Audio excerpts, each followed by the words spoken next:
Tope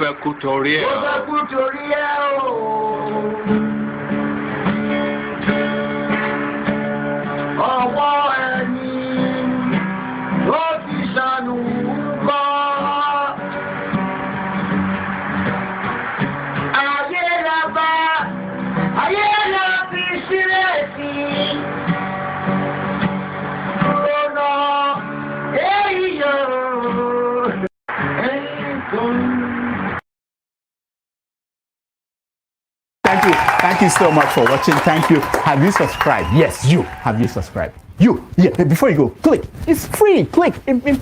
Just that's it. Have you subscribed? You're laughing. Have you subscribed? Have you subscribed? Thank you. Thank you. Thank you. Hey, madam, thank you so much. I can see you. We have to get to 100,000 subscribers. This by the end of the year. How are we going to do that if you don't subscribe? Yes, you. Yes, you're about to click off. Why? Have you subscribed? It's free. If you don't, ask your son, ask your daughter how to. Just one click. Thank you. Thank you. I see you. Aha. Thank you very much. Thank you very much. I'll see you tomorrow.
Yeah, good morning, good afternoon, depending on your geographical location. Welcome to today's broadcast.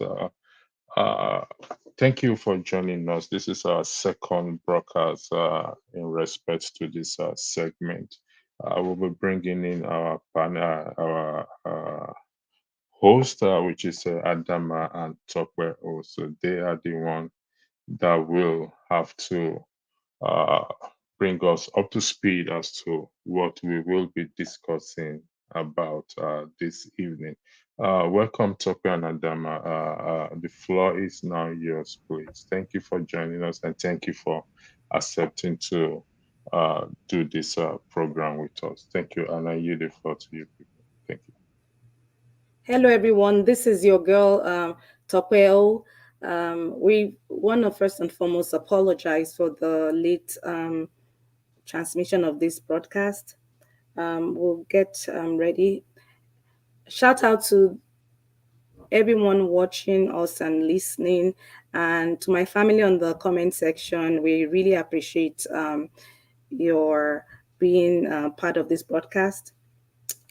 So infidelity happens in some relationships at least once throughout its life cycle, and dealing with the aftermath, lies, betrayal, and trauma is what we want to openly discuss today, because this really exists in our community.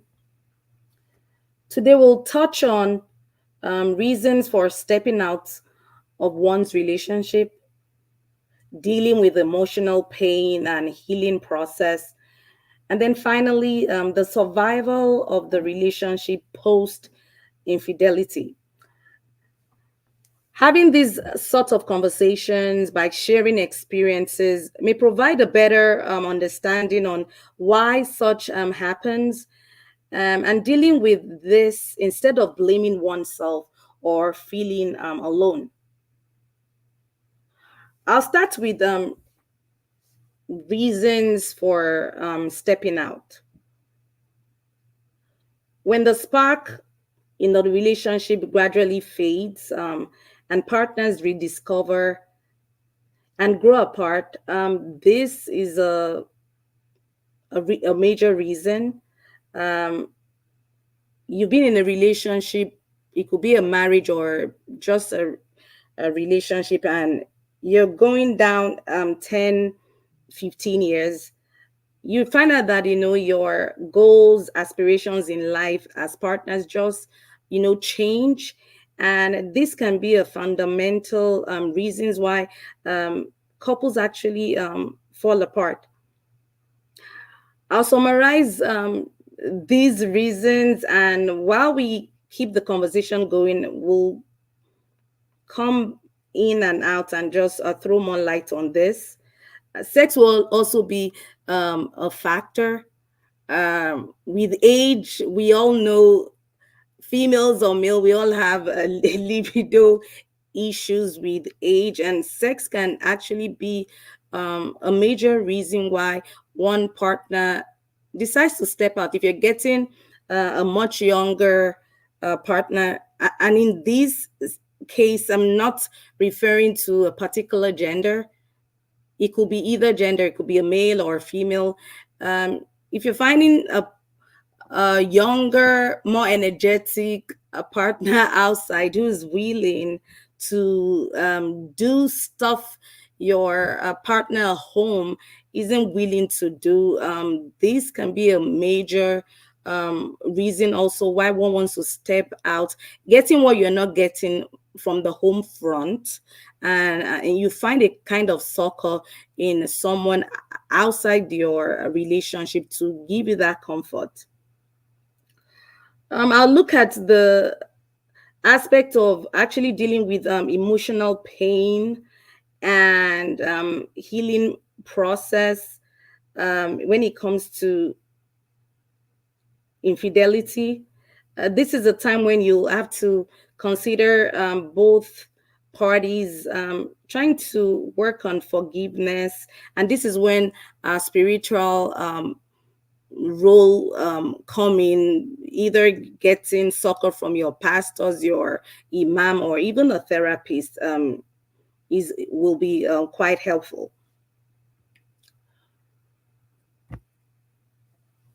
A few house rules before I come back after handing over to Adanma. Again, this session isn't intended for bashing any gender. Infidelity does exist within our community. We try to shy away from it, and it can be from either gender. So this is not a session for you to come in here and bash any gender. We'll want everyone to remain respectable. There's no right or wrong answer. And for privacy reasons, we will be broadcasting this segment of the show off camera, just to kind of allow everyone coming in to be a lot more comfortable to share their views. Adanma. Yes, thank you, Tope. Good evening, our viewers all around the world. My name is Adanma, and I'm here with Tope and Pastor Electricity. Thank you guys for having us. Once again, we want to apologize for starting off the show late. We're sorry about that. Today we are going to be talking about a topic that affects us in the African community. We want to focus mainly on us, the African community, no other culture, but specifically for us in the African community, we're going to be talking about infidelity, lies, and betrayal in a relationship. So, like Topa said, we have a few rules. We want people to be respectful in the comment section. Please, no cuss word. And this segment is going to be run with people coming in with their camera turned off.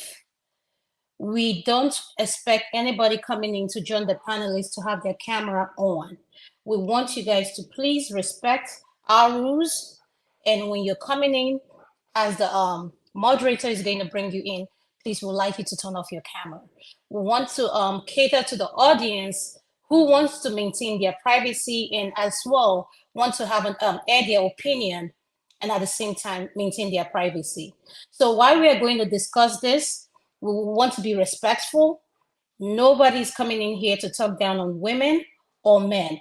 We're here to have a conversation so we can all learn from each other. So I applaud you all to keep an open mind.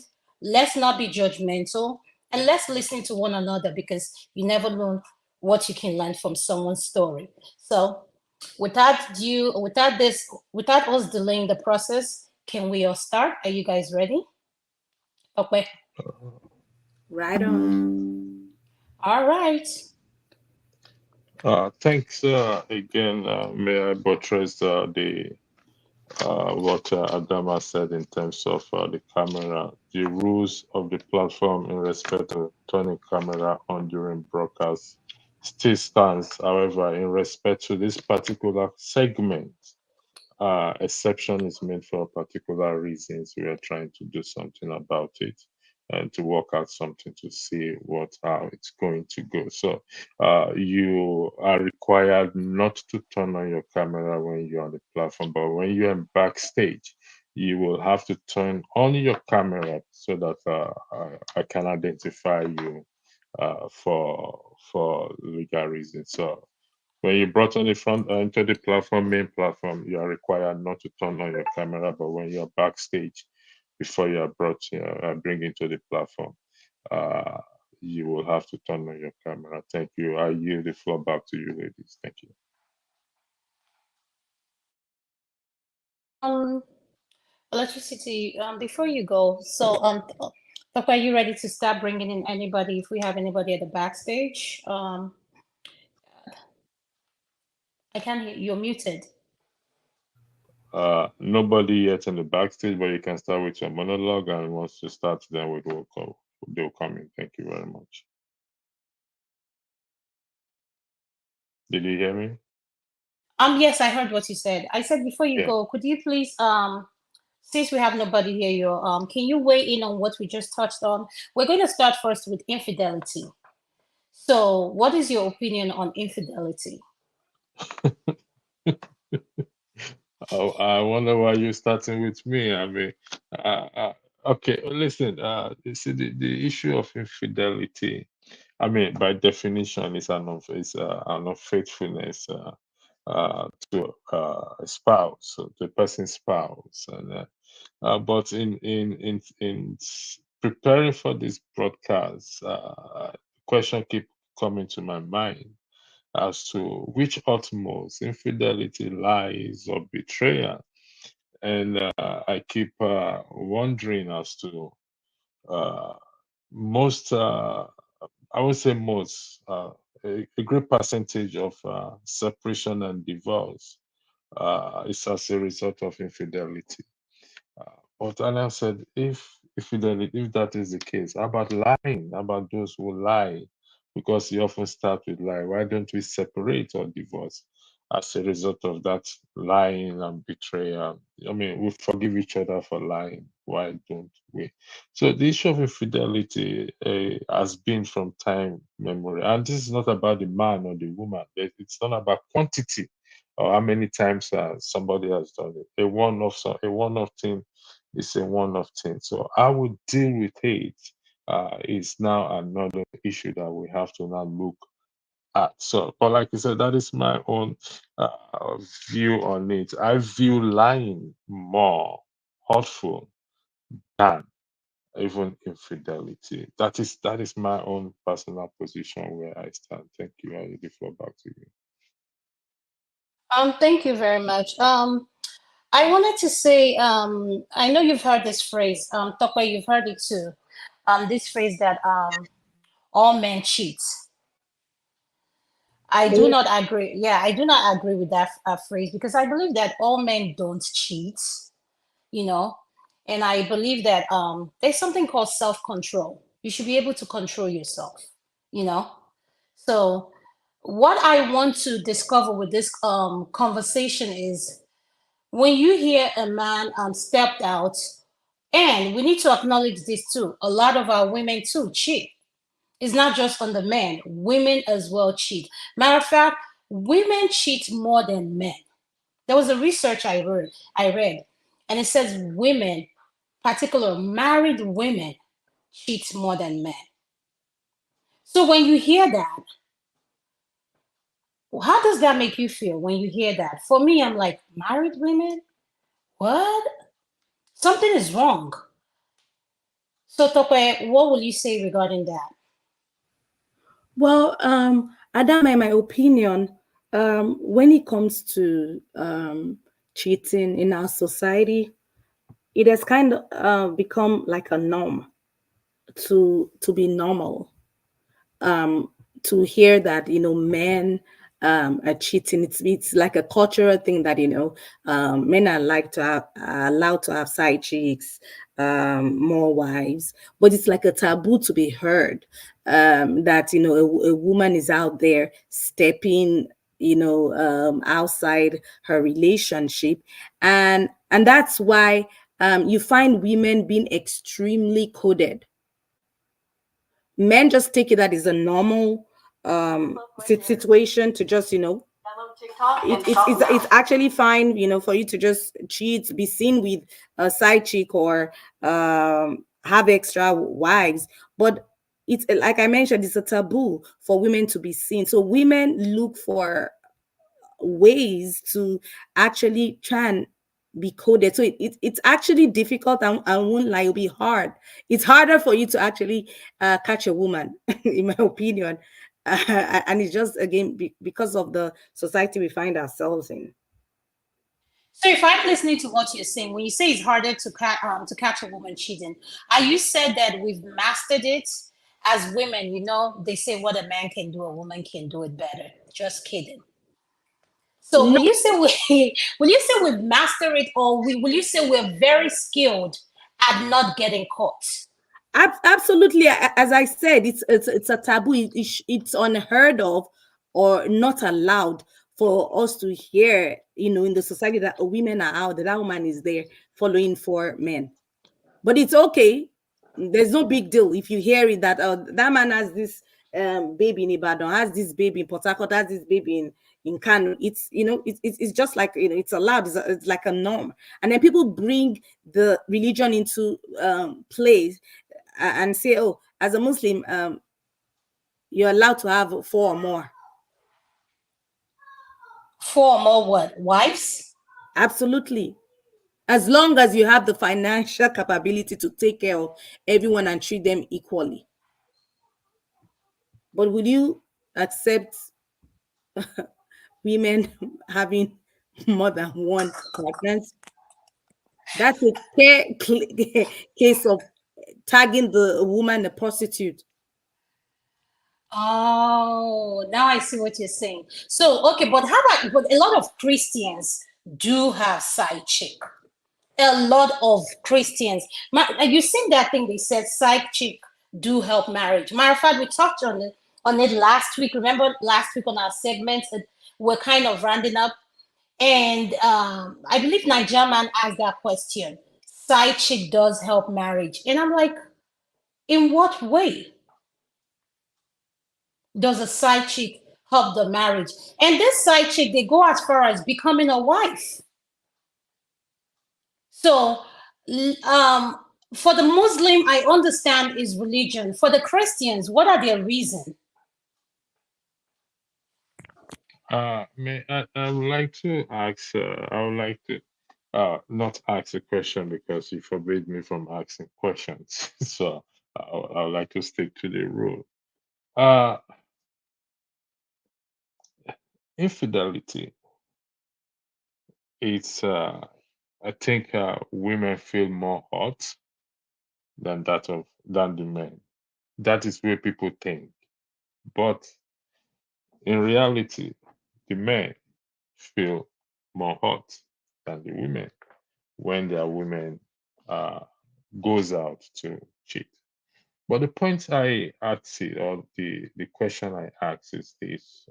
Again, pardon me that I have to still go vie in the way of question. My focus is on separation and divorce, which infidelity or most infidelity is responsible for. So if I lie to you now, you will forgive me. If I Let me direct that question to Adama. If I lie to you, let's say hypothetically, I am your spouse, okay, your partner, either married or not. If I lie to you, you will forgive me. Is that correct? Yes. And if I cheat on you, you can forgive me. No, that is questionable Why? because now I know where you're going with this question. In other words, the main factor here is a lie. When you cheat, now you're getting like, okay, let's see. You know why we're talking on this subject? When you cheat, do you know there's something called emotional cheating? I never heard of that. But talking about this, I got to hear about. I was like, what? Emotional cheating? So if you cheat on me, I won't. That'll be a hard pill for me to swallow because I will always replay. Yes, I can forgive you, but it would take time for that to happen. But at the same time, emotions are involved. I will want to know why it happened. Two, what did I do wrong? And most of the time, it's not that these women did anything wrong. There are some men who just cannot stay with one person. Will I be wrong saying that? It's in their DNA. You know, some will give the analogy. You can't just keep eating ogbono soup. You need to have egusi today. You need to have a okra tomorrow. You need to have banga. You know, you can't just stick with one soup. Uh, I think we there is an understanding that we are not to uh, cheating is cheating. We're not looking at the quantity or the amount of time. So if let's for example, I did it once and no, she did it once and I did it a million times. It's still the same thing. It carries the same weight. So I think we But should. it's different though. But it's different. If you How is it notice, a different? man. Let me tell you why it's different. A man can cheat and the wife will forgive, but a woman cheats, forget it. And this is a man that cheats. The marriage is over. It's a man's world, Adama. Yes, I understand yes, I understand, and that's exactly what we're saying. So why is it that we the women are able to forgive, but the men, once they get the same thing done to them, all hell break loose. You can't do that. Uh, it will be very difficult for me to say this is the answer reason why men don't. I won't use the word forgive. Men forgive, but they just can't stand it anymore. And because to them, you've as a man, you've desecrated their temple. That is their temple. You've just desecrated. So uh they see it that way. That is the way men see it. However, like I said, I'm going to stand on a position of what is good for the goose is good for what for the gander. So it's the same crime. We shouldn't say because he's a man. So when he commits that crime, then it's a man's war. I'm not disputing the fact that it's not a man's Electricity, war. are you being real right now? Yes, I'm being real. I am That being real. that what is good is for the goose is good for the gander, or It's you're good for just the saying gander. this? Yeah. What is How could good you for the could you goose. yeah, could you elaborate if what is good for the good So is good? if I Yeah. if I cheat as a man, okay, I should suffer the same consequences as the woman suffers. So it's not the case that the woman cheats. She has to suffer more than I more than myself. No. Now it now comes to individuality right now. If we go by the law, if we go say let's say this is the law should apply towards the same way. That's why they said the law is blind. I mean, that law is blind. Justice is blind. I beg your pardon. Or should be blind, or is blind, whichever way you want to put it. Is blind. That means we must suffer. We must same consequences, the same punishment. We have to suffer it. So I shouldn't be given a preferential treatment because, quote and unquote, I'm a man. I committed a crime. It is cheating. There is no other word for it again. It is cheating. But like Tope said, we live in a man's world. And how can we be fair to the women in this aspect? And I'm going to throw it, and I'm going to throw a shovel. I mean, a shovel into the wheel, a spanner into the wheel. Uh, if I cheat on you hypothetically, and you separated and divorced from me, and you go and join, for example, you now, righteous man, you have to turn off your camera, please, if you don't mind. Thank you. Uh, Mr. Righteous Man, welcome on the platform. Please, you are required to turn off your camera, please. Can you hear me, Righteous Man?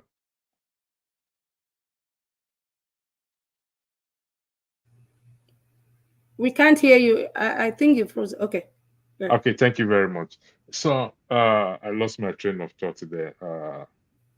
You What was said that about? when the women like is the same thing, like, but like Tope said, is a man's word. Like cheating is cheating no matter who does it. Okay, yeah, so if I cheat on you, you now separate or divorce me.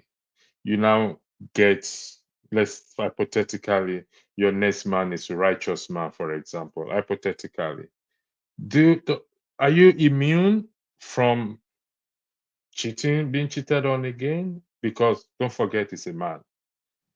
Is it not a case you should try to work it out with me rather than divorcing and going to the next man and knowing that the next man can also do the same thing to you? And if he does it to you, where do you go again? You go to the next man?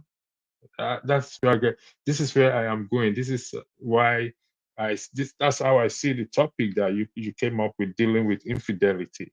So is that how we're going to deal with it, from divorce to divorce to divorce? Is that how you ladies would deal with it, from divorce to divorce to divorce to divorce? Let me state for the record, I am not justifying a man continuously cheating, because if I come from if I go by a religious perspective, if that happened, when that happened, in Exodus, we're not doing religious here. In Exodus, both of them are to be stoned to death immediately. That's why I say it is the same rule that should apply to everyone. I yield the floor back. Thank you. For those of you who are joining, thanks for joining. The host, Tope and Adanma, will welcome you specially. I am a guest as well too. Thank you very much. Thank you so much, Pastor Electricity. We have Mr. Righteous Man joining us from Nigeria, if I'm not wrong. Welcome to the show, sir.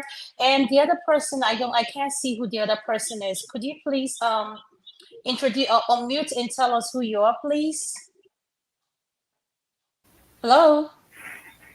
Oh, if not now. Oh, thank you, sir. Thank you. All right, now we're going to go to Mr. Righteous Man. Mr. Righteous Man, welcome. Could you please unmute and weigh in? We are talking about infidelity in the marriage and why it happened. Thank you, sir. Yeah, thank you very, very much. I just want to recount your last program. It was so interesting, and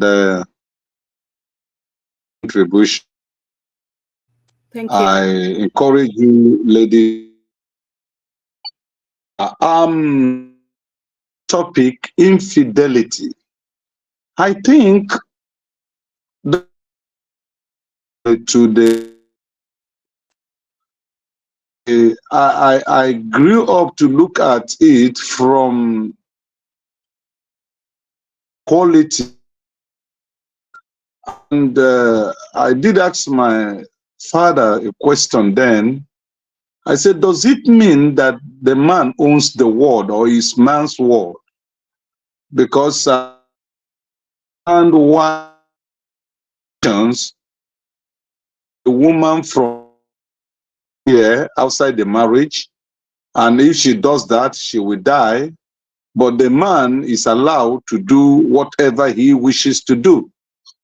For me, I think it's very, very wrong. And The only opportunity, let me go back to what the pastor said, let me make also a biblical reference that say the only account on which a Christian, in brackets, is permitted to divorce is when there is infidelity.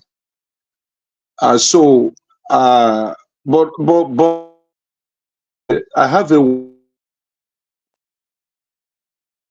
brought to the woman that was about who was caught in the act of adultery. And because why did they pick up the woman? Because she felt nobody would defend her, because they felt it is.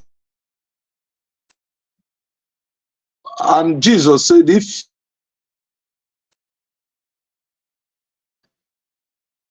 one after the other, they left their stones and went away, which logically somebody can interpret that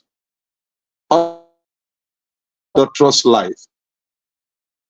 So to be encouraged, be the woman, be the man. It shouldn't.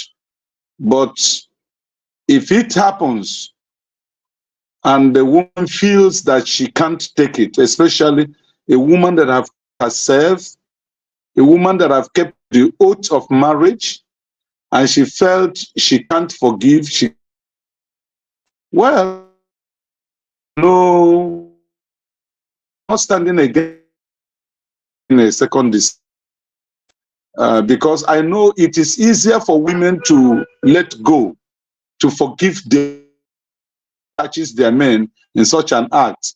But it is very difficult for a man to forgive his wife when the wife is caught in such an act. So I think there is a broad inequality, there is partiality, there is something me personally, do not like, and I wouldn't want it happen to any of my sisters or my relation that thrown out. They said, okay, live with it. He's a man, it's men's word. That I wouldn't take it. I'm against the religion that permits that. I'm against the tradition and culture that puts women in bondage.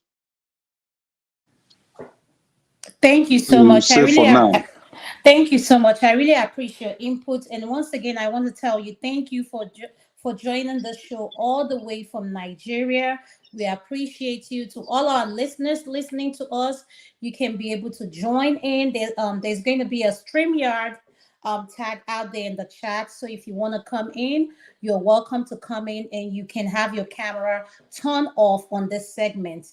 Thank you. We appreciate you. And the next person I'm going to go to, Mr. If Not Now. Thank you again, sir. Welcome to the show. We are talking about infidelity. So I'm handing it over to you, sir. Thank you. Yeah, thank you so much. Can you hear me? Yes, I can hear you. Yes, sir. Yes. Okay. Yeah, it is a very big problem. Unfortunately, that is what we have degenerated into in our own time. Not that it doesn't happen before, but I mean, the rate at which it happens and the way it have turned into a symbol of masculinity, I think is bad. Both a man and a woman, none of them is has the license to cheat in a marriage, you know. Um, but I still believe that there is, if it is not a,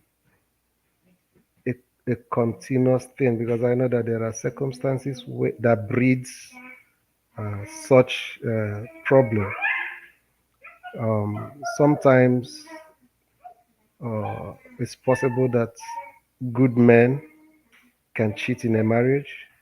Sometimes it's also possible that good women can cheat in a marriage, you know, nor that um, it is justifiable. For instance, when married couples decides to have a very long distance relationship that makes it difficult or impossible for them to see each other maybe in a year or 2 years or stuff like that, such thing could cause a problem in a marriage that could lead to infidelity. That does not mean that it's justifiable. You understand what I'm saying? But Yes, sir. cases like that, you could say, okay, it's possible to deal with the cause. You understand? And so, okay, if we solve that problem, maybe um, uh, there could be a different outcome. But the situation whereby it's actually in the nature of somebody to do that, then um, I think that it raises a question for the two of them to really sit down and agree. Because personally, I don't think that people must be married. Marriage is not compulsory, if you understand what I'm saying. If I, Yes. as a man, believe that I cannot be faithful to a woman, to one woman, and I also have decided that I don't want to have or my culture or whatever will not permit me to marry more than one wife, then I shouldn't be married at all, so that I can have license to as many as I want. But how about And in the culture where they say he's a man, he's entitled to do whatever he wants to do. that's what I'm saying. That's where I started. That is I don't believe that any culture that promotes it, I don't think that culture is a culture that is worth respecting. If a man is entitled to sleep with whoever he wants to sleep outside marriage, then the woman should also be entitled to sleep with whoever she wants to sleep with outside marriage. In the Western world, they call it open marriage or open relationship or whatever they call it.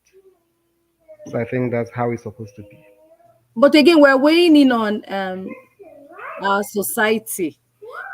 I'm looking at it that you're having these views, and you and electricity precisely because you are living abroad.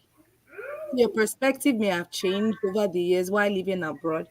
We're looking at it from the traditional African concept. It's not it's frowned against for a woman to cheat.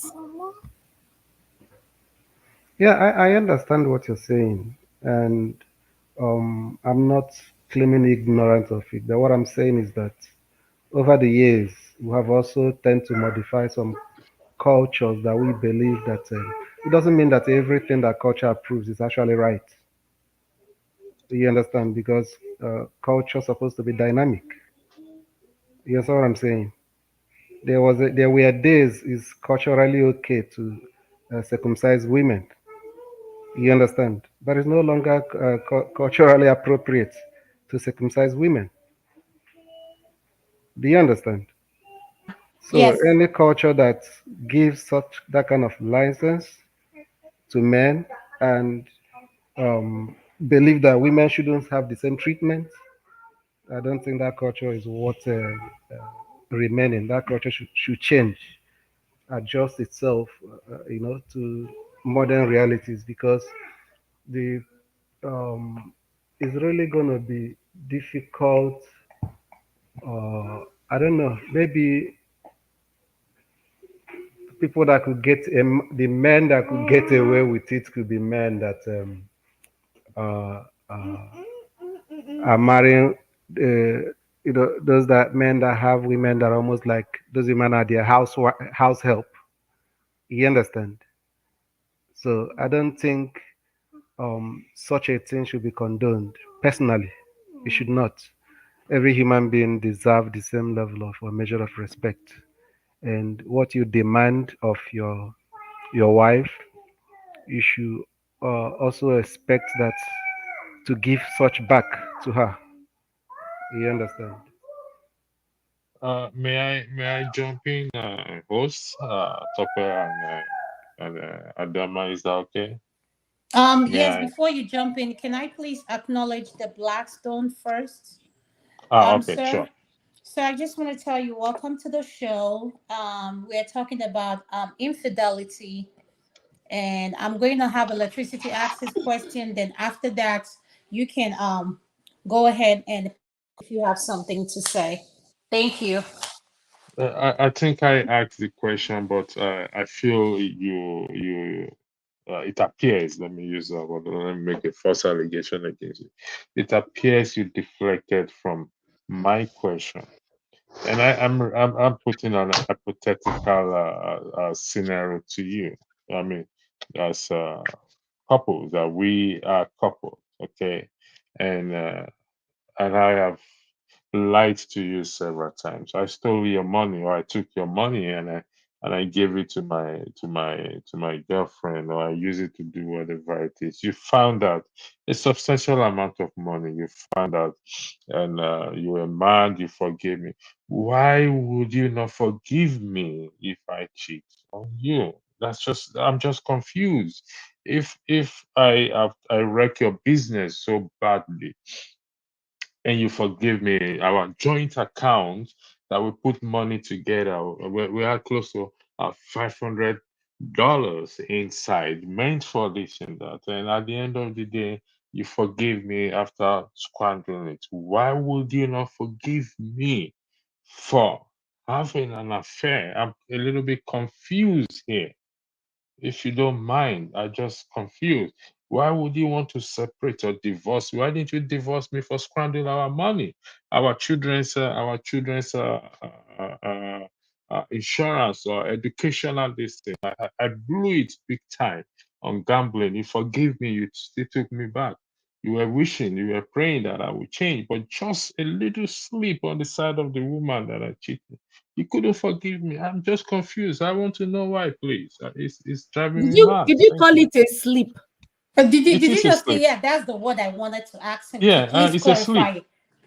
Yeah, it's a sleep because I've never done it before. That's my first time, even though I've lied a million Are times to you telling you. me you've never done it before in terms of No, trying to convince me you've never done it before? Or I've are you never saying done you've it never before. done it before because you got caught? Out. No, I have never done it before. I cross my heart. I'm telling you, I've never hold anything back. Whenever you catch me, I raise my hands up, and everything I've always had. And I'm telling you, this is the first time I did it. Why do you want to divorce me for this? Why didn't you divorce me for blowing our children's educational fund, for the money we put together, which has wrecked us today? Why did you not, please? Electricity, how will it sound if you here I was having I also slept and had sex outside our relationship. Will you still take me? Electricity, and it was just a sleep, just one time only. I just needed to taste and see whether I can you're better than another person. It was just one time alone. I will go with my argument that it is what is good for the goose is good for the gander. Whether it is one time alone, I should be able to forgive you. I should be able to accept you. And that is the Electricity, point I am making. you're not being realistic. No, no, no, but this is what you're not understanding. We need to understand this. There's something called boundary and there's something called tolerance. That I tolerated you spending our kids' educational fund into gambling, and because you cheated and I want to exit the marriage, that says to me she's had enough of you. Okay, and it has, from my Really? understanding of what you narrated now, it is a buildup of something that has happened and she's been tolerating it, and the cheating was kind of what kind of broke the karma's back. Like, you've been doing so many things and I've been putting up with it, but as soon as one thing, and in this happening relationship, you guys have made up, like, things happen that we don't agree with in marriages, that And it just takes something little, and that person will say, I'm done, I'm out of here, I'm not doing this anymore. It's not that they're not done because of what just happened. It's an accumulation of things that has piled up. As much as we say as human beings, we forgive, do we actually forget? No, we don't forget. So I hope I answered your question. With that being said, could you mute yourself because I want to hear Mr. Blackstone. The Adama, Blackstone. Adama, 1 minute, please. I apologize, the Blackstone. I wanted electricity to please highlight a question from the comment section. Comfort had asked a question earlier on and wanted us to briefly just answer. Then the Blackstone will come in, please. Electricity, can you please highlight the question again? Okay, while we're waiting on that, let's go to the Blackstone. The Blackstone, could you unmute? Thank you. Good evening, everybody, and Good thank you evening, for sir. having. Good evening, Auntie. How are you doing? Ah, did you call me auntie? Ah, Yes. okay, sir. I will accept that though. Thank you, sir. Okay, thank you very much. All right. So, anyway, the topic is quite interesting and also very complicated, right? Because there are many things that lead to a man. I mean, you may just use the word a man why they have to cheat or in their relationship, but they have to be not faithful, right? We can't just there's actually first thing I have to say is that characters but character matters a lot in every relationship. The character for the both parties, the man and the woman, what is the character? Number two, what is the upbringing? Right? Because the upbringing will actually have a part to do in that person's character, right? And what what is the respect he has for a wife, or how does he value a woman? How does he value that relationship, that marriage? Does he think before before he does anything? What decision, what influence his decision when it comes to infidelity or going out to other women to cheat, right? We know that there isn't a perfect marriage or a perfect relationship, but the the manner in which we take a decision has a lot to do in the success of that relationship, right? And how does the woman also treat the man at home? If does the woman also respect the man, right? Does the woman denies the man some basic things that they enjoy or that the man enjoy, right? I know Like what? sometimes. Like what, sir? What's the man enjoying that she's denying? Okay. For example, if okay, I put like this, right? Everybody have different level of sexual urge, right? Okay. So if the man have a very high level of sexual urge and the woman doesn't have, right? And the woman begin to deny the man that time that, oh, when he's in the mood want to have that thing and everything, the woman's always saying, no, I don't want, I don't want, don't want, right? In that way, it's pushing the man out. It's pushing the man already out because when the man is in that moment and the woman is denying him, right? The man will begin to think, then different thoughts begin to come into the man's mind, But hold on, Mr. Blackstone. Can you hold it right there? So let me right? ask you something. While you both were dating, whatever, you were getting to know that person, shouldn't that have been known that what you want in terms of in the bedroom, like when we talk about communication, being open, express what you want. It's part of dating. When you're before you get married, you're getting to know that person. So if you later on settle with this person, be it marriage, relationship, and she's no longer meeting your expectation, or when you guys were dating it was good, so are you saying when the marriage or the relationship starts that she kind of toned it down, she stopped satisfying you? Because I'm kind of confused, because I expected you to have known what she's able to do before you decided to make her the one. Okay. I would rather say that at the time they are dating or the time they are knowing themselves and things like that, there are so many. Sometimes there are so many lies and so many secrets, right? Okay, okay, for example, right, today in the Christian world, they said must be a virgin before you get married. And those in that Christian who's not following that rule, right? We always have issues. When maybe the courtship or relationship there is going on, their friendship and everything, they don't have that access to that to practicalize, to put into practice what what they want to see, what they want to know, right? Also, there could be also an instance whereby today where men, right, use women up and down. They want to say, oh, because I've had a very bad experience from so and so time, no, I will not give in to this and things like that. So there are things that are not known at that time when actually dating themselves, right? And also there are also too many pretense in relationship, right?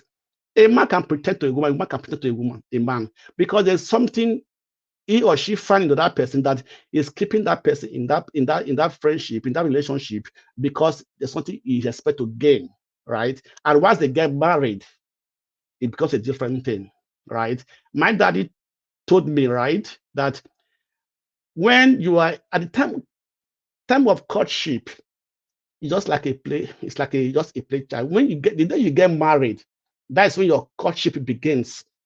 And when you have your first child, that's when your marriage begins. You understand? Because this period are quite, they bring in some different attitude, different way of thinking, different attitude. Because when you get married, you begin to see things you have not seen, you have not known in the man or in the woman, right? It's like, now I'm done. I've yes, it's a new life, right? Have to be. So when you have a child, you begin to change. Because after having a child, you have issues, right? Because it's also bringing a new life, right? So the issue of cheating, infidelity, there are many things that leads to it. But one thing I believe that everybody, man and woman, should know, that if learn to respect your man, learn to respect your woman, learn to discuss. Communication is very, very important, right? And if you value your wife, right, you will always respect her. You will think twice before you go and do what will make her feel bad, or what will destroy that marriage. So we have to actually query ourselves. We have to actually look at in the inner self of who we are. Are we being attracted to other women? Are we being attracted to other men? Right? So these are the things we have to actually look. And if we are, what is the reason for it? So discuss this issue with your partner. What is going on? Right? I can give you an example. I used to have a friend that we were married, right? When the woman and the man was having issue and everything, the woman told me, I said, go discuss with the man. Ask him why he's doing this thing to you. What is the problem? What have I done? Truly, she went and discussed with the guy, with the husband and everything, right? After some few weeks, they got settled. But today they are still together, right? They are still married together. They're happily married together and everything. So discussion is very important. Don't keep any secret from your partner. That will destroy your marriage. That will destroy your relationship. It is very vital that we are open-minded to our partner, that you can be able to have that happy home. Because when you are happy at home, You'll always be happy. And then it leads to success in life because when there's happiness, you have the strength to do whatever you want to do. Thank you. That's what I take down for now. Thank you. Thank you so much. Grace, thank you and welcome to the show. Could you please unmute and comment on what we are talking about? We're talking about infidelity in a marriage or relationship. Thank you. Thank you so much. I really admire everybody, and I support what everybody is saying. But one of our brothers was saying something about if I can be forgiven for misusing funds, why shouldn't I be forgiven for being unfaithful? There are a lot of things involved in being unfaithful to your wife or to your husband. Because when you step out of that marriage covenant and sleep with somebody out there, it could bring total destruction of the family.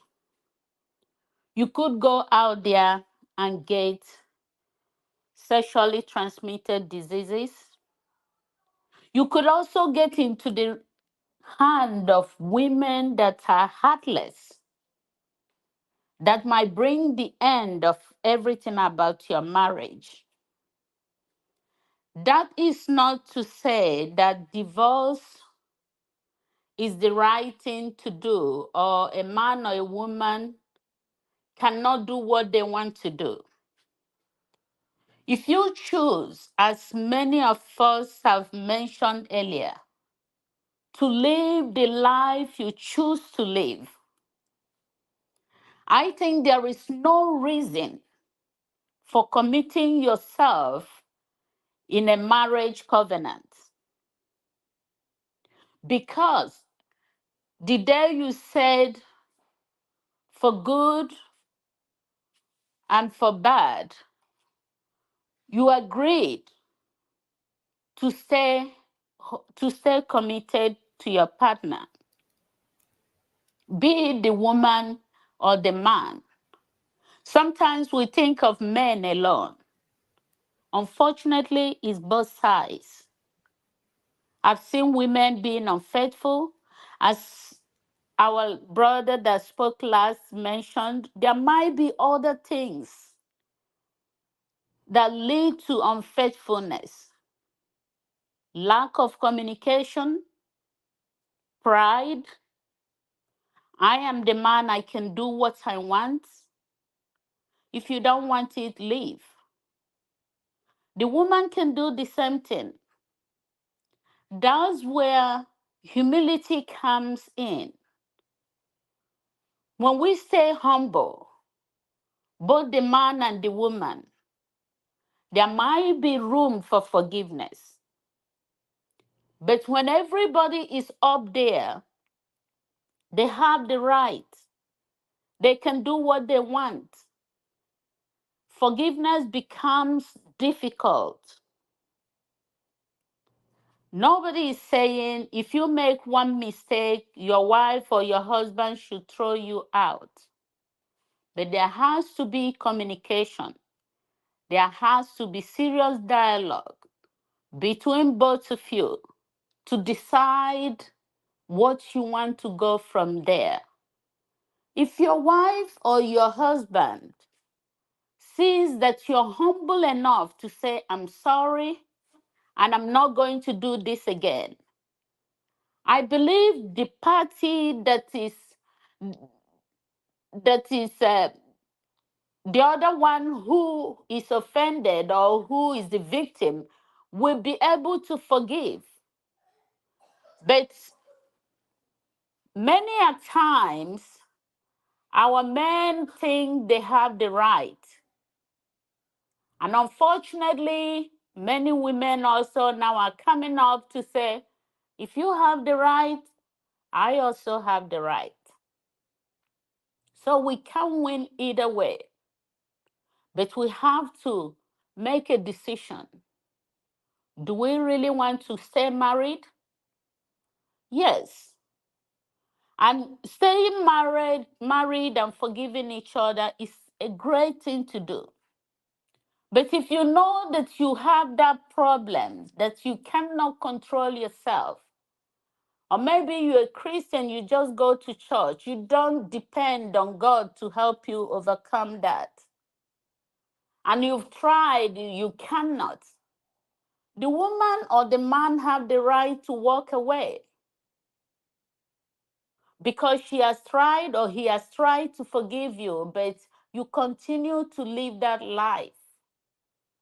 To me, it's a dangerous life to live because you don't even know where what you're stepping into the other side of the world. So my own humble contribution will be to avoid abuse, to avoid hurting one another. If we see that is something that we cannot forgive or habit that we cannot give up, I will suggest that everybody find their way. But remain friends, especially when you have children.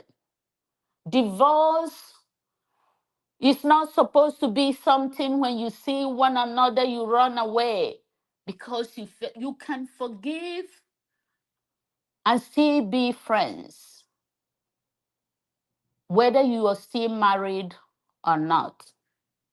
Thank you. Thank you, Uh, ma'am. I just want to say thank you so much. I really appreciate you joining us in this segment. Welcome to the show. I hope we get to see more of you. I really appreciate you joining. I just want to say thank you for your opinion. It was well said, and thank you again. I appreciate you.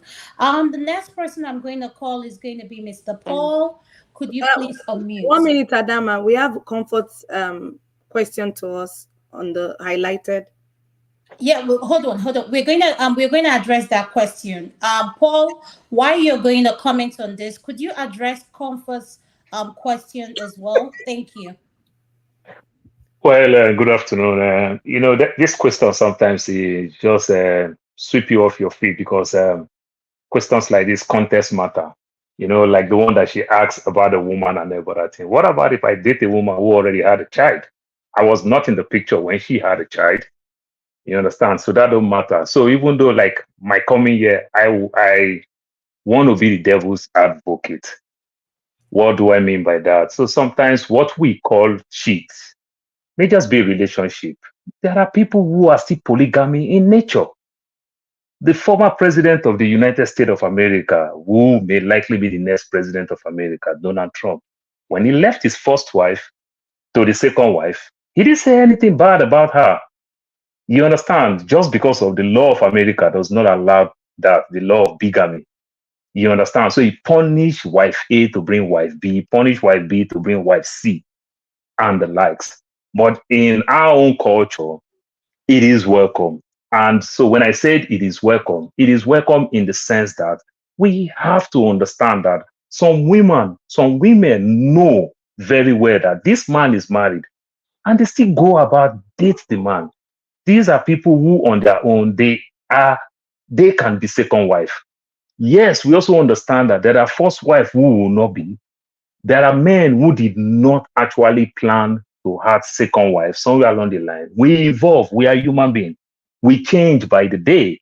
You understand? And when I mean so, I'm not saying it to the aspect of only men, to women. You understand? Men train women to school, and the woman discovered that the man is not so enlightened, and the woman leave the man. And it's also okay. She have a right to change. We evolved. So what we call cheating sometimes and the like we use it, may just be the person is cutting, watch that person very well, and intend to marry that person as second wife. And it's still okay. And it's not also okay for the person who said, no, I will not take it, like the actor called Yo Edoche. The wife said, no, I won't, because it's not part of the arrangement from the get-go. And she walked away, and it's okay. But people who can tolerate it, let's not bastardize the people. Let's not call those women that you are weak, you are this because of your husband, go bring second wife. You have to leave the house. You have to put in for divorce. You have to do this and that. Polygamy is not going, and it's not going anytime soon. So we have to also understand this part. We can't be completely want to hide or try to fake it all the time to some people, because people will definitely do it. Some people, the way they can manage their pain is to go out there. Like the way my parents would tell me, if your wife is doing anything, you don't even need a shirt to walk out of the house. You understand? Just walk away. Some people will walk away, they go drink beer. Some people will walk away, they go smoke. Some people will walk away, maybe another woman that will console them.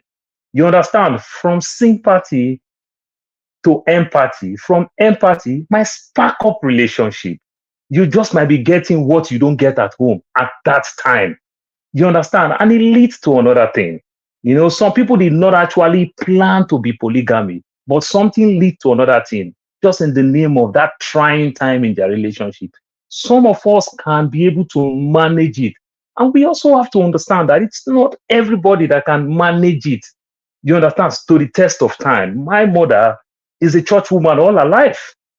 All her life, my mother is a church woman. My father never allowed my mother to go to virgin one day. We grow up as become young men and women before we started fighting for my mom to go to VG. It worked well, but do you know the pain that my mom went through? Do you know the reason why my dad is giving his own reasons and everything? It's just okay. So they just micromanage or manage it in their own way. But I just want to say that relationship itself, it come in varies. So we can treat people issues as they come. But for us to get that uniformity that, oh, when men cheat, men is this, men is that. The person that I call my wife today, I was cutting with her. We were dating, we were doing everything before it leads to one thing, it become wife. You know, and then at the same time, again, with our strong culture and heritage, we have very strong culture in Africa, which is good. So sometimes we make this mistake where we see girl, we just profile, we don't even know what we are doing. We profile the people we like, then we go marry women that look like our mom. Then we still go back out there, we go cheat. These are the people who get confused why they enter into a relationship. You understand? But at the same time, they have to find their happiness back. You understand? Like the movie, Yeah. how Stella got her groove back. Some people will find their happiness back. Some people will change that woman. Some people will not change. You understand? They will go outside. You understand? Some people suffered in their relationship. So many things. It just varies. I'll tell you the truth. As a man, very many of us as a man will not say it. You're as a man growing up as teenager and everything. When it comes to our sex life, we follow so many women. We don't have the guts. The few women that disvirgin us may not be the women that we like, may just be the woman that, in quote, I hate to say this, the loose one that need us, not because of we need them, because we don't have the guts to finish what we are about to start. Very many of us as men, we don't have the guts. We'll lead this girl, we'll register evening lesson, we'll lead this girl everywhere. Everybody know that is my girlfriend, but you never had anything together with that person that you love. But say that sex just come because of that woman need you. That woman see that, oh, this is the one that I want and ever that. This is how it happened. So we didn't really know what we enter before we enter some of these games. Few men, maybe few boys may be very strong, sleep with all the girls in the neighborhood. But men, very many of us as boys, we make mockery of ourselves because they follow our sins, you never do anything. We make mockery of ourselves. Men gossip more than women. Women just, unfortunately, just become the black sheep. But Thank you so men much, gossip Mr. more than Paul. women. I'll tell you the truth. So Yeah, it's true. let's put all these things together and look at it very well, so that when we see people are going to a relationship with their trying time, let's try to understand these things. Because if I bring that humble girl, that virtuous woman who go to church, who come help my mom do all the laundering, do everything, look at my mom nail, cut my mom nails. When I say cut my mom nail, not take her to the nail salon. Oh. Take razor blade, help my mom cut my mom nail. My mom will just give her Nike. You know what I call Nike? Mark am, good, approve. You'll be this one. I ain't go born my grandchildren for me. You understand? Thank you. Thank That you, that Mr. Paul. but it go beyond that. Yeah. That's my take. Thank you. Thank you so much. I really appreciate your input. You really touched on places that I didn't want to go, but it's okay. That's why we're having this conversation. Mr. Kene, could you please unmute your nest? Thank you so Yes, much and welcome to thank the you. show. Thank you, everyone. I think I came in when there was a Ekene, can you lady. hold on for 1 minute, please? I'm sorry. I Okay. want to ask Pastor this. Electricity, do you have something to say because you were getting ready to cut Paul off? Do you have anything to say? No, no, no. It's okay. Let's Kenneth after All Kenneth. right, thank you. Thank you. Ekene, go ahead. Before Sorry. Kenneth, Madam Grace, it's you. I want to thank you for joining us. It's highly appreciated. First time seeing you on the broadcast, and hope you will come again. If you are obliged to stay a bit longer, I will. I have questions to ask in respect to your submission. Thank you, Kenneth. The Thank you, floor is Madam Grace. We appreciate you. Okay. So is there a topic that we're Thank talking you. about? Yes, we are talking about infidelity in a marriage. Oh, And okay. yeah, after infidelity, we're going to talk about lies. Then the last one is going to be betrayal. So we're talking about Infidelity. infidelity right now. Yes, in a marriage Okay. and in a relationship. Thank you. Yeah. please, So Kenneth, don't pretend um as if you don't know what infidelity is. The way you no, are no, now of course. stammering. Yeah. No, of course. Some of us are very inexperienced in this area. Kenneth. But thank God I'm in the midst of experience, married, and so I'm learning from you guys, but I still have a little Ekene, thing to oh, him shift. sige ko him Okay. zujoge. Okay. Now, the I think people go into infidelity in a layman's understanding. We call it cheating, right? Because of some reasons, which could be relationship issues, could be individual need or desire, and there are some other factors that we are even not pointing our fingers to. I think mental issues or mental health problems could actually lead one into cheating. The way a Huh? manner, yes, Huh? yes, mental health. Yeah. No, we are neglecting the emotional problems, underlying emotional problems that we put our spouses to. Either way, it could be the lady, I mean, the woman or the man, going through this mental health problem, and that could lead one into, trying to seek the banana outside. But this is it, right? We have a situation where in a marriage where you don't have open communication between the spouses, you are suspecting something, for example, might not be true, could be just mere suspicion that your spouse is cheating, and then you want to go on a revenge. I have a story. I have someone that was accusing her husband of cheating, and I was very close to this person. And I don't know this guy has been a cheat. She will give you every reason to believe that her husband was cheating. And I was like, okay, how about we do it this way? I've talked to the guy, and the guy said, no, he's not cheating. He never even thought of doing that. So I said, okay, can we catch him red-handed? Let's devise a plan to catch him red-handed. And all said and done, nothing. She could not catch the husband. So I had to advise her, please, you just have to let peace in your home. I believe that you guys you dated before you go into marriage. You don't just go into marriage with someone that you don't have emotional connection with. Honestly, if I don't have that emotional connection with you, I won't even sleep with you in the first place. And that I'm having emotional connection with you doesn't even mean that I love you. That is even out of the line. But if you started having that feeling that if I want to have that, it must be with this person. If it has gone to that stage that if I want to relax as a man, it must be this woman. Or if I want to relax as a woman, it must be this man. If it has got to that stage, honestly, I can't let you go. Then we can even talk about marriage, or you can even talk about staying together or being together or living together. Now, if it has gotten to that stage, why am I looking for another woman elsewhere? What could lead me into looking for that elsewhere. One, when I start having disconnections, emotional disconnections, no more affections, and all that.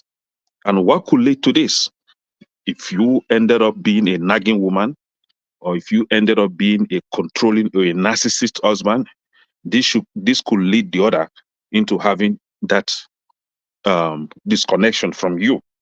And mind you, if God wants to punish you, if your wife is that beautiful or your husband is that handsome, and you are Ekene, and you are Ekene. and you are maltreating this person, just rest assured that other men outside are disturbing her.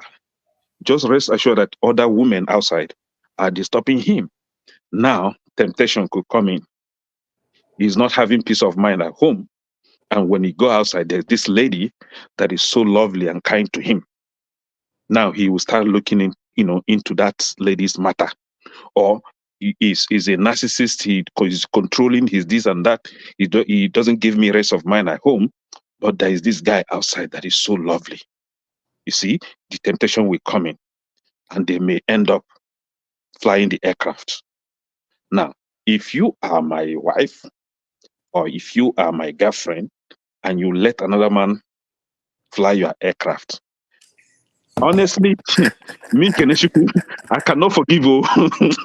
If Jesus Christ come down on this earth, I cannot let go, because even if I pretend to have forgiven, it will always come to mind. Whenever we are together, I will always remember that. And for that reason, I wouldn't want to give room for such. I wouldn't want to give room for such. So that thing that I will want to experiment with that lady outside, me and you, we must experiment it in this house. But if you are not giving me that room to experiment those things, we need to talk, because you don't want me to go outside. And I will even tell you, do you want me to go outside? So if you don't want me to go outside, we have to do this, right? It should be a plain and open communication with your spouse. There is no pretense. And let you not be the kind of man that if your wife whine you her waist, you start calling her lotion, or you start saying, "Oh, you don't spoil." You spoil for me, baby. Be my ashawo, and I will be your ashawo. Spoil for me, I go spoil for you. Now me and you they spoil. No third party. Do you understand? So, going by what Paul is saying, yes, it is sometimes you may have the urge of trying egusi soup outside. It's very difficult. I don't know maybe sometimes I would say it's Satan that is doing these things. It's devil that want to push me into doing something that is not acceptable. I don't know, but some people call it that men are what they call it. Oga Paul, help me again. Men are what in nature? Polygamous in nature. Well, I don't know They're about loose that. in nature. Loose in nature or polygamous. See, the thing is, if you as a woman, okay, I hope girls are listening here. If you as a woman, you know that I'm married, and I talk to you outside, and you allow me to fly your aircraft, and you would think I will leave my wife to come and marry you, you are wasting your time. It's not going to happen, because leaving my wife means leaving my children, whether you like it or not. Then I cannot abandon my children for any woman out there. Now, bringing you into the family as a second wife, me, I don't have the power to control two wives. One is even overpowering me. Talk more of two. I don't want to die before my time. I don't know how our ancestors were able to manage that. I don't know who gave them the extra power to control that. But if you're very lucky enough, you find a wife that can give you that opportunity. Actually, some women will give their husband that opportunity. You know why? Go and wire them outside. No problem. Just use protection. Provided you are safe, we are good. Right? So that woman is looking for a helper. And most of these men are those that have high libido. That even their wife is not even enough for them. They wire from morning till night, all the time.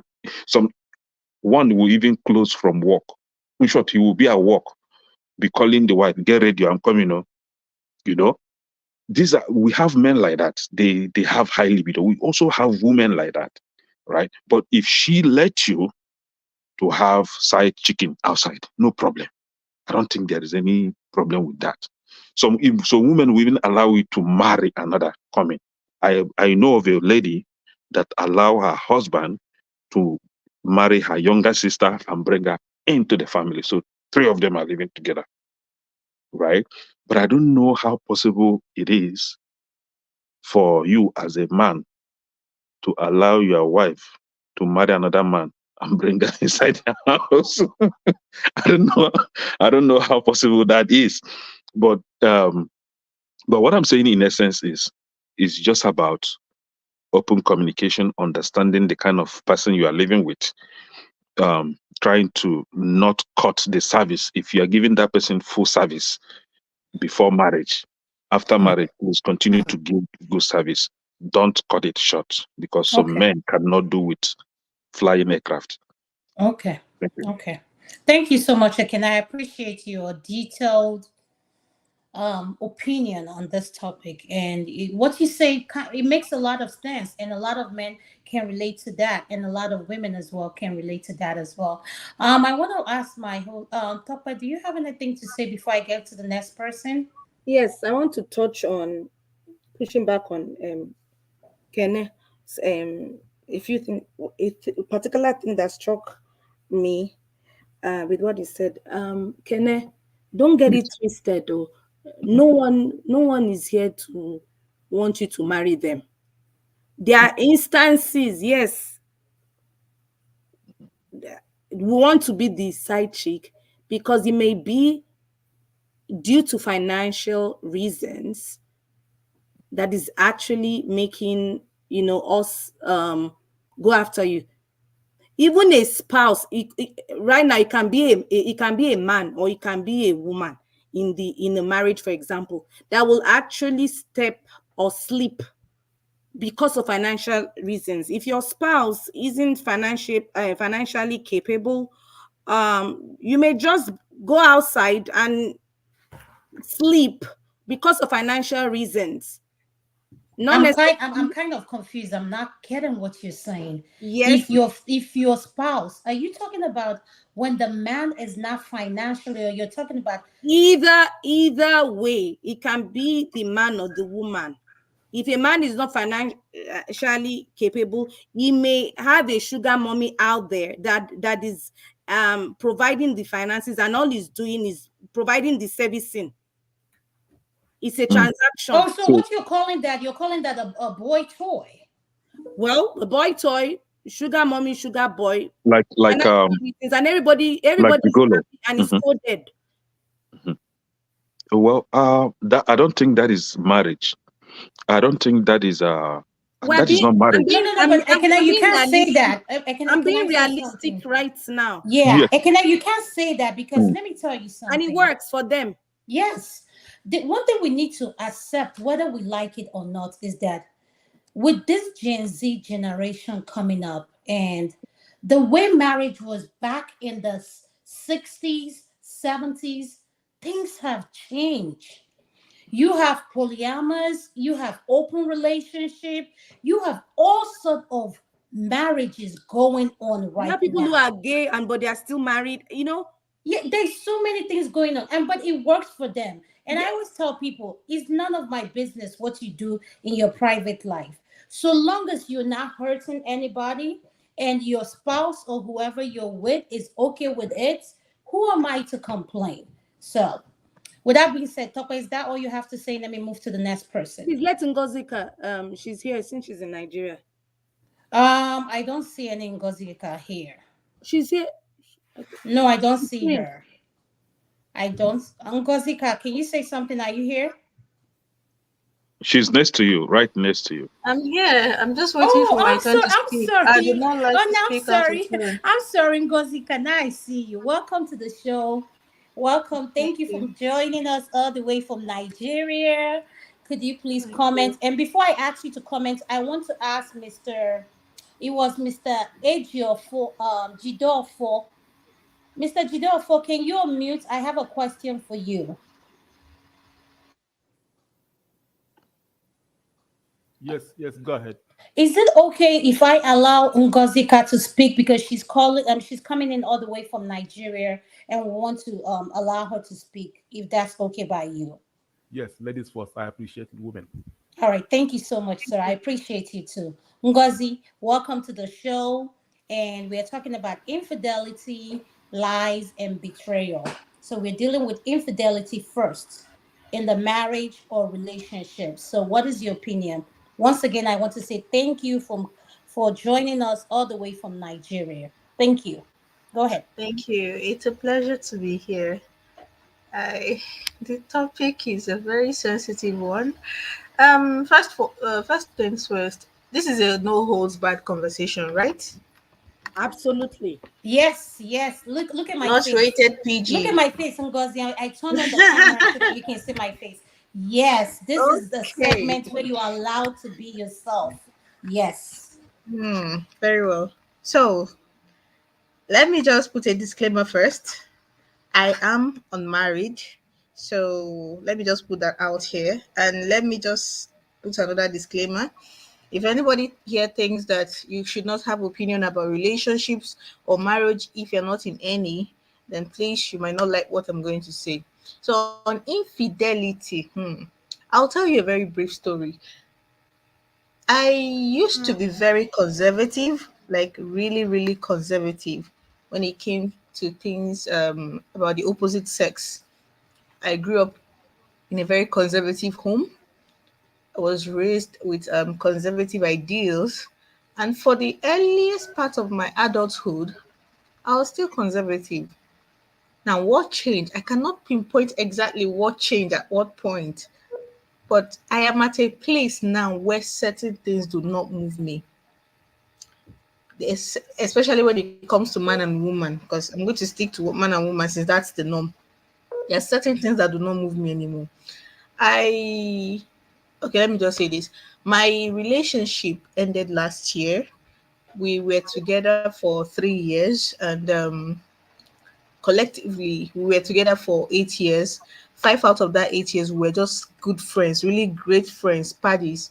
And then I think the fifth year thereabouts, we decided to finally date. And then it ended last year. And I'll tell you this. I We discussed everything. We talked about if we're going when we started talking about doing life together, the possibility of doing life together. We talked about everything, especially sex, because I'm going to tell you people straight up, sex is very important to me. And I hate the silence around it, especially from women, young women. I hate the silence.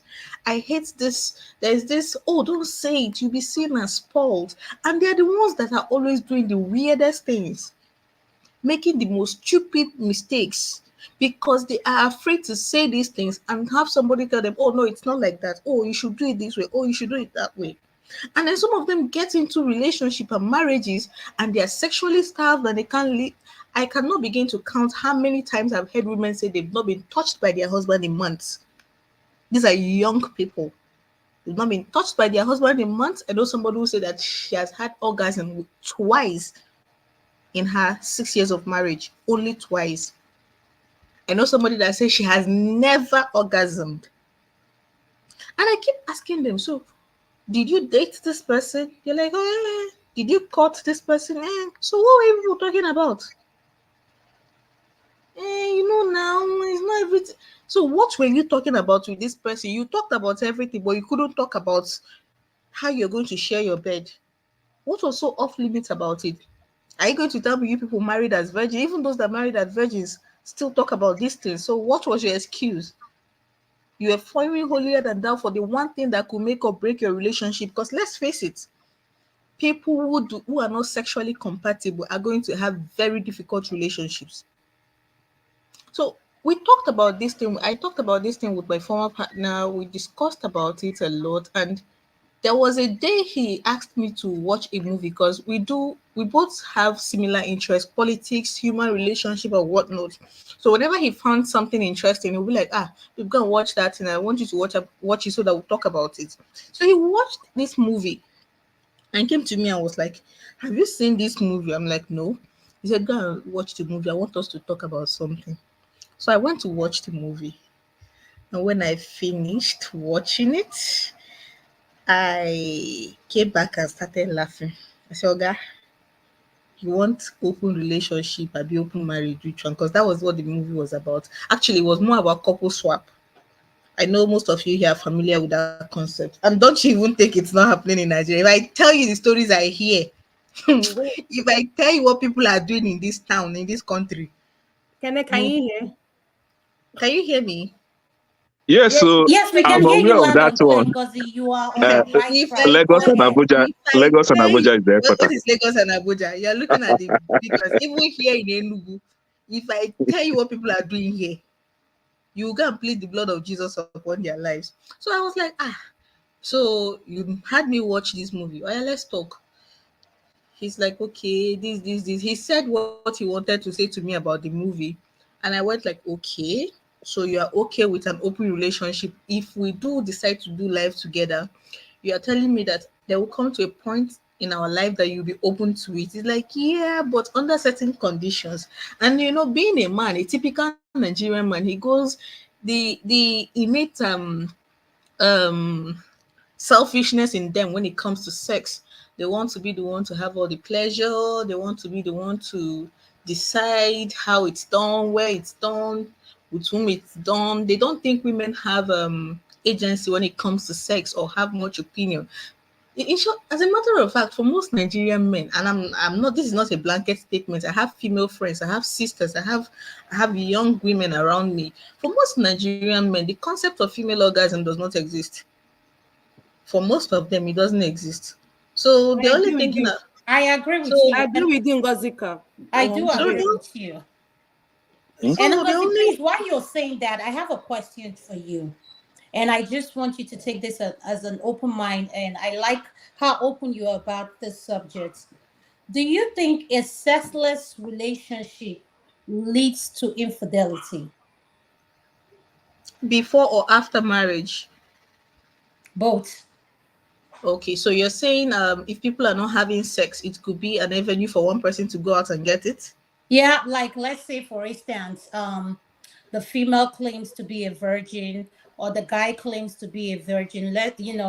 These people who are righteous, we're trying to cover our base. People who are like, oh no, we're not supposed to do it. I believe when we get married first, then we can have intimacy. So those are the people I want you to cover.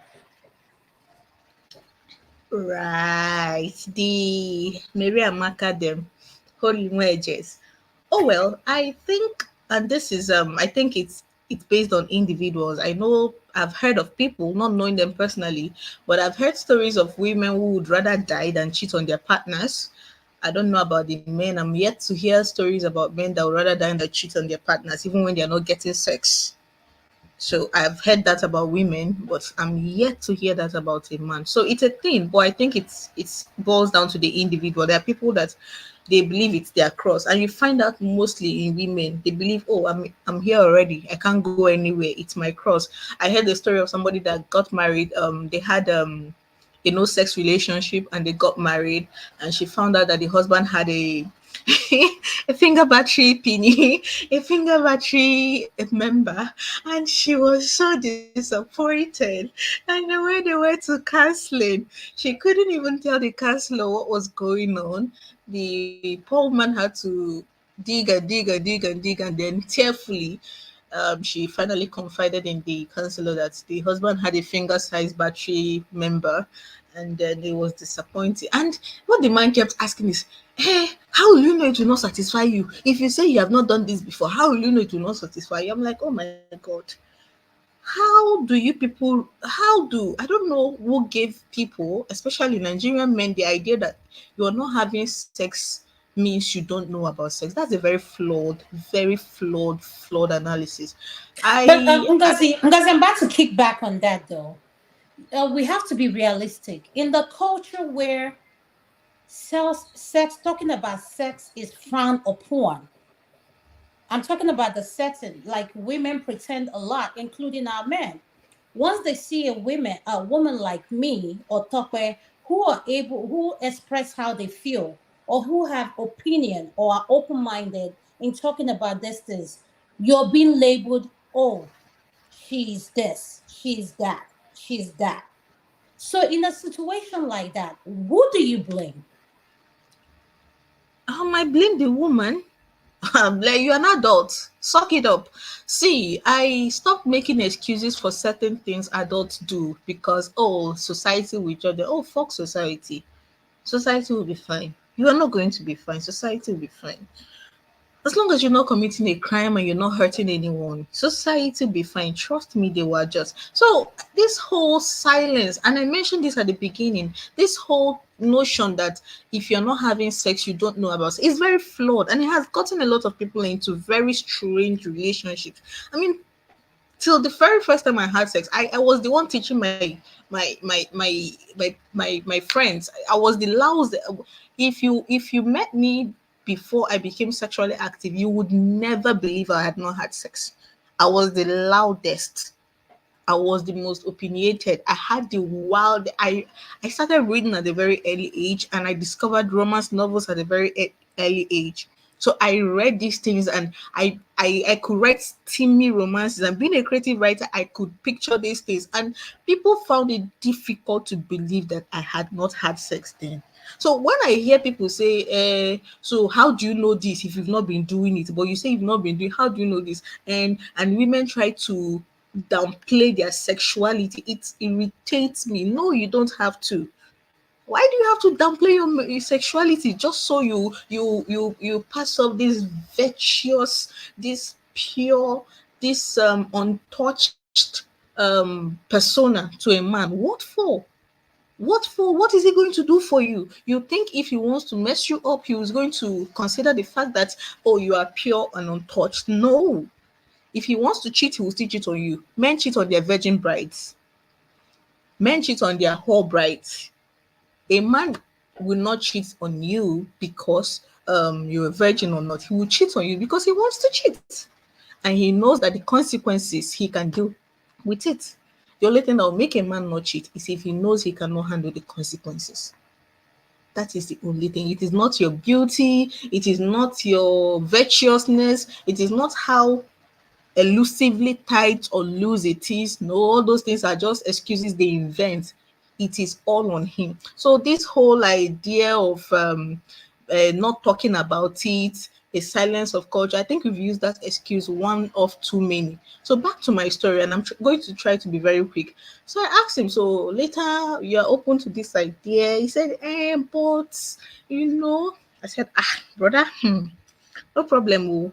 You see, like this, you like better thing, Abi? He said, yes. I said, well, I'm looking at you. If we end up together in the next 20, 15 years, you're going to look like a proper Zadio. He said, now I got the body. I'm like, and you take me to, I won't want fine, fresh, blooded human beings. He said, I said, the way you like fine things like that is the way me I like fine young things like that. So if you know that at any point in our relationship you want it to be open, I'm okay with it. But we're going to have rules. And I went on to tell him the rules. Tell him, if I ever get to the point where I want an open relationship, it's going to be really open. The day you begin to hide anything about it, it is no longer open. And I withdraw my consent, and it becomes you cheating. So we had that conversation and many more conversations concerning sex, reproduction, and whatnot. So I really think it's conversations people should have. It's will it make your partner cheat on you if you get into the marriage? And I have to say this: there are people who have these conversations and life happen, or wants and needs change, and you see somebody that was once sexually active, one thing or the other, and they're no longer enjoying it. So we have to also put those things into consideration when talking about it. But is it an excuse for infidelity? Absolutely not. Absolutely not. It is not an excuse. Yeah. Thank you so much. I really appreciate your opinion on this. And once again, thank you for joining us from Nigeria. Mr. Jidelfo, could you please unmute and your nest? Thank you. Hello, good afternoon, everybody. I really enjoyed Ngozi's, position, on the sexuality in the marriage or relationship. But I will move away from, her position a little bit. I will go deeper into the place of, woman, African woman in a marriage relationship, you know, how it affect them, and how the men treat them. So, not taking much of our time, I know that, you know, 1 minute. I know that, infidelity is an act or fact of having a romantic or sexual relationship with someone other than one's husband or wife or partner, as the case may be. So, in the Western culture where most of us reside, this position is well covered. Like the laws, the laws, the constitution, the status, they all have protection, for the women. You know, so, but going back home, in our African context, in African, we Africans, especially in Nigeria, you know, is a, of course, generally is a man's word, but we can feel it more when we talk about an African context. So, taking Nigeria for example, the all the privileges lies with the with the man, in a marriage relationship. The African woman actually have no sort of protection or much have much opinion or have much say. I'm talking about traditional African woman. I know the improvement in education and the endowment, the women having to aspire more, or higher in knowledge and knowing about themselves, have given them much privilege, but going with the Nigerian constitutions and the Nigerian laws and the way this this like where you have the cases of like abuse of women or divorce cases. I've I've privileged to see many divorce cases, and I think in most cases, it's normally the man or the husband that always have the they have a better the judgment. The judgment always goes their way, you know. So unlike the Western world, where the facts have to be well looked at, and if the woman I always have a much especially much protected. But in our culture, in Nigeria or Africa, for instance, the women have it have it very difficult. So sometimes even when the men who normally are the ones always cheating, because I'm a man, but I know that we the men are where the problem lies more.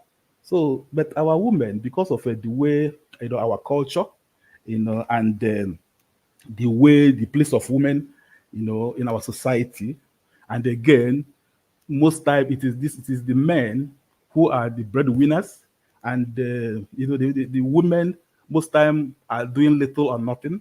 So when even the man or with their spouse or partner are the one cheating or doing something of that nature, they find it difficult to even leave the marriage, or even have to even seek like legal measures, or how to, or even if they have to go end up going to court. Most times, the way the Nigerian system is programmed, they even came out nothing. And again, the society will look up to these women as if they've done something wrong, So, and they will tell you, oh, your husband, can do this, can do that. We Africans, we have our way of doing this thing. So I feel so bad sometimes, that our women, up to this, this 21st century, you know, find it difficult to even have a voice in the relationship. I mean, in their marriage, the men have all the way, they does things the way they want, and the system is so bad that most of these women, even when they have been treated badly, they chose to remain because maybe poverty. If they leave the marriage relationship, I mean, what are they gonna do? How are they gonna feed? And if they move away, what is the place of their own children? The inheritance. The man can bring, another woman or bring more women. So how are they gonna cope? What is the place of the children? So and now what's gonna become of her life?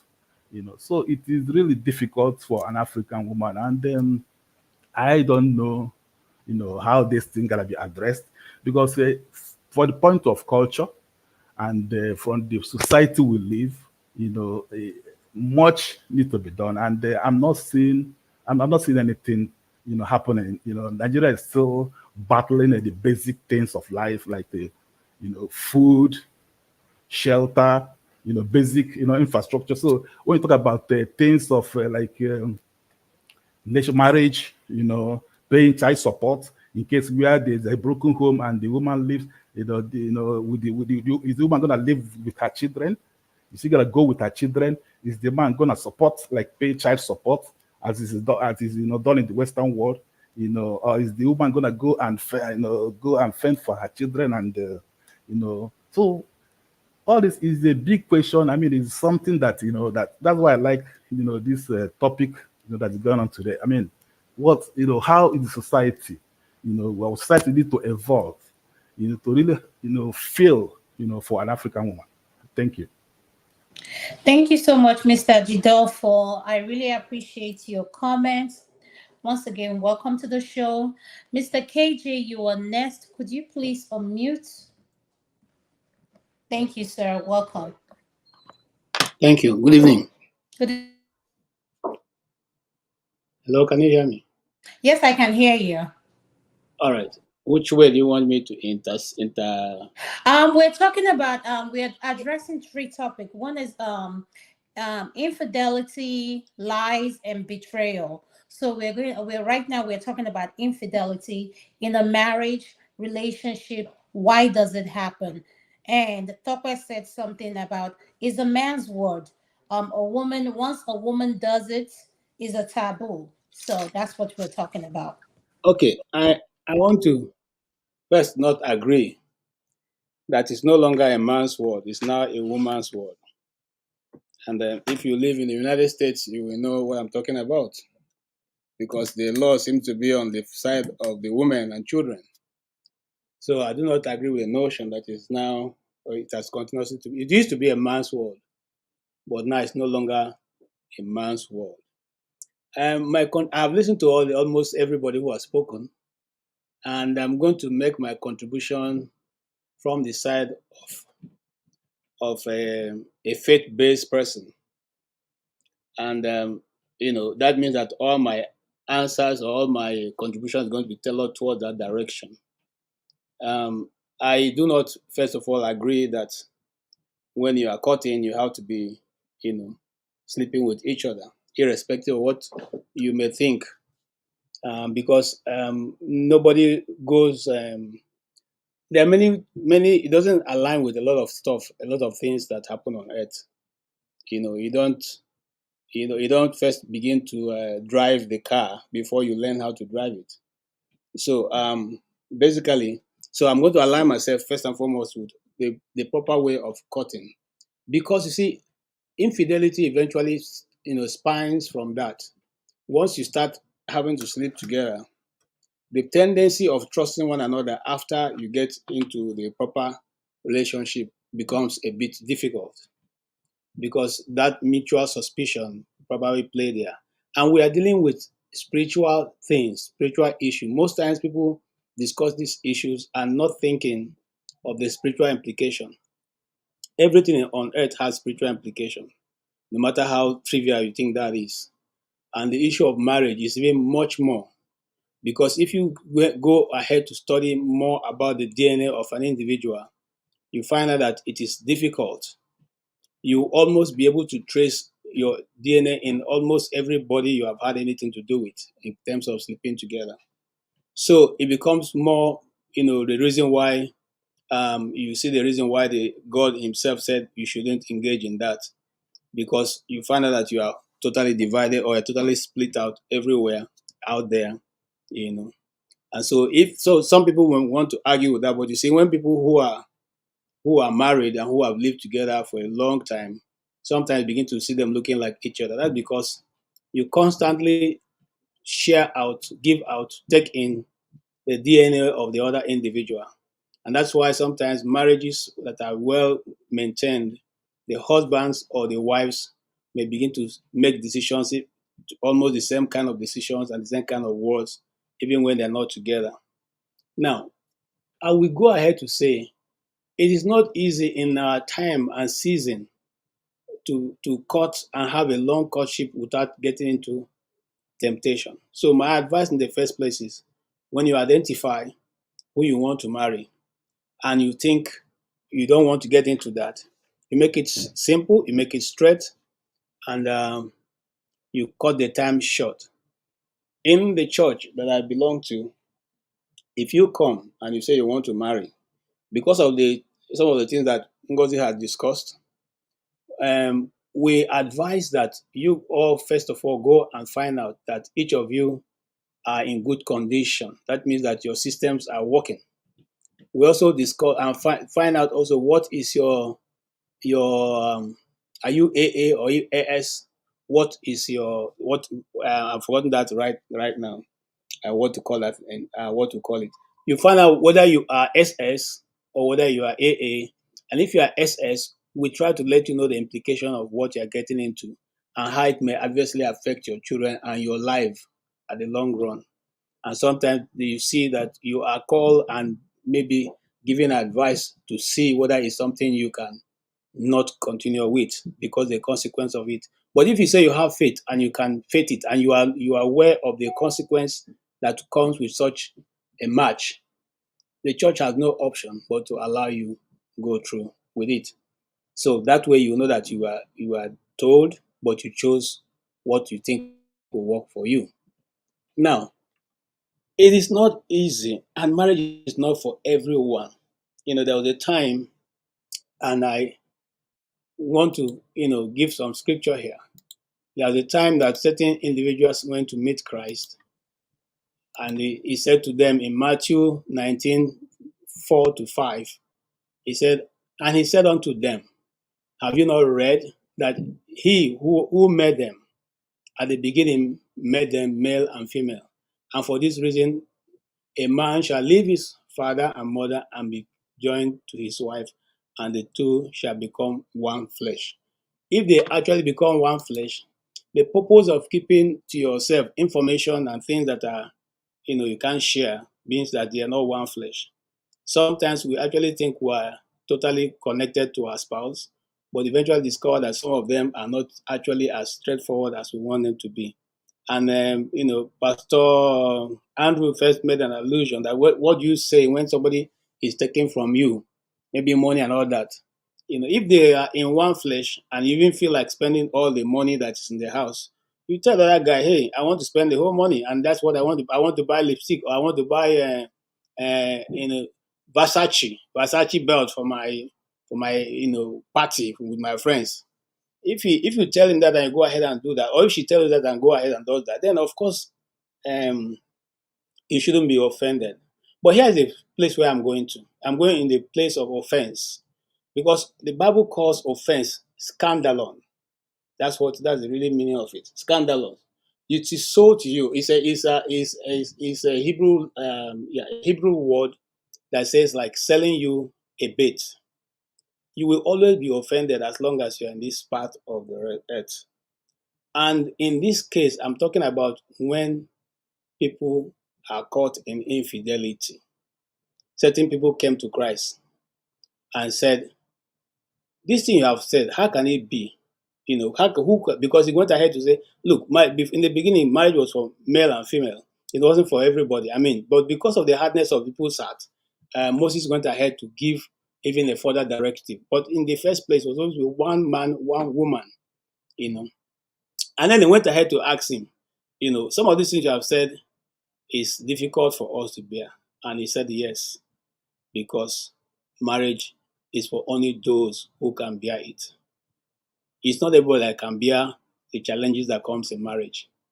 It's not everybody that can handle it. Some people have very short fuse. Some people, when they go into a marriage, they say to themselves, if my wife cheats, that's the end of it. And you get into the marriage, the very first week, your wife is somewhere else doing something else. And not that she's even doing something else, somebody tells you, you yourself run into it, you know. And then the devil does that because he wants to find out, oh boy, the sure you said this is, if this happened, you are true. It don't happen now. Yeah, what do you do now? So Christ looked at it and the hardness of men's heart and said, marriage is not for everybody, it's only for those who can bear it. You will meet a lot of tough things in marriage. You meet a lot of people, and let me say something again. You see, not everybody, man or woman, that are trained properly.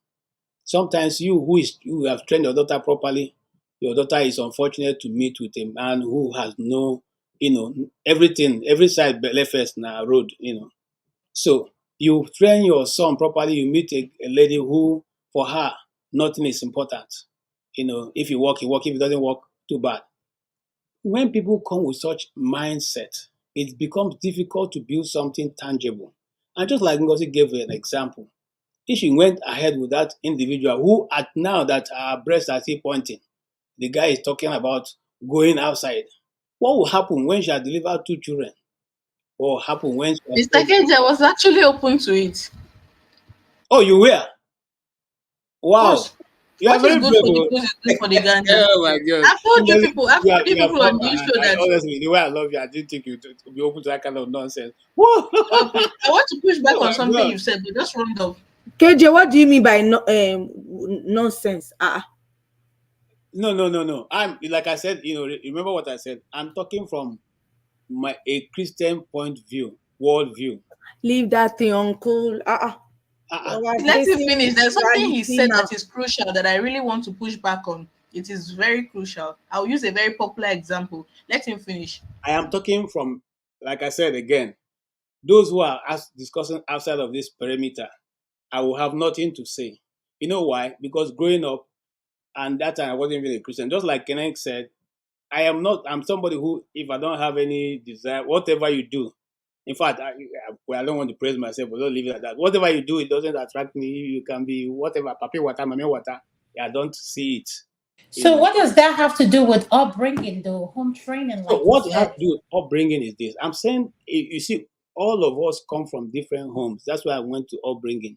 And sometimes the way you are brought up, you may not be matched with somebody who is brought up in that way. Okay, whose values and principles are totally different from yours. And Mr. eventually, KJ, when I you beg to live differ. together, Upbringing has nothing to do with this one. Oh. These are adults we're talking about. I am telling you. hold These on are now. Hey, adults. Oh. the Ah. adult that you become today is not from where you grew Do you up. know the kind of upbringing I had? If you know the I'm kind of coming upbringing, now. I'm not even supposed to be on this show talking about this kind of things publicly. No, My you see family will now. be scandalized. But Mr. KJ, do you know what you said? I kind of reason with you, but where I kind of reason with you comes in the sense of that's why we have a lot of our women who pretend to be something they are not. Because of your whole upbringing and religion and Yes, background. yes. Okay, Because I can answer take for instance, Adama. Mr. KJ, Ngozi just said something now, and you said, "Wow, Ngozi, I wouldn't believe you go for something like that." We Exactly. assume we know people because of we're looking at them Background. physically from the outside. You don't know what she does in her private life. You don't live there with her, but because she has painted this picture, then when you see someone like me, Adanma, you say, this one. They'll put all these labels on which I'm comfortable with. I don't have a problem with it. But at the end of the day, we have to be very careful how we are quick to form opinion about Or, someone or we do judge. not know or judge. Okay, I think you're when you go to judging or forming an opinion, you probably be taking it a bit too far. Now, I have known Ngozi for a while. At least I see her on this thing. So it's not a question of forming an opinion. It's a question of you. I mean, I would say I put it this way. I would always give the best that I think that's how the person is. And I'm not saying whatever choice you decide to make is a wrong choice or a right choice, because all of us But are. it sounds as though that you're saying that choice is Listen, wrong. I think Ada, you are mistaking what I'm saying. And like I said I'm coming from a Christian mindset, and Okay. I would not be responding to anything that is outside of that mindset. That's what I said.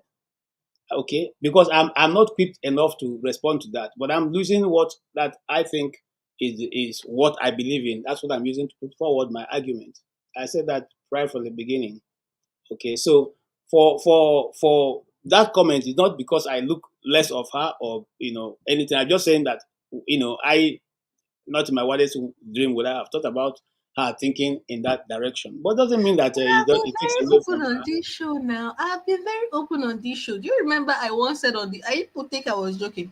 There was a day we had a discussion, I think last year, on Have Your Say, and we were talking about polygamy. And I did say that if left to me, if the roles were reversed, I will marry 4 husbands, one for each market day. End of no I, negotiation. I, And Ngozi. I, no, see, see. I never heard that. Honestly, I never. I said this on this show. And Mr. But Gage, let me quickly ask you something before you continue. You did mention that as Christians, and I do buy this because, like I said earlier, I come from a very conservative background, very conservative. So, and I see you, I hear you. I was a church girl for the most part of my life so far. I have been a proper church girl until very recently. So, this thing you say about one of the causes of infidelity being couples engaging in premarital sex, having carnal knowledge of each other, it being one of the reasons they go on to cheat in their marriage.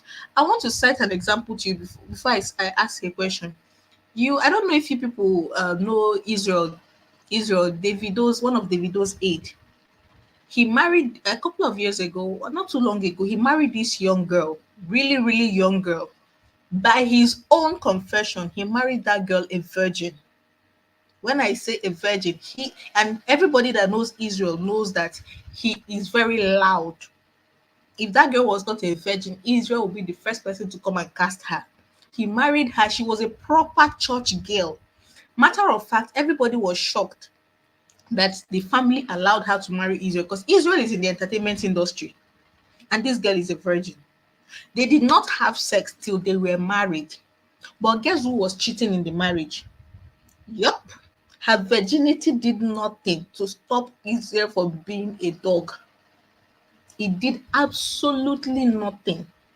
So when you say these kind of things that if the girl did not have sex with him, okay, but he still, and this is one let's example. This is just even one where the other guy you say that maybe he was cheating, that he was sexually active. And I hear you, but I also know stories of where two virgins got married and still there was a case of infidelity. So what do you mean that once you do not, so what are you trying to say, that once you okay. do not have sex during Let's have an open mind, and I can say this because at least in this issue, I've been a bit deep into it, at least from a Christian perspective. Now, there are many reasons for infidelity in the marriage. If most times it's not based on the character of any of the parties. Sometimes it's just inbuilt. Okay, it just some people are built that way, and for those people you can't do anything about. I give you an example. When I was serving NYSC, a certain hall had to come and call certain students from my university was in that hall. They had to come and call meeting because one of our female student or ex student had virtually gone through everybody in that hall, to the point they are now making fun of the university, and they called us to come and talk with her. Of course, she didn't give a damn about whatever anybody wants to say. Whatever she wants to do, she wants to do. So why am I saying that? People, not because if it's so pretty lady, I mean, but that is what is in the system has been built that way. There's nothing anybody can do. Same thing with men. Some men are just, no matter what you do, if you like to be the most beautiful, carry defense and attack, they will still not see it. Because to them, look, men are like lions, okay? They are territorial. They are greedy.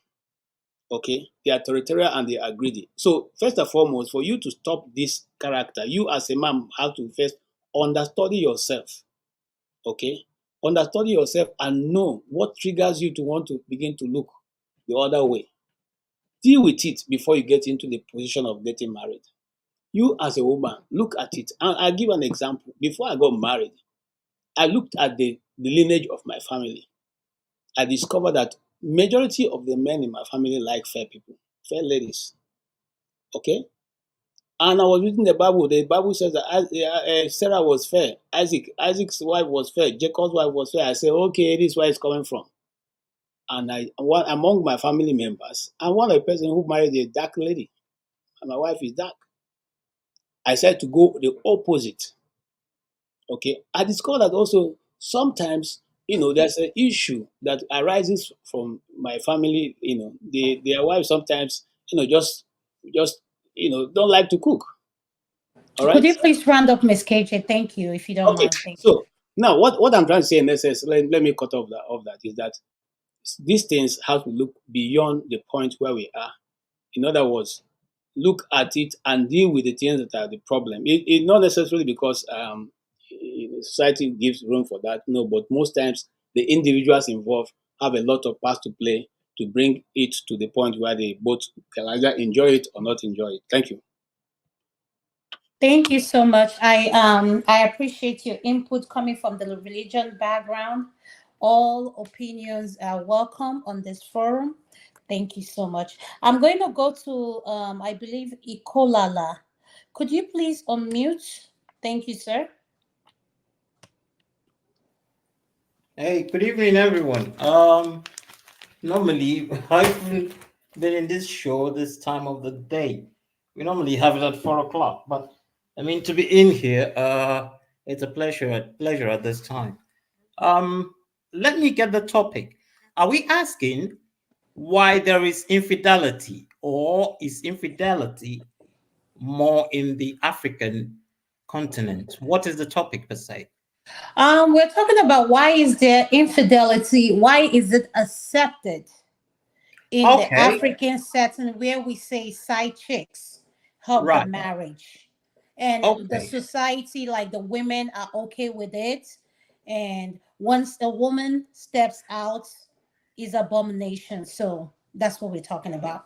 All right, I see. Now, I'll start from a very human perspective. You see, if you ask yourself one question, have you ever seen a cat on a leash? You can't see a cat on a leash because it will fight you to death. Its natural attitude is to be free. It's not a dog that is quiet and tame. So a cat must be free. So it's natural human nature, men and women, to be free. Sex is something like you using the toilet. But now we now say, why is it being frowned upon? Now, if you go back to history, and I'm going to go back to, because some of people here has been coming with the Bible, all this thing started just 2,000 years ago. Go prehistoric, because Socrates told you, he said, the first fool is the man that drew a circle around himself and said, this is my land. So he's talking at the start of time. And then you ask yourself, how are societies formed? How are rules made? So let's say we were all gathering fruits, and then someone got so wise and decided, look, I can't go on gathering fruits. I've got to form a community.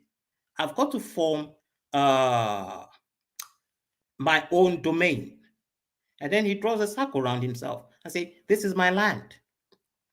And then he realizes that he needs hands to work that land. In other words, the first trade of man was farming. And then he made rules because he has to keep those hands. And how do you rule a people?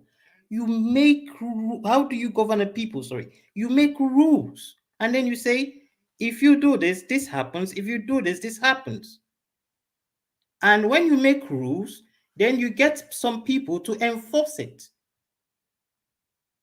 And you're making those rules against nature because you're doing it. That is why Socrates said the first man that drew a circle around himself is the fool, because you're going against nature. Humans were meant to be free. So because you want to keep your land, you want to keep your property, then you start making rules because you want to govern them. And then you say, this kind of persons must not do this. This kind of persons must not do this. And then you set out a kind of enforcers, which is now called the police. You set out enforcers to enforce your rules. But human nature, being what human nature is, before time, you adapt to those rules. You don't need to be told them anymore. It's just your normal. You are adapting to what is not natural to you. So go back to what I asked you. I said, have you ever seen a cat on a leash? Because if you try to put a cat on a leash, then you are creating a problem, asking yourself, why don't cats want to be on a leash? That is what you're asking yourself. Why are we into infidelity? Because that is our natural self. We're just trying to adapt to what is not natural. Okay, so this man made his rules, said, oh, all my women must stay in the house so that they can make babies for me and they can farm in the land, and all my men can go to the farm and do what they want and go conquer lands for me. And it became the norm. And we have lived with that over millions of years, over thousands of years. And the funny side of it is, one thing with rules is, if you make the rules and then you put people to enforce it, after a while, when it becomes the norm, the people those rules were made for enforce it themselves. This is what you now see in the political setting, whereby probably a corrupt politician comes in and tries to rule, and you have the same people he's trying to steal from defending him because they've taken it as the norm. It's the usual thing. So when you talk infidelity, it is not particular to a kind of people. It is not particular to a kind of culture. It is not particular to a kind of religion. It's just because at some point people has formulated rules to the point that they have fine-tuned it and fine-tuned it and fine-tuned it, that some are now just acclimatized to it. So in the Western world, they fine-tuned fidelity to the point that if a man goes out and have an affair, the woman doesn't just leave the house. You get benefits. So the man thinking, oh, I've been working over 20 years of my life. So if I go through this, this is the consequence. It's not that he doesn't want to cheat.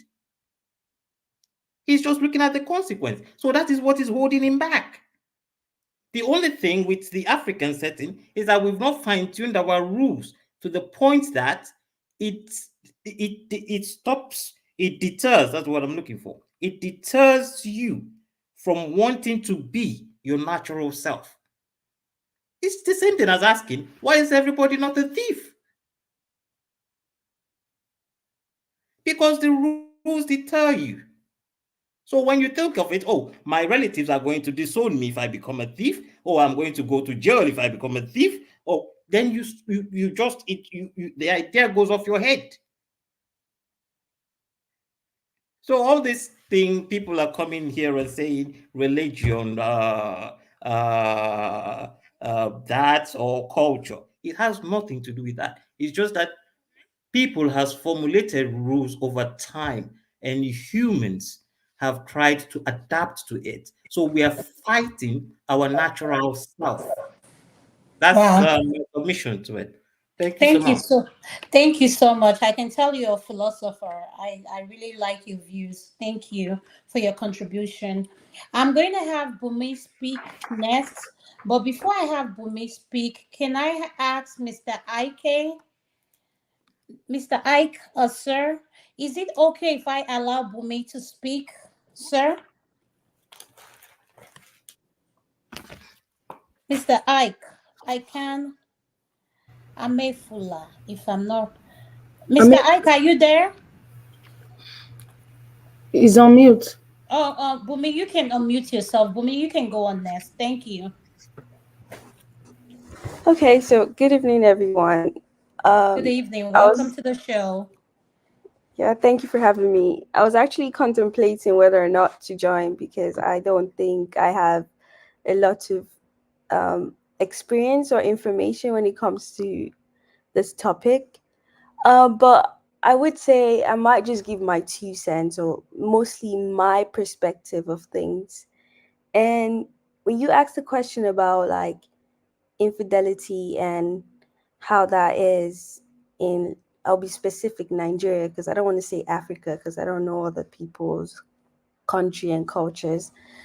I would say it probably starts from the conversation on whether or not we view women as a as a thinking organism that has the right to contribute to society, or if we see women as objects. If we look at the angle of objectivity, then it makes a lot of sense why infidelity is a big like topic in the Nigerian environment. Because if you view your wife or your woman as something that you should have, it's like your right, that is a woman, or like a trophy that you should have, or someone that makes baby and just continues your lineage. Of course you're going to cheat. Of course you're not going to like view that as, whether it's marriage, you're not going to view it as a serious commitment that you have to stay with for the rest of your life. But you can also go the other way for the woman, in terms of like, when you feel like your opinions and your views are not being taken serious, you find other ways to find validation and other ways to kind of like please yourself. And when we always focus about the men, or it's in a man's DNA to, cheat, or like to just go around and have all of the sexual activities, they don't also focus on like, women also have sexual drives. People have different, I think it's called a libido level, whereby you might be very sexually driven compared to the next woman next to you. But no one puts it into account because they believe that women are one thing. But a man can be different things. A man can be faithful, but he can also be wayward. So you don't put accountability to them. And that's why you see that conversational, there's just this lack of like understanding both men and women, because one is being put above the other, and they're paying so much attention to the other that you're just suppressing the other one. But guess what? When you're suppressing someone, they're obviously going to retaliate. And I think Mr. Kenne also talks about like women also cheat. Well, of course they're going to cheat when you don't even believe that, or a society doesn't value that, like, their contribution. So if you don't think that woman has a high sexual drive and it should be met, and you believe that that woman is supposed to just be something for you, she's probably going to find other ways to like find pleasure or whatever from that other angle. So I think that's just my perspective on that side of like infidelity, in terms of like, I don't think we as a society are putting a lot of effort into understanding more about men and women. And it's just more or less like, this is how things are being done, so we have to just stick to that role and not change anything. Thank you so much, Bumi. I really appreciate your inputs. And Don't feel like you don't have an opinion. Oh, your opinion is valid. Okay. And why I said your opinion is valid, you can learn something, and we can as well learn something from you. So thank you for voicing out your opinion. I'm going to go to the next person, and the next person is going to be Mr. Kandu Kandu. Could you please unmute? Welcome to the show. Yes, good evening, good morning, depending on where Good you are in the evening. world. Yes, I think a lot of people have spoken well and expressed their views and beliefs. I believe that when the story of this time is written, it will be a very interesting read. The people in their 20s, 30s, even some in their 40s now, in the next 40 years when the story of this time is written.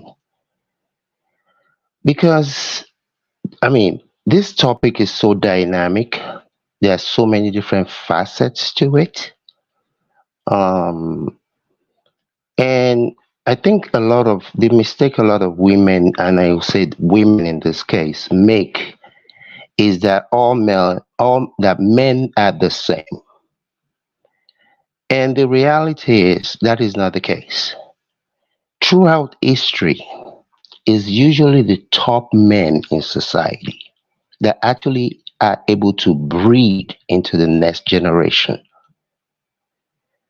The vast majority of the men that are considered the lower percentile of men don't get the opportunity to breed for their offspring to go into the next generation. So when we talk about this issue of quote unquote cheating, part of the question I will have to ask myself is what type of men are we talking about? You know, um, and I would like to preference this by saying that I'm a man that respects women. I have four sisters that I respect dearly, and I've always believed I will never be with a woman that I would not be willing to treat the way I would want someone to treat any of my sisters or my own mother. But having said all that, I think I've said this on this panel before, that especially the women of nowadays, a lot of them, it's all about stuff. It's not about my comfort, my enjoyment, my this, not about the family, my children. Like someone like my mother, for example, she lived for her children. How well the children that she and her husband produce, how well of a people are they going to be, was her life. But what I see these days, even some of the things that were said earlier about people, I have nieces and nephews, they just hook up, Netflix and chill. Some of them don't even know the name of the people they're sleeping with. But you see, I feel sorry for women. I really do. Because men and women are not the same. We're not. In the eyes of God and respecting one another, yes. But what we bring to this situation is different. You see, in my world, because I talk to people about this quite often, maybe once a week or twice a week, I get to talk to somebody about in my family, my nieces, about this type of situation. I'm not saying that everybody, like KJ said, marriage is not for everybody. But this life has to be spent in a way, especially if you're lucky or unlucky enough that God gives you a long life. Because the disparity, in a way, is this: a good man who is doing well for himself, whatever you consider to be doing well, can easily every day of the week pick up, who is, let's say, 60 years old or 65 years old, can easily pick up a 25-year-old lady just about anywhere. The average woman who is 65, I don't care if you have Oprah money, you're not going to Hold be able on. to. Can you hold on? Um, who is that on the background with their camera on? Could you please turn your camera off, please? Yes, Daddy TV. Could you please turn your camera off?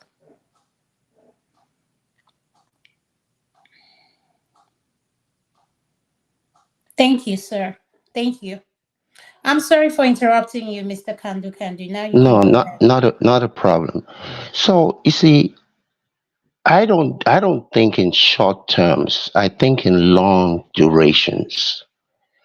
So all this issue of what a man can do, a woman can do better.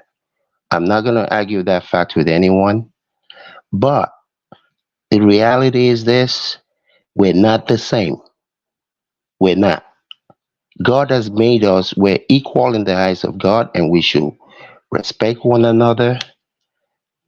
But a lot of people are going to suffer. I'm telling you, because when the older you get, the caliber of men that are going to want to be with you, and the question is, want to be with you for what reason? For what reason? Like I was about to say, even if you have Oprah money, you might be able to get it. Oprah might be able to get a 35-year-old guy to come and sleep with her, just sex. That's it. He's not going to be wanting to be hanging around with her, even with all of her money. But a 65-year-old guy with even 100 of Oprah money can be pulling 22-year-old, 25-year-old that want to stick with him all day, every day. So again, I've said this before, and this is what I advise people in my family that have women. This life is not about glitz and glamour. Life is about people. Find somebody that you can align with. Go ask Allah, Muhammad, Buddha, and everybody to help you in that process. Hopefully, you find a man who is a decent human being. I don't believe in. I've been married before. I've never cheated in a marriage. Have I done it when I wasn't married? Yes. So this notion that some people think that, oh, if a man can do it, why can't a woman do it? What you have and what a man has, all things being equal, and men respect is an unbelievably important thing to a man. You see, if a man has a wife, for example, let's use the wife, not girlfriend. Having your wife, knowing that this person and that person has slept with your wife, I don't even know how a man can, a real man, I'm not talking about a male, a man, for you to walk in a room and you know that out of the 100 people in that room, 20 of them have slept with your wife. I don't know how a woman will perceive that. But for the type of man, the man that can take care of a family, the man that is the man of the house, that respect, not that because, the wife is a virgin when he married her, but the way for other men to be able to, you walk in a room and other men are like, oh, me too, I don't sleep with them. Oh, you too don't sleep with them. I don't know if a woman can understand what that does to a man. Again, this is a very varying topic. Um, Everybody find who you're comfortable with and live the life that God allows you to live. Life is not meant to be alone. But don't be a side chick. Like I tell my nieces and nephew, you should date with intention. There is no reason for you to be with a man for 4 years. When you're going in, this is what I'm looking for. If you're not looking to get married, we shouldn't even start this process. I'm not saying we should get married today, but we're going to go into this with the intention that that's where we want to go. And over the next year and a half or whatever, we'll try to see if we can live with one another. But if it's getting to 2 years and he's not willing to commit, you need to move on. There's no point staying around with somebody for 12 years or 15 years and you never got married. That's what I tell my people in my family. So again, ladies, interesting topic. Mr. Kandu, thank you so much. I Thank just you. wanted to just wanted to ask you a question. I heard what you said about the women, and no matter what your position and the society is today, tomorrow, whatever status you are in life, you still have to be um with a man. In other words, will you agree with me that both men and women we both need each other? Absolutely. I think that was the essence of what I said. I said everyone man, the man should find a woman that they can be with, and then the Uh-huh. woman should find somebody, because life is not supposed to be lived alone. That's why So I say I what would you say in our society? When I say our society, in the Nigerian community, why do you think a lot of our men look for what they're not missing? I'm just using that word hypothetical. So what would you say is the reason? um I don't think it's man. I think the whole world is going to hell in a hell handbasket right now, regardless of where you look in the world. I don't know what in the world is going on, but the reality is this: even within the cultures that allow a man to have more than one wife, you see, if you are not able to be satisfied with one, then you marry a second wife. Then you're not satisfied. Now, the other time you marry a dark skinned one. Now you marry a yellow pawpaw. Now you find one that is in the middle. You see, that's something within you. That's an issue that you have within yourself, that you need to go and sit down with someone, because you will never be satisfied, no matter how many you have. So again, I don't think it's the. I mean, I know this is particular about the Nigerian environment, but again, it's not just Nigeria. This is a worldwide thing. And like I said, you have people that are just hooking up. But you see, again, the issue for me is when I look 20 years down the line, 40 years down the line, how many men, I'm not talking about male, wants to be with that woman that everybody on every street has slept with? For the average man, the fact that you have a woman that other people, or as fewer people has slept with as possible, is important. And it's not the same. It's not like, oh, okay, for the average woman too. The fact that, I mean, this is just how men are wired. I didn't make them. This is just the wiring. To say, oh, she has, oh, he has 100 body count, so it's okay for the woman to have 100. No, a real man will not even touch you, because his friends will be making fun of him. And Fanny Adugbo, nobody wants that. No, but no man wants that. And it's not the same. I didn't make the rule. This is just the way it is.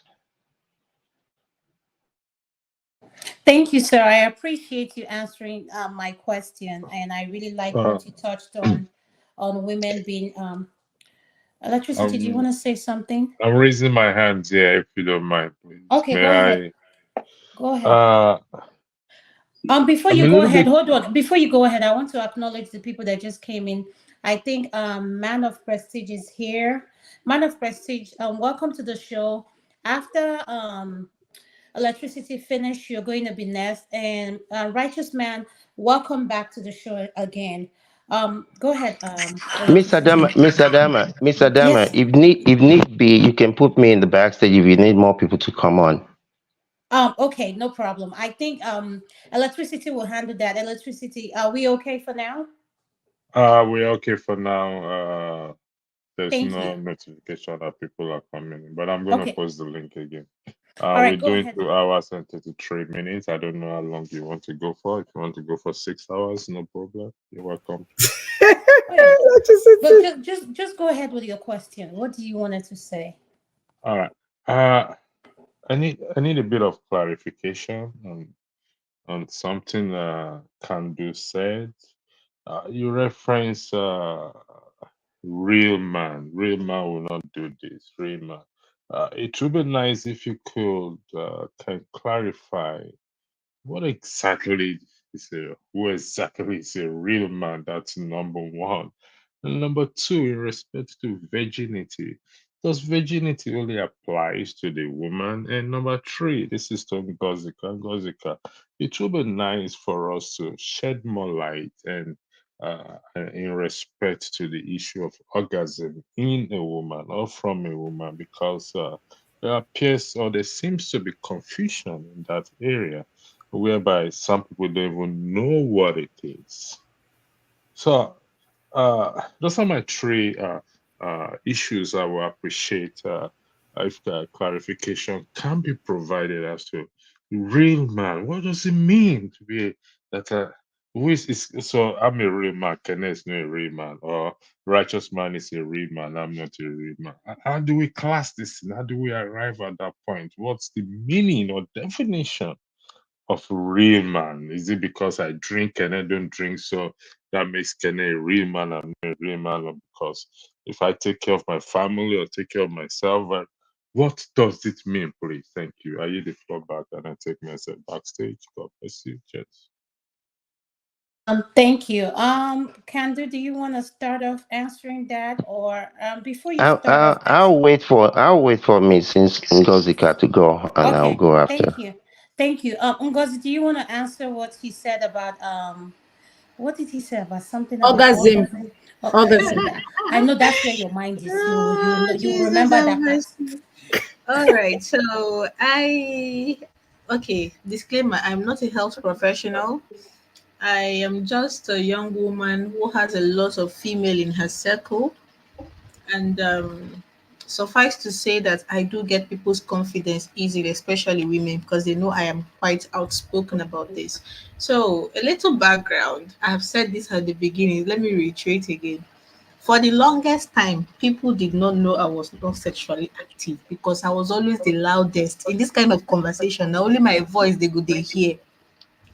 And it was sort of a defense mechanism because when you talk like this, they're like, they think that was why I was just laughing. When Mr. Kandu was talking, I was just smiling because when they see you, you're the one that they're like, oh, don't go there. Don't, that girl, she too tear eye. Don't go near her. And you are safe, except when you meet the devious ones, the really mischievous ones. You are safe. It kind of gives you some sort of protection. So back to this orgasms. I I don't know how to say this without being offensive, but No, say it Nigerian whichever men, way that makes you comfortable. That's why your camera is off. We that all are God, adults here, so don't feel shy. If you want it's me to not help even you out, shy. I am not even just say it. I am not shy. I'm just it's a lot. It's a mouthful. So I think Nigerian men generally are romantically lazy.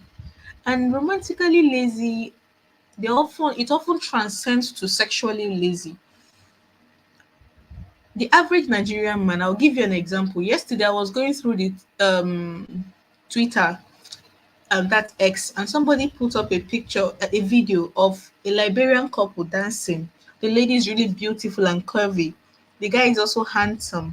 And Nigerian men were in the comment section. I heard that the video was actually trending on Twitter, on TikTok, and somebody brought it to Twitter because I'm more active on Twitter. So somebody brought it on Twitter and was like, if you see the way they are roasting this couple, telling this guy that if it is in Nigeria, they will use money and collect his babe. Nigerian girls, they too like money. And I was so sad because remove money. And I say this with all respect as somebody who had a dad and who has a brother and who wants to have a son and who has nephews. I say this with all respect. Nigerian men, if you pass money, I don't think say again any other thing I won't give woman or know how to give women if he pass money. And that is why when they can no longer provide, they want mad. And it's sad because they're often always the loudest. So for people who are so loud and so braggadocious, you would think there is more to them than just throwing money around at women or making mouths when it comes to women. But you just The average Nigerian man, if he pass using money to impress woman, and they're the one that coined this whole nonsense that Nigerian women like money. Meanwhile, it's just them projecting. That's the only thing they know how to do. No, but because I kind of don't agree on that part that they are the one that project it. No, they are the one. Let me learn so that I'm trying to walk you through something. You see, Okay. there's something about projection. When I am terrible at washing plates, and I don't want people to laugh at me for not being able to wash plates. What is washing plates? As in, No, so no. Sorry, that's a very wrong excuse. Because I know someone I don't spoil. When I'm very terrible at sweeping, maybe sweeping the compound, and I don't want people who are passing, our neighbors who are passing, to pass and say, see this one, we can't sweep the compound. I will see my sister that probably sweep the compound better than me. When I see people pass, I'll be like, come on, give me that broom, you that you don't know how to sweep. Every time, if I keep saying it over Ngozi, and why are over again. you, sorry for cutting you short, but why are you acting like a Kene now, speaking in tongues? Because, and No, I don't I'm not understand all these speaking in tongues. I'm idiomatic. just using. No, I use the washing plate, but I realized that it has sexual in it. It's a sexual innuendo for most people. I'm kind So of that was why I confused. had to choose Yes. Because I'm another. confused when you say wash plate. I'm kind of confused. Are you talking about That a was why I had blowjob? to use another example because I know most people were going to start thinking about No. giving But head be and receiving specific. Are head. you talking about a blowjob? Are you talking about? That is what. No, I'm just talking about doing dishes.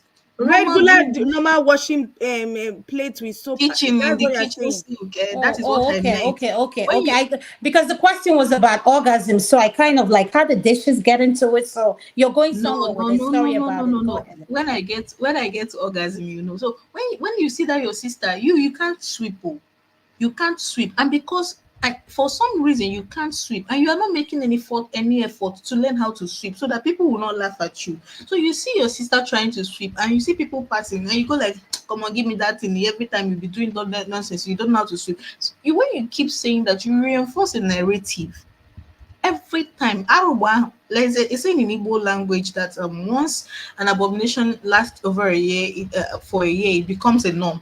So when you keep saying that, it reinforces a narrative, and that is how this whole thing about Nigerian women liking money started. Let me give you a practical example. When you see a rich Nigerian, be it a man or a woman, check the number of people dobalaying for him or her. It is always mostly men. This is no cap. Boss, my oga, chief, na wetin you go dey hear. But somehow they found a way, and I don't know what sociology they use, they found a way to twist it that it is women, it is women that are gold diggers. Nigerian women una too, but they are the ones that are always throwing money at these women because they can't do anything else. They don't want to do anything else. They are afraid to do anything else. They don't have the time to do anything else. And they bring it to the bedroom. He will marry his wife, a virgin or not, it doesn't matter. He pays the bills, takes provides, and when it's time to do the do, he just climbs and do pam pam pam and he's off. Now, for most women, Gussie, what did you say? Say that part again. He just commented. he Like climbs and do pam pam pam and he's gone. like Now, two for minutes, like two most, minutes man, right? even if it is 1 hour, I get the ones where go they dig hole. I say they won't dig. I've heard things in this my short life. People don't want to know the things I've heard because I used to do this. I used to do online sex toy sales. So I've heard things. Oh, you don't want to hear some of the things I've heard. They'll climb and do pa pa pa, and then they are gone. And see, most women, it's not their fault too, because this is what they've been used to. That is why I laugh when men say, my wife dare not cheat on me. She cannot cheat on me. I take care of her. I do everything for her. Okay, what she just needs is one person mistakenly touch her when you've not touched her before. If you see that woman again, I know wetin cause am. And they have this notion, men, they don't want to, and I'm speaking specifically about Nigerian men because they're my brothers and I want them to do better. They have this notion that they don't understand the woman body. They don't understand the makeup sexually, how what makes a woman tick. They don't understand it. They think And there's a study, I'm trying to find it, but I can't use my phone right now. There's a study that shows that a good percentage of women do not orgasm through penetration. Most men do not know that. A good number of women do not orgasm through penetration. Everything but penetration. So what? But they think they're once they even use it and make mouth to their friends. You hear, because I grew up around, like I said earlier, I was very loud about this kind of thing, so it drew guys to me as friends. So I was already hearing very braggadocious statement like I fuck nonsense come off for her body. I was going at it for 30 minutes, and I always pinch myself. Now hole you dey dig 30 minutes, and I will. May I interject you there, please?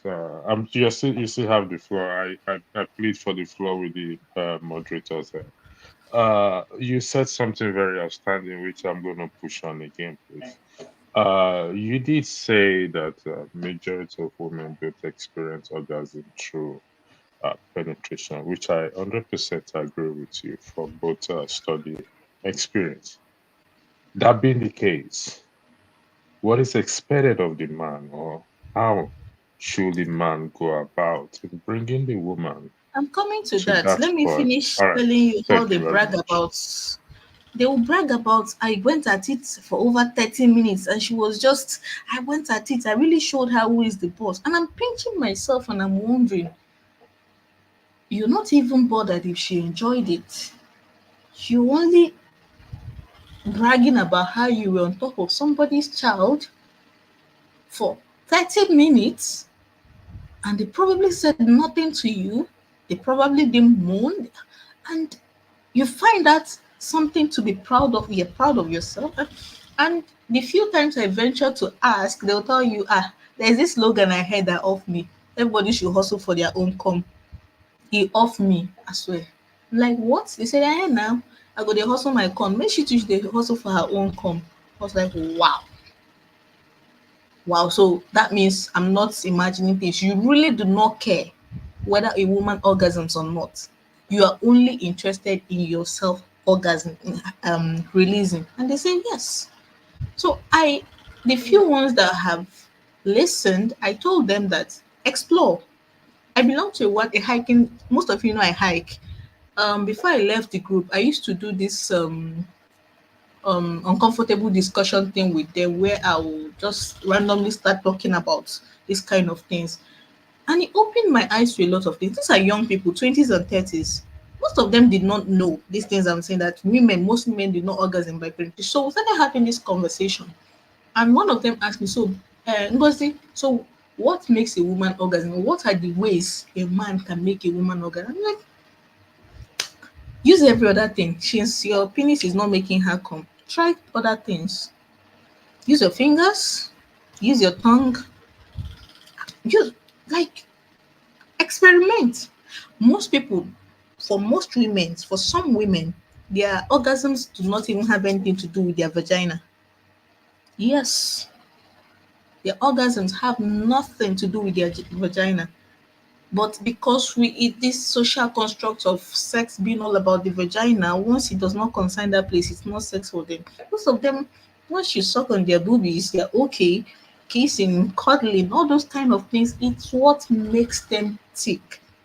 So experiment with your fingers, experiment with your talk about it. Talk about it, for crying out loud. If you can talk about everything else, why can't you talk about sex?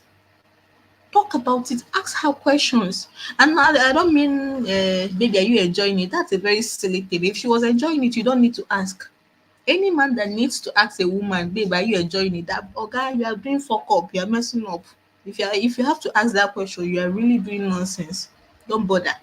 If you are doing well, she will tell you. You are going to hear her scream it. You are going to hear her moan it. So, farabale with the I beg, I dey go church tomorrow. I don't know if that answers your question, but these are the ways you can make women orgasm aside from putting your phallus into that place. Use your fingers, use your tongue, talk to her about what makes her tick. If she has a sex toy, use it on her and play. And And there's one particular one called Rose. You know, let's we are every all woman hands on should have that here. one. Yes. Is Every I woman mean, should if have you that know, one. yes, there's one. We Ngozi, you covered it. I just wanted to throw one in so that the men, they can be open mind about this thing, and and it has nothing to orgasm has nothing to do with age. I don't want to hear people saying, "Oh, I'm this age, I'm this age, I'm this age." No, if you can't take your woman there and back, you failed your duty as a man. I'm No, you sorry. need, if they need help, they can seek help. There's nothing wrong in seeking help. I agree with that too. So why we're saying that, Bumi is Bumi still here or she left? Yes, I am.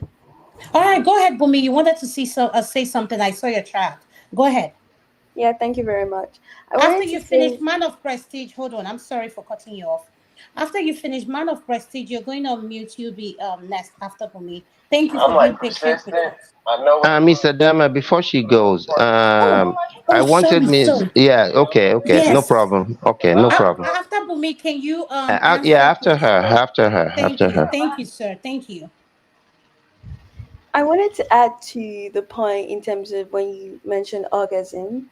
Um, when I reflect on where, like, growing up in Nigeria, I realized that sex, just as so many people have mentioned, was not really talked about.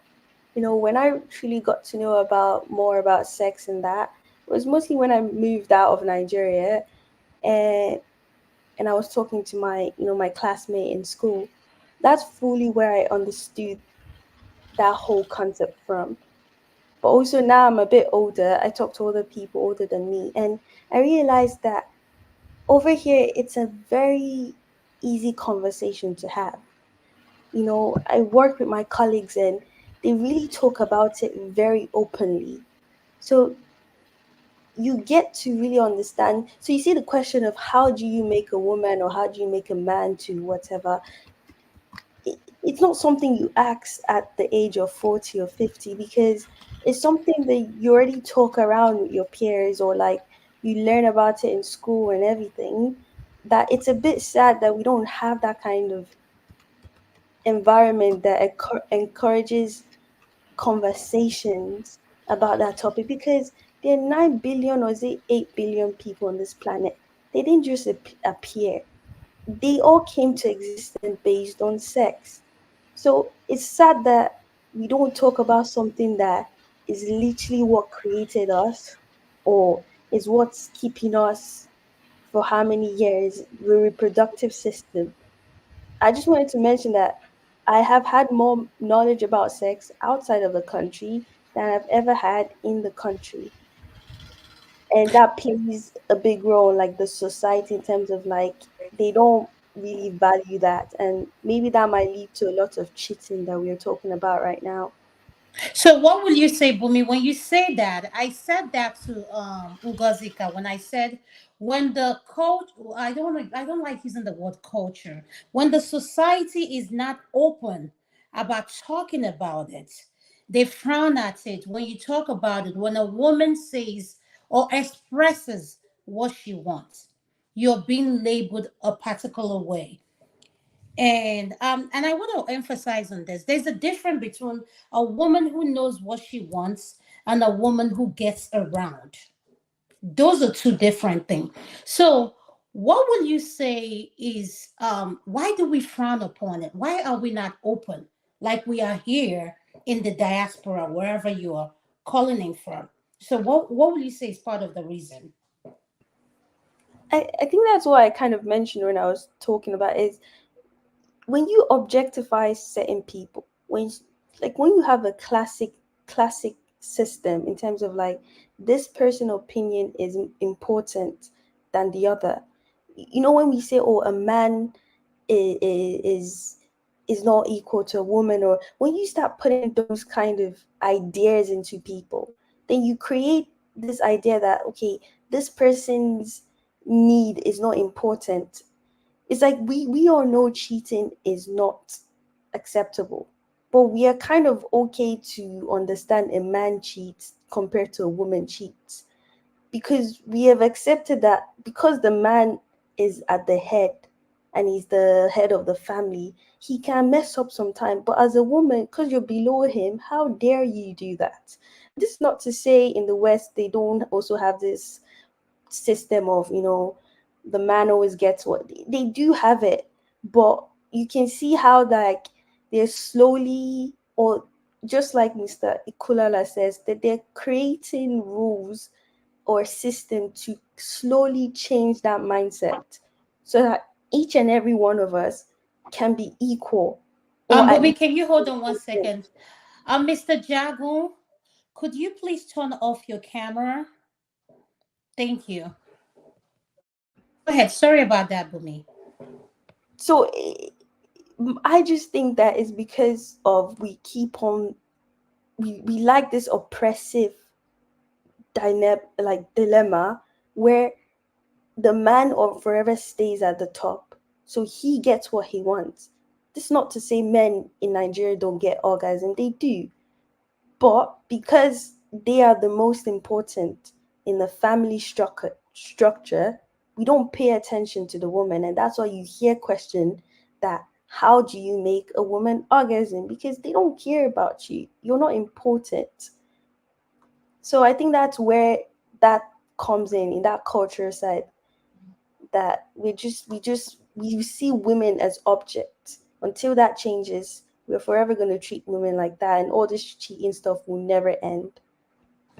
Thank you so much, Bumi. I appreciate you answering my question. I think Kandu left. Kandu, are you still there? I think he left. Now I'll hand it over to Man of Prestige. Let Man me of quickly leave Prestige. so Mr. Kandu can come back and answer his question, then I'll come back later. Okay, no problem. Thank you. Man of Prestige, could you unmute? You're next. Welcome to the show. We're talking about. Do you know what we're talking about, or do you want me to tell you? Mr. Dama, Mr. Dama, Sorry, you're Miss back. Ngozi left so that I can come in Oh, before. okay. Yeah. Kandu, go ahead. Go ahead. Thank Okay. you. Okay. Thank Sorry you, about that, ma'am. Man of No, Prestige. You no, want? no wahala, no wahala at all.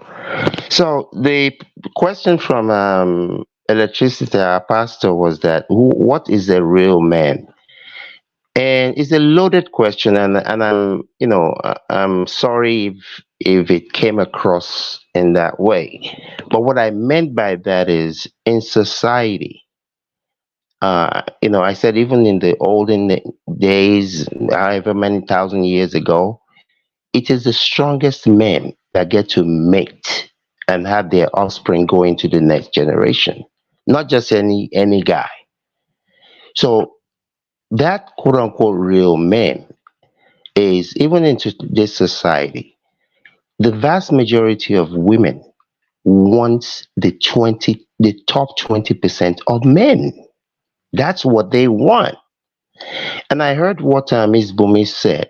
It's not for me personally. It's not about a woman is lower than a man. That's not it. But the reality is, these days, the vast majority of women want a man who is taller than them, who is stronger than them, makes more money than them. How do you want more, more, more, more?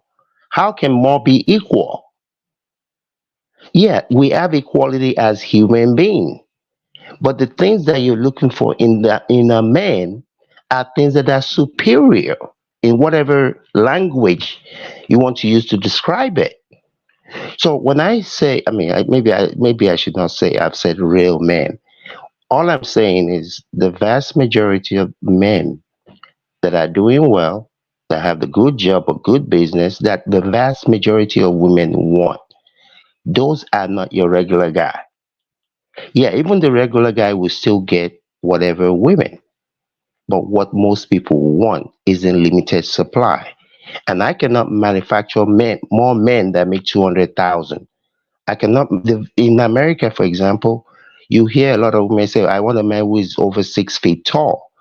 That math will never match because the number of men in America, hold on, the number of men, hold on. The number of men in America that are over 6 feet tall, they're not even up to 8%.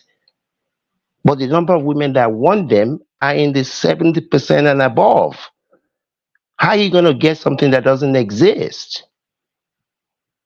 So that's what when I say whether it's in Nigeria, and I'm not talking about some person who just come across money overnight. Reasonable man, even if he's going, even I don't ascribe to men cheating. I don't.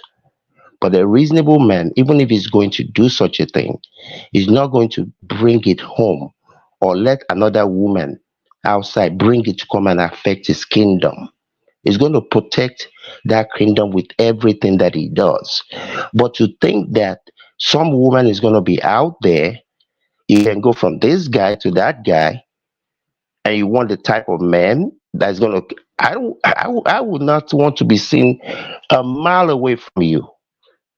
If you're sleeping with this guy, you're sleeping with that guy, and I'm going to claim you as my wife at a Chris. Where do they do that? But can do we still accept you when you sleep with other women now and you No, no, come no, and but that's not what you. No, That's life, not what he's no, saying. Miss You're Chopin, life is not misunderstanding him. fair. You're Life is not misunderstanding fair. him. You're Life is not misunderstanding him. fair. Life is not fair. This is the way it is. Anybody can say, hey, I'm a woman. I can do the same thing. But to what end? What type of a man are you going to have that's going to allow you to do the same thing and still be with you? What type of a man allows that? Maybe the lower 20% of men, So, but but not the Mr. top. Kandu, Not, yes, ma'am. I'm kind of confused. I'm kind of I am kind of pushing back. How I understand what you're talking about, women being promiscuous, but what does that have to do with infidelity? I don't. What I'm saying is, I preface it by saying when I was married, I never cheated, and if I ever do again, I will never cheat. So I don't. I don't really understand the point of going. You're married and you're going outside of that relationship. You should try and figure out whatever is going on. Try and listen to your woman how to make it better so that both of you can you know, enjoy what it's supposed to be. But in terms of, I don't even understand the point. And that's why earlier I said, even in cultures where you're allowed to have up to four wives, if one doesn't do you, well, like 33 will not do you. That's an internal problem within you that you're not able to solve. So you need to go and sit on somebody's couch and figure out what is it about you that is making you go to this one, you go to that one. But to say that, oh, I'm not saying that anyone is saying that, but that within a marriage, because your husband cheats in a marriage, especially in the Nigerian culture, and now you go and mess up yourself and everybody, you'll be a laughing stock of the whole community. Whether it's right or wrong is not even my issue.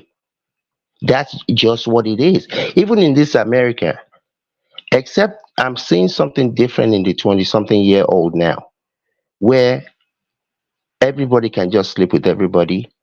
But even in this America, for the type of men I'm talking about, if a lot of people knows that you've been slept with, nobody's gonna marry you. And some people will say, oh, people are even marrying strippers. What type of men are those? Just because they have a couple of dollars? Those are not men. Money doesn't make you a man. It's just one of the proceeds of being a man. Thank you so much. I appreciate you answering that question. Electricity, could you come back? Has he answered your question before I move to the next person? I think No, no. Can do. I'm getting a little bit confused. Thank you for bringing me back in, Olami. I'm confused with your narrative. I have to be honest with you. And I'm reading the comment section as well. At Luke, I wish she can comment. So she's also confused at the narrative. If what kind of a man is he if he marries? If he end up with a stripper? Can do. I don't know what. Do you believe people can change? If you believe people can change, then that means I can marry a stripper. People change in life, and we need to learn to draw a balance because strippers are human beings. Some of their circumstances force them in doing such thing. And some of us that grew up in the hardship back at home, circumstances force us to do certain things that we never wish for. That doesn't mean he's not a real man. You still not define to me what is who is a real man. Will you say my father is will I say my father is not a real man because he was unable, doesn't have the financial wither to train me and left me for my uncle? Will you say he's not a real man, even though he failed in certain things? That is not the case. When we use words, that's why I want clarification. How do you define a real man? How would you say I'm here now at 2 a.m., 2 past a.m. my time discussing this issue? I'm not a real man because some will say I'm wasting my time talking. Real men don't talk like this. How do you define a real man? What are the criteria? What are the yardstick? Is a 2 minute man not a real man? Is a 5 minute man a real man? It's confusing. You've not answered the question. I mean, I have to be honest with you. I have dated a prostitute in my life before. And this is full disclosure now. And she's one of the best person I've ever met in my life. And when she told me her story, then you apply what we call empathy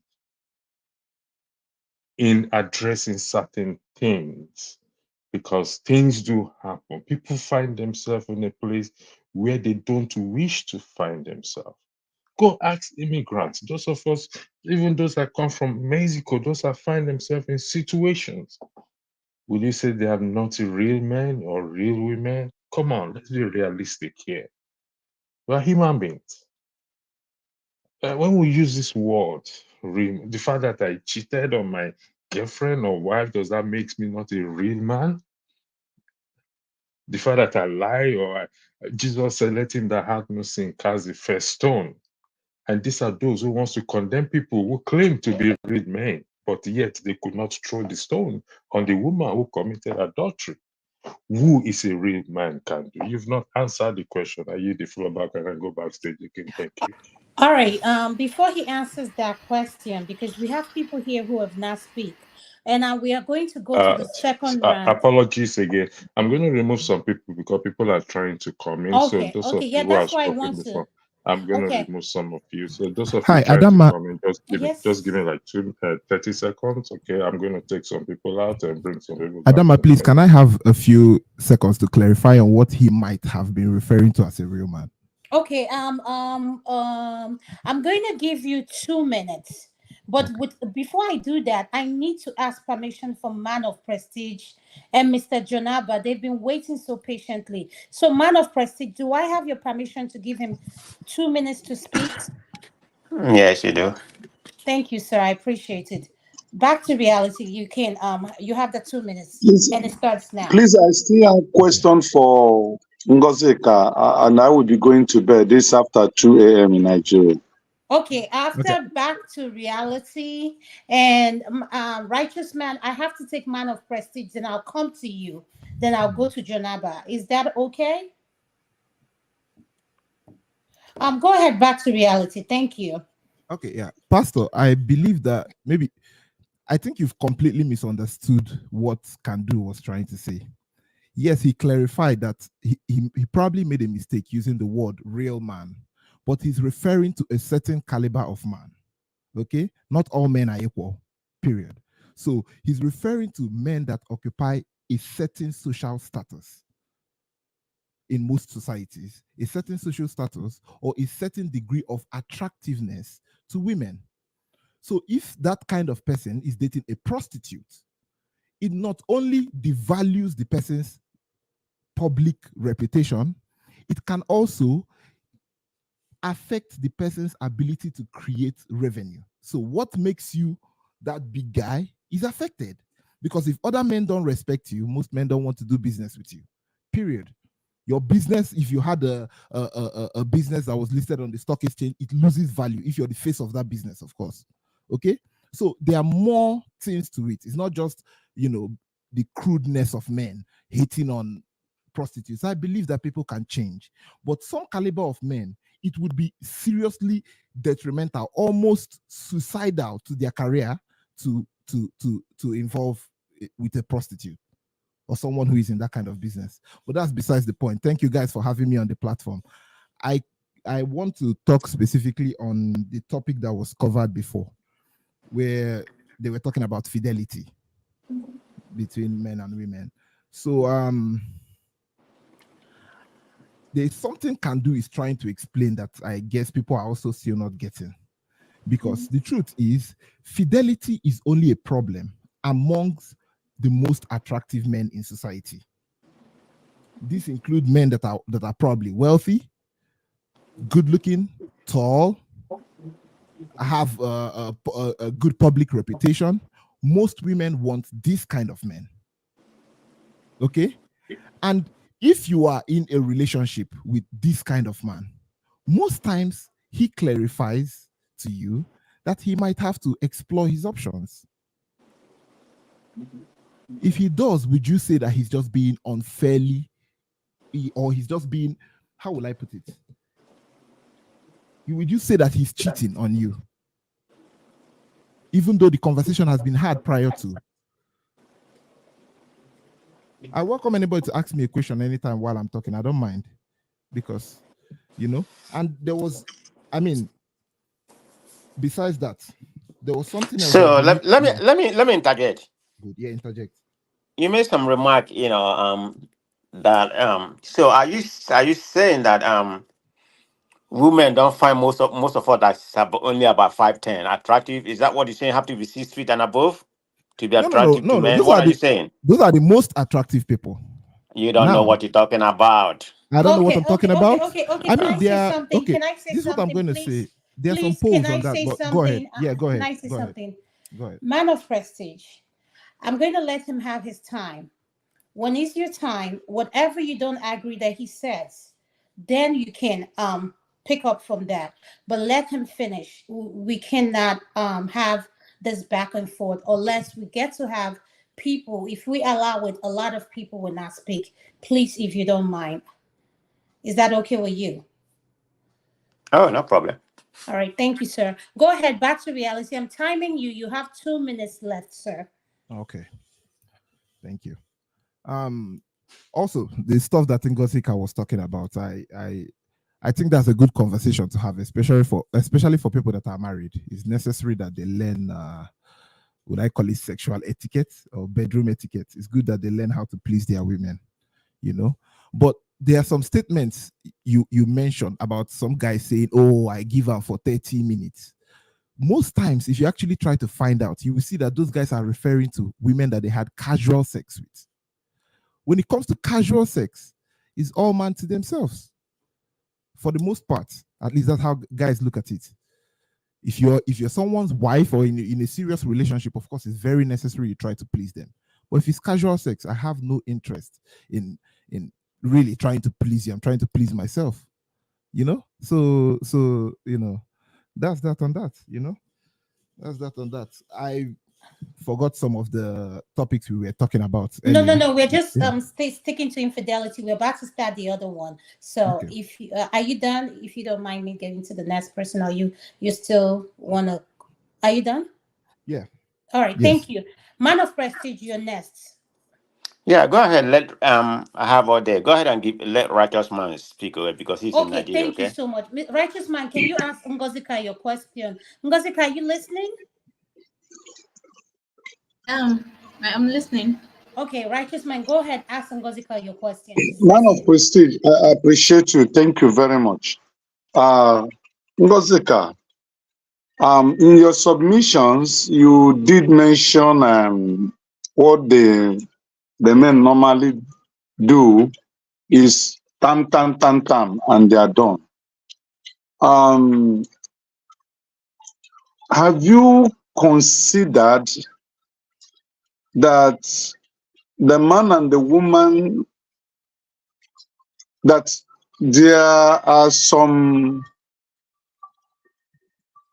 areas that a woman needs to perform. Your submission looks as if it is the man, it is the duty of the man to perform optimally to satisfy the woman, without considering that it is an equal, what adjective will I use?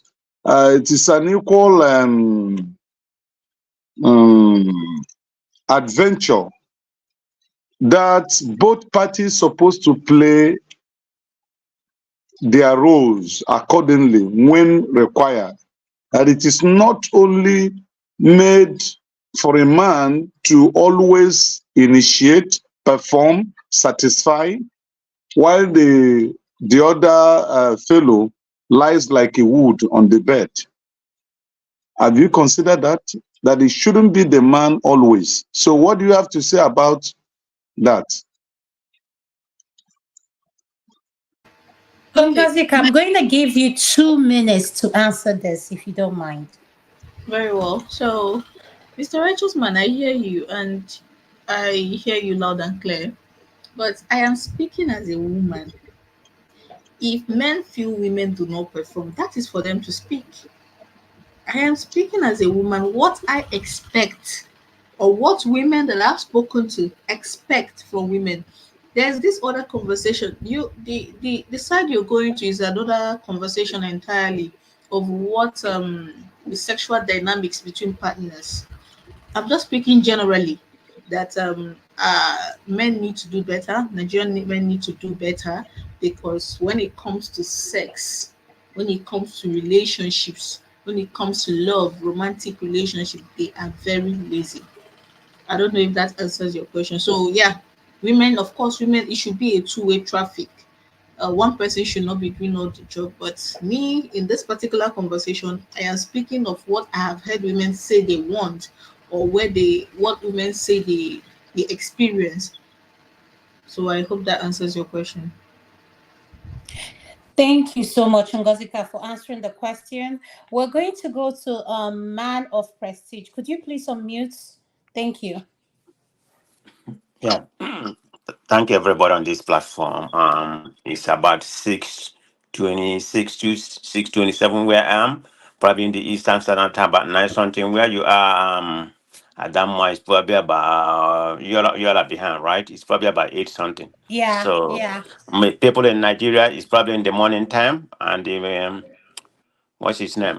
Pastor, it's the same thing with with him morning time right now. But anyway, my greeting to you, Tope and Adanma. I know I consider you to be a very proficient, you know, host. And the electricity is at Thank the back you. place, so he's a feeble host today. So let's call it what it is. So Thank you. having said that, Thank you. Thank you. uh, so the topic today is about infidelity. So which is an unfaithful, relationship in a sexual or in a spouse or other sexual partner, right? That's what we are talking about right now, infidelity, right? Yeah, Yes. we're going to talk about infidelity, betrayal, and Okay. lies. Yeah, I just want to get my definition on that one right. So I will continue with my what I'm about to say. Yes, So infidelity. this infidelity can be very broad, to my own understanding. There can be emotional infidelity, and you are free to interject because you are the host. So as women, maybe you need to let them. Oh no! Before I proceed, I needed to say something. This is to Ngozika. You see, wisdom is not based on age. Ngozi had properly educated everybody in this panel, including me, what sexual relationship is all about. So everything that she said is 100% right. So kudos to you, Ngozi, okay? Yeah. So that's for that. So the infidelity can be defined in various ways. Some of them could be emotional attachment. Some of them could be, engaging in online, affair. What I mean by online fear, this could be via the chat room, this could be via message, text, and some other exchange of photo and sexual, fantasy. Those are considered to be infidelity. But let me ask you before I proceed, Adam and Tope, My last one, the online infidelity. How do you see that narrative? That point I'm making. I say one is emotional, one is online. So do you agree with that online infidelity? Yes, I do agree with the emotional part of it because while I was researching about this topic, I got to find out a lot of things. And emotional was something I never I heard about it, but I quite didn't understand what it is. But the more I read, kind of did my research, it opened my mind to what it is. And a lot of times when these emotions are involved, quote unquote, let me be real, we women were emotional beings, Mhm. but the men as well get caught up with their emotions as well. So yeah, I do agree with what you're saying. So I think what about the online? The way I define my online infidelity, is that So when you comparable to say what? online, are you saying about when people go to Facebook, they're still Yeah, yeah. keeping Okay, up with? okay, okay. Yes. Let me make myself clear. Maybe I didn't clarify myself. I was saying there's different kind of infidelity. Then Mhm. I said about the online. I mean the emotional, infidelity, which is exactly what you just narrated. But then I said the second one of part of it is online infidelity. What I mean by online infidelity is when people engage in, any kind of sexual affair via chat room, message, text, exchange of photo, even pornography and some fantasy, something, we do just to satisfy our, whatever, we want. So I do are you But I'm I'm asking the guilty of that. ladies, do you I all do. consider that to be yes, infidelity in your own? yes, I absolutely. do. I take it. I do. I believe Okay. it's infidelity. Okay. Okay. I just want to make sure we're on the same accord now because all those things, it's not just when people, involve themselves with other partners, emotionally or not emotionally, considered to be infidelity. Yeah, So there are many infidelity doesn't penetration doesn't have to take place for infidelity to actually be real. okay. Okay. So on the part of this infidelity is it's something about it being it's a universal concept in my own opinion. I mean everybody in the world, men and women, they partake in infidelity, But I will just speak general about infidelity. Then I will narrow my narrative to Nigerian point of view. I mean, they all encompasses everything. So infidelity is an infidelity. There's a problem when it comes to infidelity. I mean, you can cause a lot of problem, among the relationship, depending on how you're committed to it. But you maybe have to find a way, to rebuild, the infidelity that come with this. I mean, you can get some headache, lack of affection, could be one of the problem, that can cause this infidelity. Lack of fondness. I think you mentioned it. Some of the things that can cause infidelity, love and care for each other definitely is one of them. We know with commitment, in a relationship, and breakdown of communication is very, very important, in the infidelity. So there's a lot of variable, that contribute to infidelity, but it's how you handle the infidelity, like men and women, we see sex differently. Women are more attached. They are more emotional when it comes to infidelity. This is why you have some men, they just go there, maybe hire a prostitute or just sleep with a lady. They're not emotionally attached to them, or they can have many girlfriends, but their wife is the only one they're emotionally, But women, they are not like that. They are very. I'm not saying all women, but because you have some people, that's pretty much their trade. So when you go there and have and the Olosho people, they don't have any emotional attachment. They look at it as business. So some men does that. It's not that they profit financially from it, but they profit what we call, just a satisfaction. There's no emotion. You just want to get over and come. Men, we can do that. I mean, if we don't want to prolong, whatever we're doing, like if you're having sex, I think we are free to talk anyhow, right? We're all mature people here, right? Yes, yes, yes, yes. Absolutely. This is the show for Okay. it. Yes, sir. Okay. You can pretty much invest emotionally when you are doing with your partner, that you are in love with. It's going to come deep in you. And you're going to take your time to satisfy, your partner, like, I think you go see, eloquently stated, everything doesn't necessarily has to be about penetration. You know, you can call your wife and do every kind of things, I mean, for them to having an organism, I can only speak from my own point of view, is very important, to my partner. So I mean, that's the way I see it. I have to do everything that she wants. That's why you have to stay and talk to each other, knowing where each person is coming from. What satisfy each other and what not satisfy each other. So it involves a lot of variety. So that's where that's where I look at in that aspect of infidelity. And you'll be talking what drove men away to have some infidelity. As a man, I can only speak from men point of view because I don't know about women. Um, I think some of us like to feel that we are wanted. you know, let's see how we're going to perform outside our marriage. I'm talking about, as people that are married, how we're going to, do we feel like, do we still feel like, attracted from, I mean, particularly somebody of my own age, about in the 50, right? So, you still feel whether you're going to be attracted to somebody else. Yeah, there's that one. Yeah, men, we are just wired like that. We can invest our sexual act with with other partner without being emotional.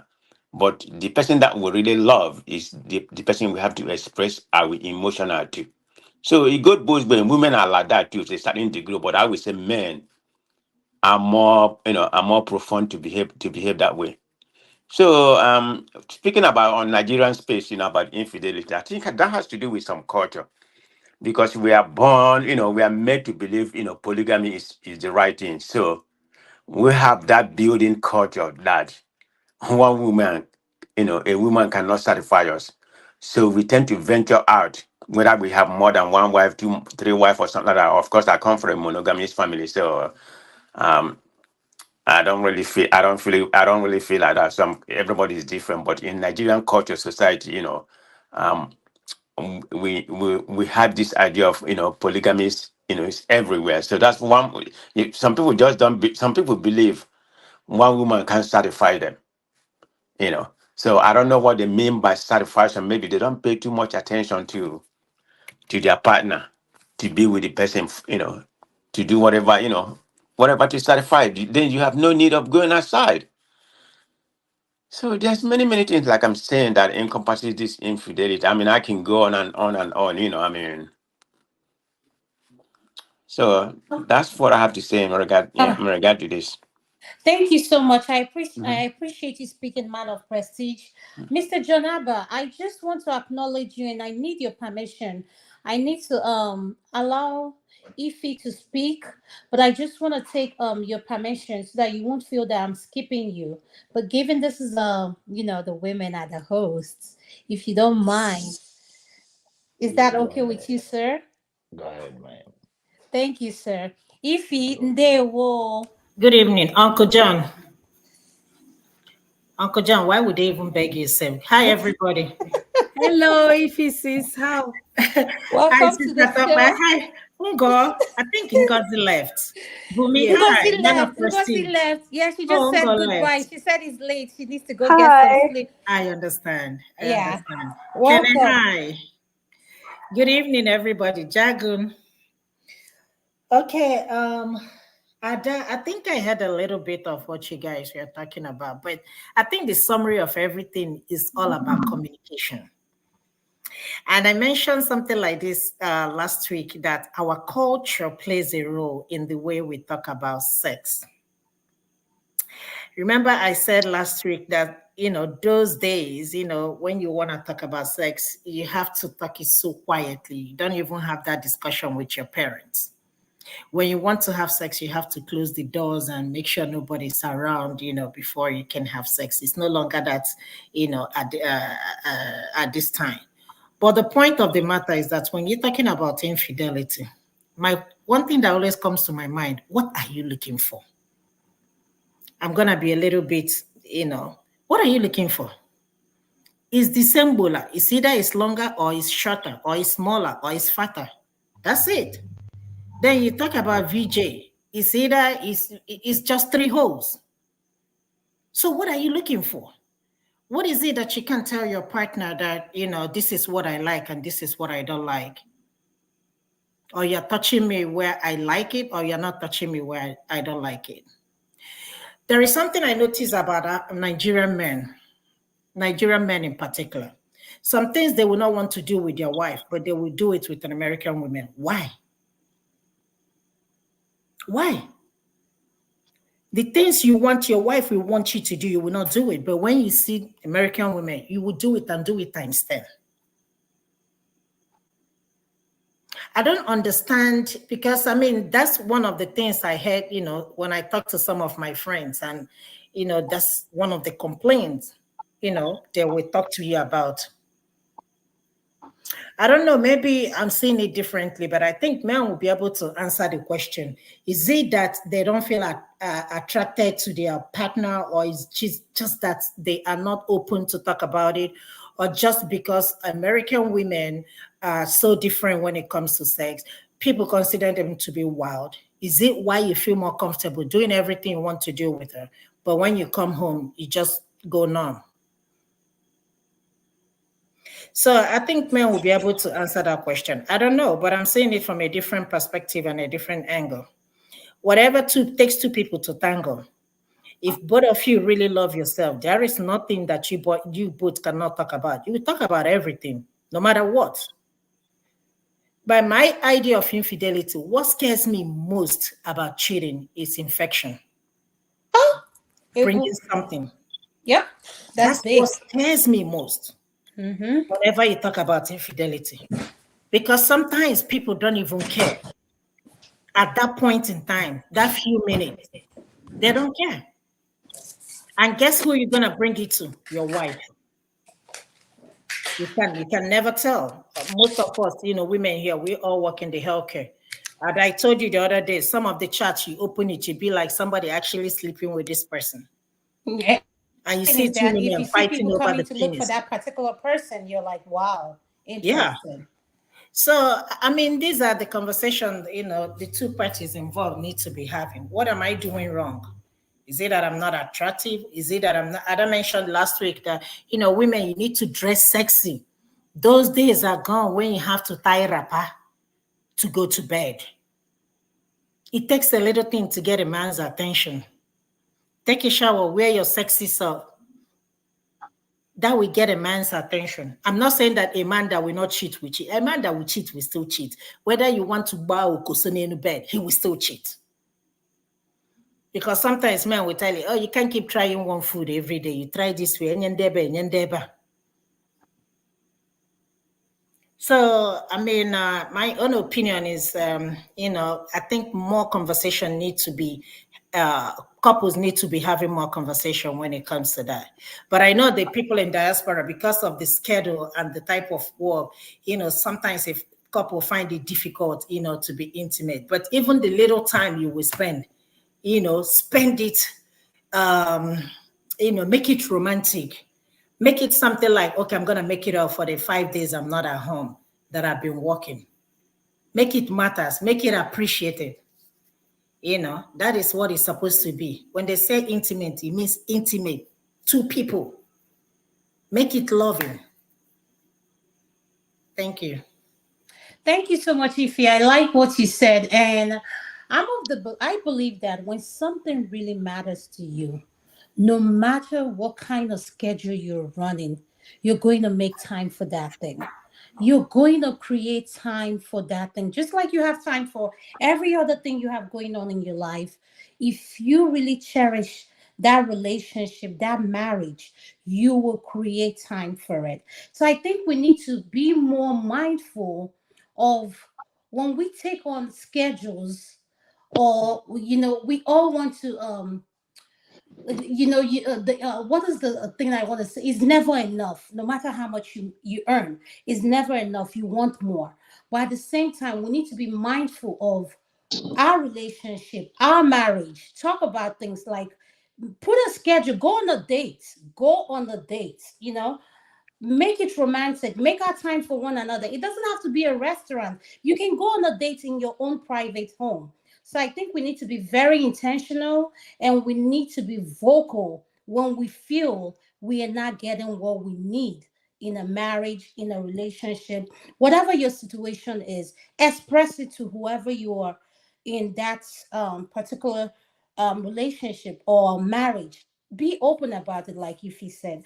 Thank you so much. Mr. John Aber, I'm going to ask you to unmute. Thank you. You are next. And thank you, sir, for being so patient. Thank you for having me. Uh, Good evening from here, everybody. If we never finish our conversation now, which one then they do for outside that they do inside? Which one now? Because if I'm asking you a question, follow-up question, so that we learn, they say that you hear from your people, they complain is that with the men do all those stuff outside. Which one now? You are on reality show now. Make it more fun. It's getting boring. Talk. Yeah, If yeah, I'm yeah. waiting for you. I think I can help her answer that question. The question is, I think what she was trying to say is, when the more I've heard men say, "Oh, I can't have threesome with my wife. I can have that with a side chick." Yes, And I I'm asking never get that. myself, I never understand that. if you're married and threesome is your problem, why did you get married?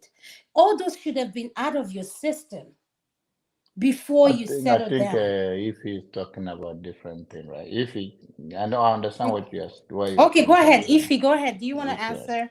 I think she's no, I think she's busy with work. That's why I okay, didn't. all Yeah. right. Yeah, I what did you mean, say? What's your question? Sorry, I'm in I and say out. he Oh, go says ahead. that you say that the Nigerian men, whatever they do with those women outside that they could not do outside, that you hear from your friends. What are that? Just be honest.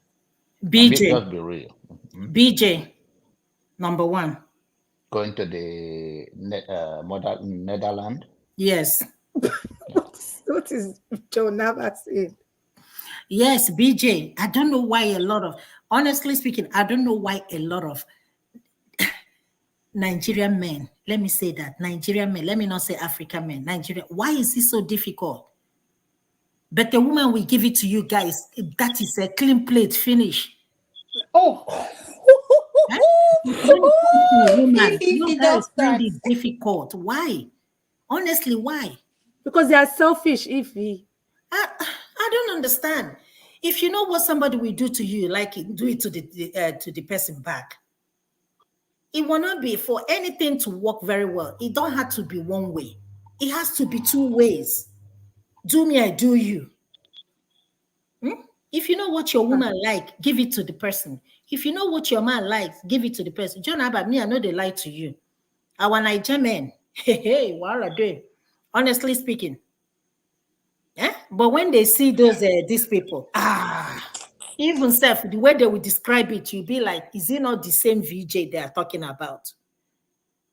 But if it don't you also notice that Nigerian men, if their partners that are actually Nigerian actually give them blow jobs and they actually satisfy them, they kind of also start looking at the women in a kind of funny way, kind of condemn them, Sister, start that's what I'm asking saying. questions. They start asking questions that where did you learn this kind of thing Sister, from? that's what I'm saying. You see, you don't like it, but when somebody else do it, you like it. Where did the person learn it from? Where did the person that gave it to you, where did the person learn it? Really from somewhere, from television, from somewhere. That's why communication is very important. But we don't have those conversations. It's all about giriba, bam. That's it. No. Now, Do we talk about fondo? We don't talk about that. They don't It's talk all about about, foreplay. They don't. I mean, yeah, foreplay. we don't talk about nothing that. like that. Just 1 minute But and yeah, yeah, 1 minute, yeah. But these are the No, things no, no, no. again. That one I'm against. They're not all. No, no, no. We can't say that now. Some of our men are very good in bed. We can't. We I'm have to not give. saying all. Oh, I'm yes. not we're saying. not saying all, Ada. Now I No, leave that. Yeah. I'm not saying all, but I'm just saying generally, if you have a wife, do some things. I heard you said plan a date. My friend DJ, she will be like, oh, I don't know where to take CJ to. Hey, oh my God, where are we going? Let me figure out something. You do something to spice up the relationship. That's how you do it. You can leave the kids behind and, both of you will just go in a hotel and spend the night and come back, dress up, go to a big restaurant, sit down, light up the candle, even if you are home. Okay, But we don't thank do you. it. Thank you, Sister So, Esther. Mr. Janaba, did she answer your question? Yeah. I just want her to let. I know we are in a sex therapy lesson here, so we can learn. John Abba, me they teach you now. Why you go behave like that? Eh? John Abba, why you go disgrace me like that?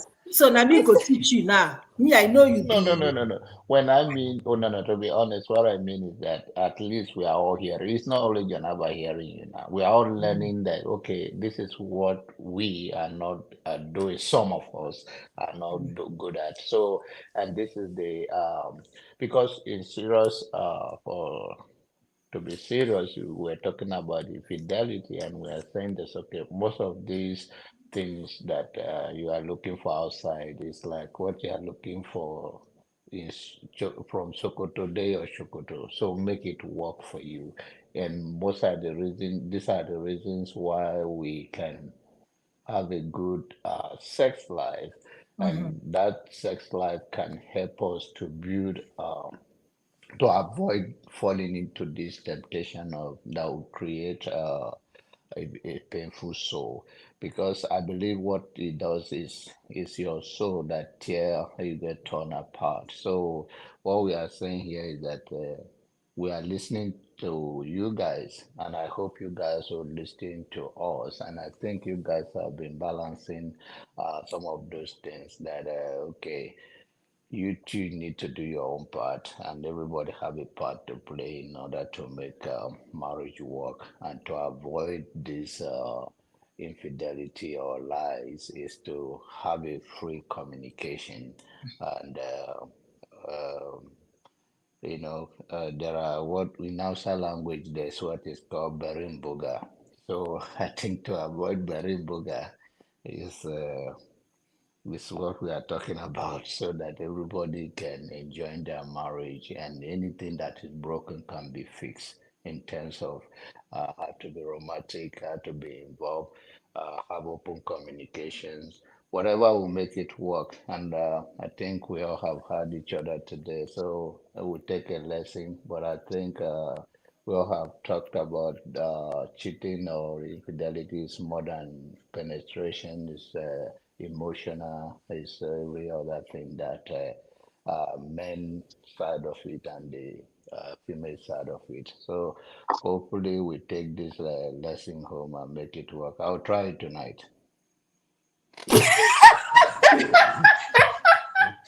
Uncle John, don't mind them. Thank you so much. John Abba, please make sure you take your medication before trying it tonight. Just saying. Oh, you think I'm too old to offend? No, I'm just let me say this right quick. Now you're talking about too old. I have a couple, I think 2 months ago in the clinic. The guy is 74 and the woman is 72. And guess what? She recently had a back surgery. And they came from Virginia to Emory here to have this surgery done. And the wife was complaining because she's battling with depression. And she said something to me. Part of my depression is that, can you believe at this age, at this stage with what I'm going through? When we went back to the hotel, my husband forced me to have sex with him. And honestly speaking, I didn't even know when I said, huh? That one is a freak. I'm telling you, 74, 72. And you're looking at the woman, she's even fragile. I'm like, hey. So when it comes to age. Do you think I mean, maybe she have his own sexual drive that is too much. Man, you are talking about the head of that woman. Is like she went through surgery, or what Yeah. are you talking about? No, I'm talking about her age and the surgery, Should her be the health. surgery, not age now. Even 90, no, you guys say they should use tongue, use finger, use everything. Is that all part of the sex? What are you Yeah, talking I about? know, but she just had a surgery. You need to Okay. let the woman She heal. could have go to the motherland with another thing then. At 70 something. 70 something is too much. You guys are confusing us. We are trying to make people feel bad. John, I've taught you where you like it. John. Touched him. Okay, You touched him. Tope, I'm summarizing my talk. I'll listen to your advice. I'll go and take medication and go to bed. Big time, please. Thank you so much, Mr. All right, Jonathan. man. Thank I'm you. going to Thank recognize. you. Have a good Oh night. boy. Good night. Thank you. I'm going Thank to you. tell Mazi Prince, welcome to the show. Could you please unmute if you don't mind? Thank you, sir. Eh, eh? Who is saying a freak? Hello, house. Hello, hello, John. John Abaddon run because I won't give a mouth more. Eh? And if he, thank you. Ngozi, you don't belong to Nigeria. You belong here. You should jackpot. I'm totally in support of you to jackpot and all that kind of a thing. And then back to the topic when we talk about cheating, infidelity, and lies. One thing, just like Bumi said, when you're in Nigeria, you don't know, they don't, they kind of like talk about sex in a hush word. But one thing I'm grateful for till tomorrow is being able to come to America. And I came at the age where I was younger and I was very active. Um, Man of Prestige, if you ask him very much about California, Man of Prestige will tell you in California we have, there is a club we have that we call it Power Exchange. At that place, you learn a lot. It's a club, but it's also other things going on, between the between the men and the women. Is it a swing And club? Is it a in swing that club? place, you are very much free to express yourself. When I say thanks to African American, then I used to have a Greek African American lady. She was the one that actually took me there. The thing is this: cheating is not. I know man of President you were talking about emotional and whatever that he was talking about. You know, it takes two people to tango, meaning it takes a man and a woman to be in a relationship, and that's to see that relationship flourish. You see, most when we talk, I'm gonna talk about Nigeria. I'm not gonna talk about other Africa. Though I experimented with other African ladies, Sierra Leoneans. I doff my hat for them. They're good. Kenyan ladies. Oh my God. I also doff my hat for them. They're also into that. So it's kind of like it. The two people have to know what it takes for them to really tango. Okay, it's not all about, oh, I'm a man, and then the woman comes, and then the next thing is lay down, and the dude just want to, it's done, and all that kind of a thing. That to me, I would say you are giving the woman 98% to look outside. And just like some, I don't know, I can't remember who said, when you don't do the right do, if you don't do it right, and another man touches your woman, your woman will be gone in a jiffy. So what am I saying in essence? It's only in Nigeria that I heard some people say, "Oh, you can't go down on a woman. You can't do this. You can't do that." And why am I saying this? I'm saying this when if he talks about culture. Okay, some will say, "Oh, the mouth you use in eating is the same." And I ask, "Is it not the same body? Is it not the same body?" Because even when you look at it, when they say, "Oh, that a man will leave the parents and the woman will leave the parents," what would they be? They become the same body, except if your wife's body, or kind of like she doesn't do her hygiene, then that's a different case. But in this whole thing is all about satisfying each other. I totally agree with the fact that sometimes you could go to the hotel, leave the children behind. You could, and not every time that it has to be penetration. It doesn't have to be that. It could be sometimes you give the woman some massage, just massage her and just let her be. Probably she went to work and she's going back to work the next day, very early in the morning. Now you want to do the do and all that kind of thing. No, study your woman's body, and your woman will also study your body too as a man. When you talk about infidelity, infidelity meaning if it's a kene will say when you look at another woman's butt, you know. Um, I guess everybody have their specs, when it comes to that. For me, I might look at somebody, but it doesn't mean that I have any thoughts of, going there with the person. Okay. And the thing is marry somebody who is a friend. When I mean a friend, I don't mean marry somebody who you can have conversations with about everything, everything, everything. You know, I'm proud to say that I wish my wife was at home. I would have brought her to even speak on this. Okay. My exes do speak to me, but it's nothing except how are you doing and all that stuff. Being married does not stop you from talking to people. After all, when I left them, we never quarreled. I always leave people on great, always on terms before I leave, and I make sure the person is okay. Now that I'm married, I still talk to them, but it's nothing sexual, and my wife is aware of it, very much aware of it.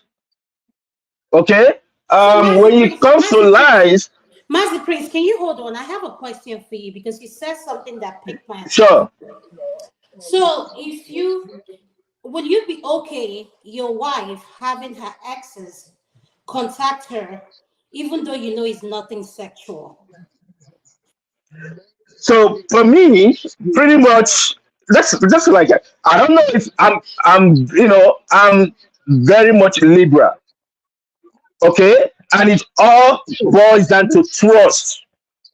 Yes, when my wife, there was a time her ex called her and they talked and she told me whatever they spoke about, she told me, which has nothing to do with either she coming back or whatever it is. People can talk. It doesn't mean because you're married then you keep grudges. It doesn't mean that. And when I always say this, marriage is not all about sex. It's also the way you treat, the way you kind of like relate with your wife. I cook with my wife. Okay, and when she's cooking, I'm doing the dishes, and we're interacting, and we talk, kind of like we talk about our day and every other thing. Good a thing. I'm like someone who we talk about politics, we talk about relationships, and we even talk about religion. Sometimes I know some people here feel that when I talk about religion, oh, that probably that I would if it's Tony, what did he even call me last Sunday? You know, but they forget that it's not all about you being too conservative that makes you a Christian. It's not. It's your heart that matters a lot when it comes to religion and all that kind of a thing. So lies, I don't know. I don't know. Um, Mazi, I wouldn't want to lie to her, and I wouldn't want Mazi, her to lie to me. Mazi Prince, I just have a question for you, and probably my man of prestige or any other man. What do you all think about going to swing clubs with your partner? I'm not sure if anyone. I'm also asking, has anyone ever gone to swing clubs? And you want them to disclose that to you here? No, I don't know Um, anything about it. as I know if I have as a been there. married man, I didn't go. As a married man, I didn't do swing club, but as in relate, what do you call it? In my bachelorhood, yes, I did that, which was fun though. Yeah. Okay. Tope, did Okay. he answer your question? Yes, I just wanted to know what they thought, the men on the panel, what they thought about swing clubs or even going with their partners. I don't understand. My question to you is, if they have been to swing Um. clubs, being Okay. married, so I've you been there knowing a a long man, while you though. I think they never. will disclose that to you? No. I think. Can you hear me? I haven't spoken on. I know. Go ahead. Can, yeah. Can you hear me? Adanma said, you think they will disclose that? Why not? There's Can you hear nothing me? wrong with Yes, it. I can hear you. Yes. So answering the question, right? Okay, hold on, please, Ekene. Don't Okay. answer the question. Jago is next. Jago, please, you're next. I'm not. Okay. I just want to make Thank sure. you. Hold You on, know before what? you speak. I just want to make sure Mazi Prince is done. Mazi Prince, are you done with your submission before I let Jago speak? I think I lost him. Jago, you can go on.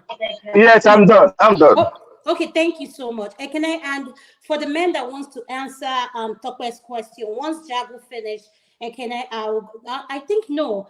Okija is next, then Eme is next. Then we'll talk about that. Thank you.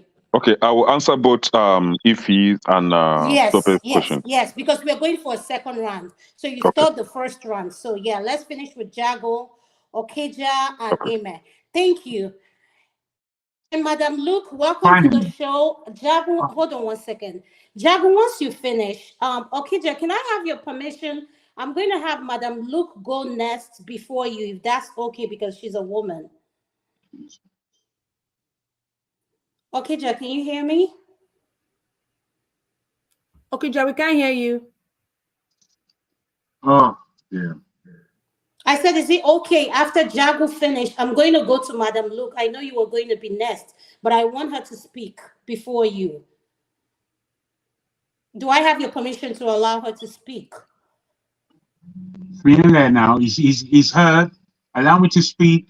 Jago, calm So down. we can Jago, move calm on. down. Calm down. You're I'm going to very speak. calm. I've been calm for so long. Okay, go, You ladies need to understand that Jago, I've been please. We're waiting. not going to be doing this back and forth. There we I go. told you, hold on. I'm going to let you speak. So while I'm unmuted, nobody's allowed to be on mute. Please, could you mute yourself first?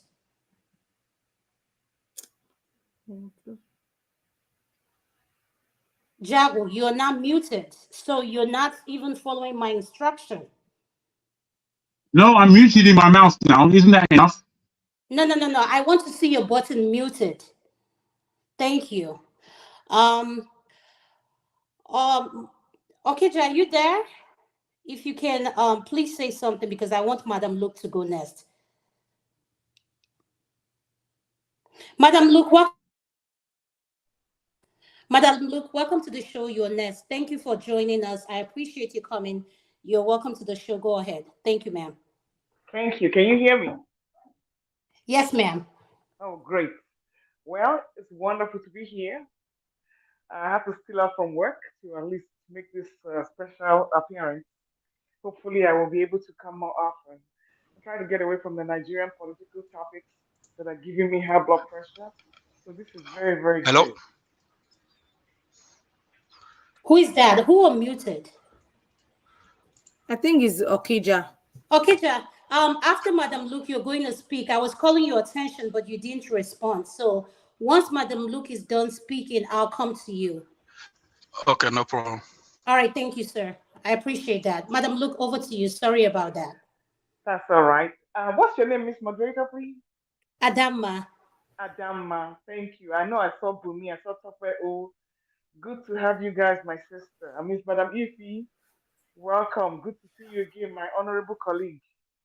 So everyone has given fantastic submissions about this topic, and what everybody has forgotten to mention is the spiritual aspect of a relationship. I did not say the religious aspect. I said the spiritual aspect of a relationship, and also the psychiatric component of a relationship.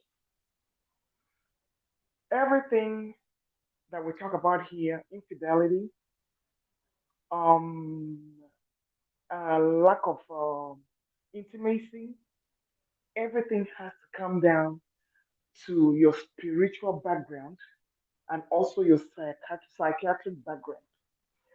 What we have in our cultural setting are a bunch of disconnected individuals.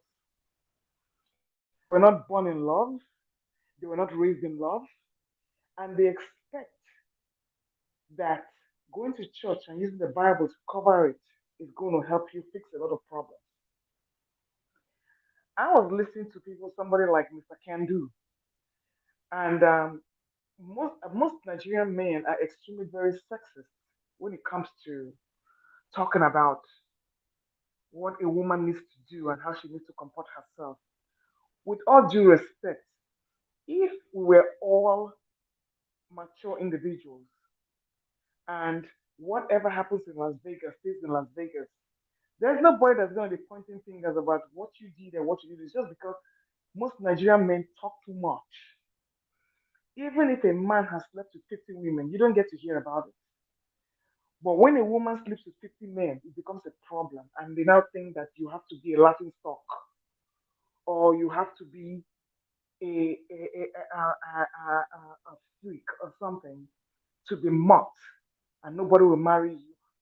Meanwhile, you are marrying a dog who has slept with virtually the whole village.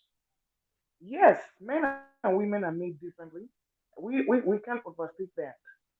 But my wish is that we live in a world where both women and men will be accorded the same respect and the same chances and be held responsible equally for their actions.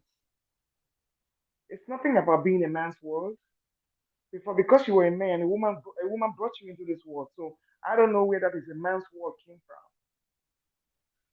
So coming back to the topic, infidelity has to do with your total spiritual disconnection. Most men never raised their sons in love. Daughters were never connected to their fathers. And I always say it in other forums. I said I was raised by a single dad. So men cannot understand why if I sleep with you tomorrow, I don't give you a call. It's just the way I was wired. I was raised by a man. So I think like a man. That's how I'm conditioned to think. I'm not mushy. Even with my children, I can't tell them I'm more stoic. So one brush doesn't paint all, doesn't suit all.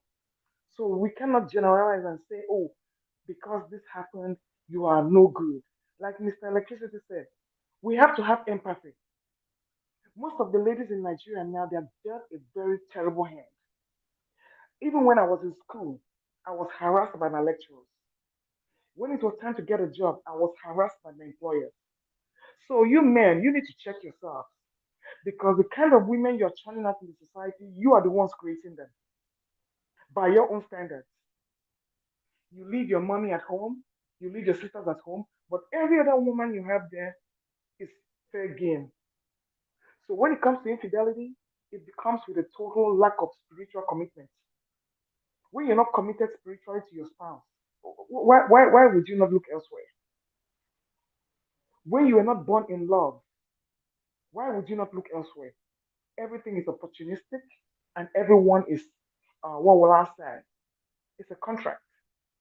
By the time I was 23, I finished my youth service. The next thing they told me I had to get married. I said, for what? I don't even know myself. Is it to escape poverty?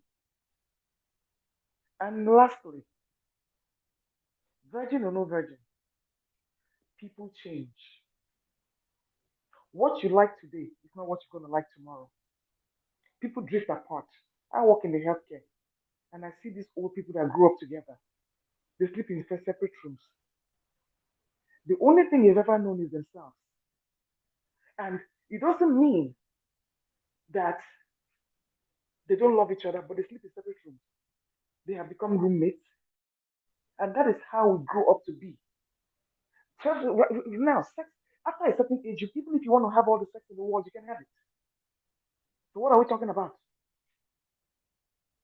So, you have to deal with the commitment and the friendship. But growing up in Nigeria, I'm sorry, I had to come outside the country to understand how my body can react to sex. Because when I was in Nigeria, it was like one bam, thank you, man, up to the next one. We do not know how to commit spiritually, emotionally, and psychologically. We are all drifters. And you go into your marriage, you are a drifter. And that is why the divorce rate is so high. You come there to give birth and have children. You have fulfilled societal obligations. So what next? So, my dear people, infidelity is always going to be with us because what you like today is not what you're going to like tomorrow. You might see, and I will tell most people, you meet your soulmates after you are married. Think about it. Because when you got married, you were pressured into getting married. You don't even know yourself. You start breeding kids and you get stuck up in this cycle of financial and social quagmire.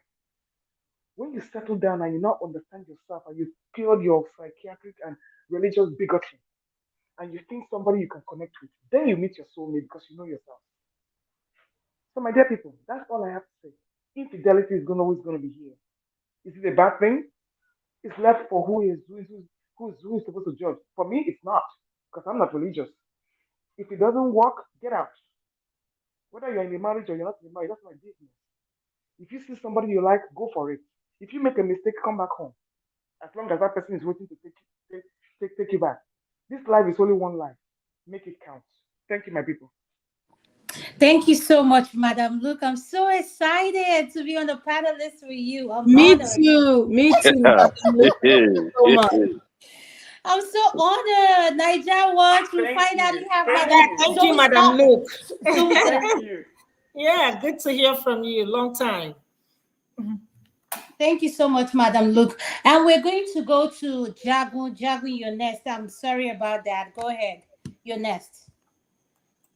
Finally, ladies, I've been waiting here patiently, and I haven't at all been happy with this conversation that everybody's having. And I'm wondering many things at this time. And I'm hoping that you'll give me time to land.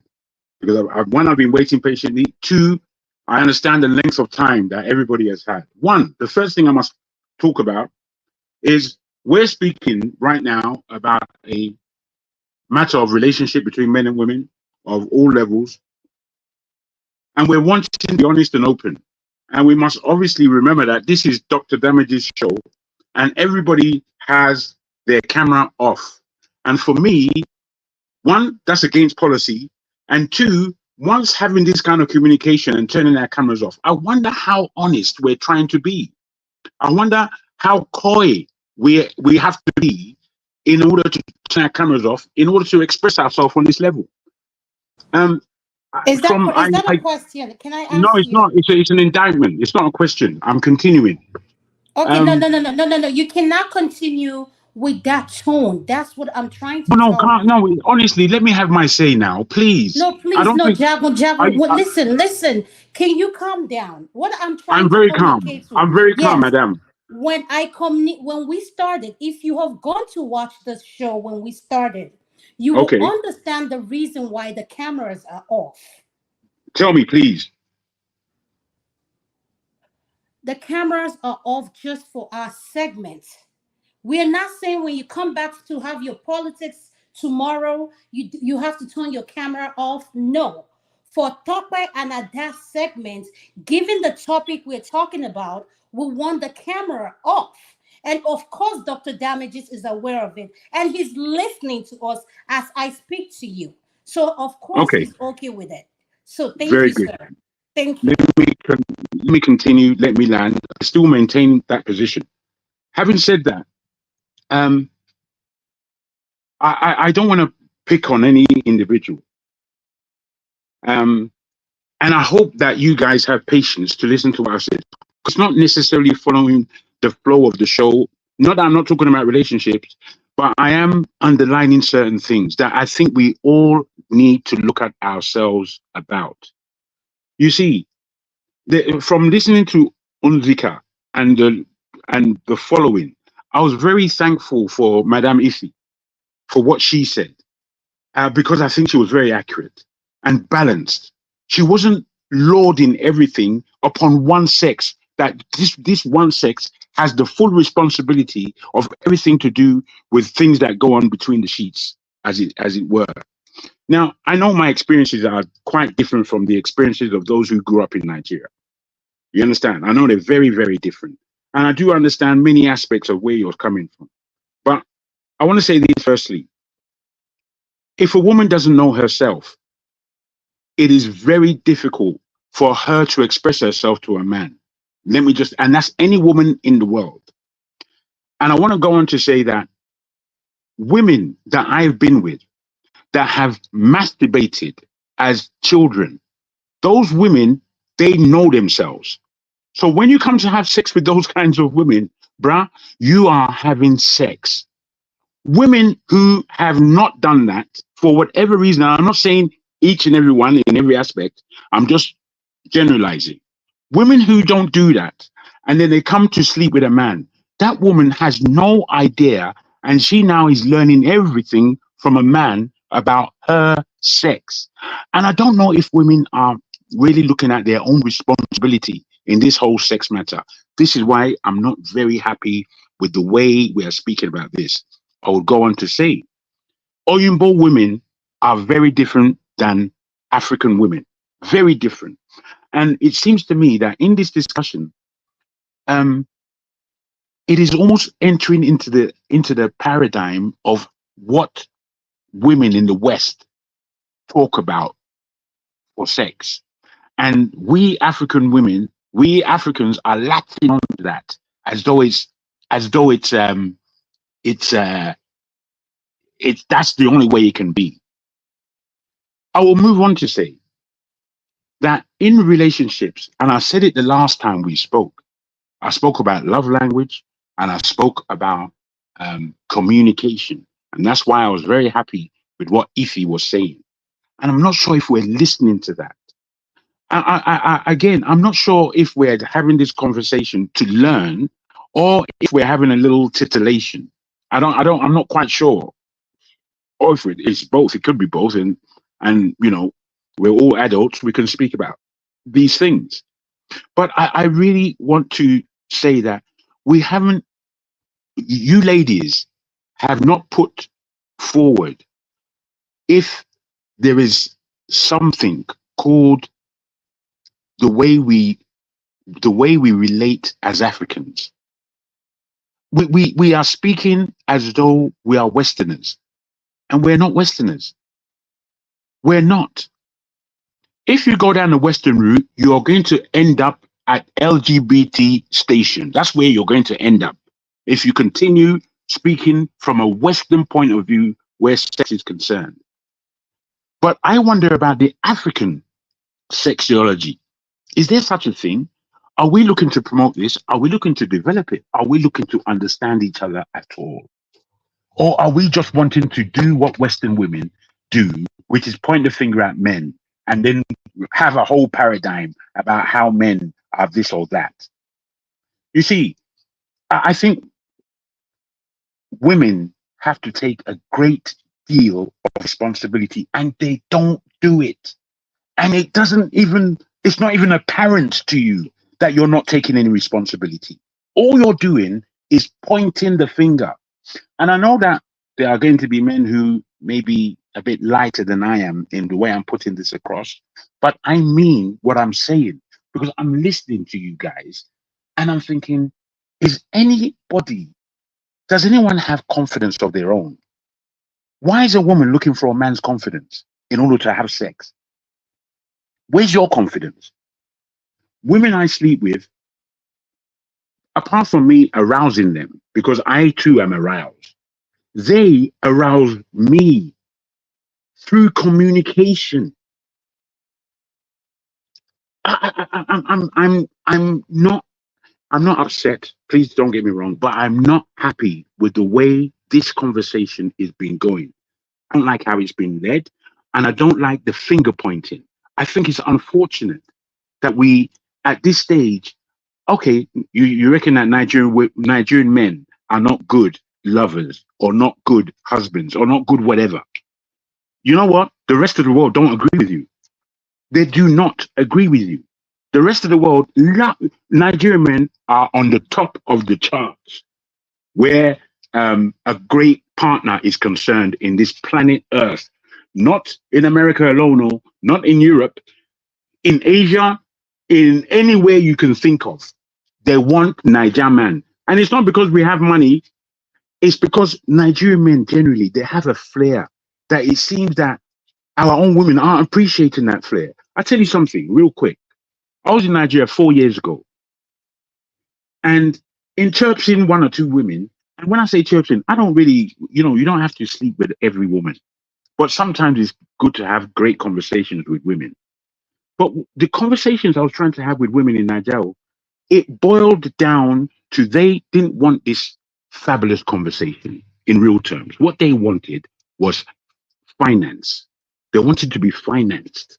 They didn't want romance. They didn't want love making. They would accept it, they would take it on board, but you have to pay as far as they were concerned. Eh, can you?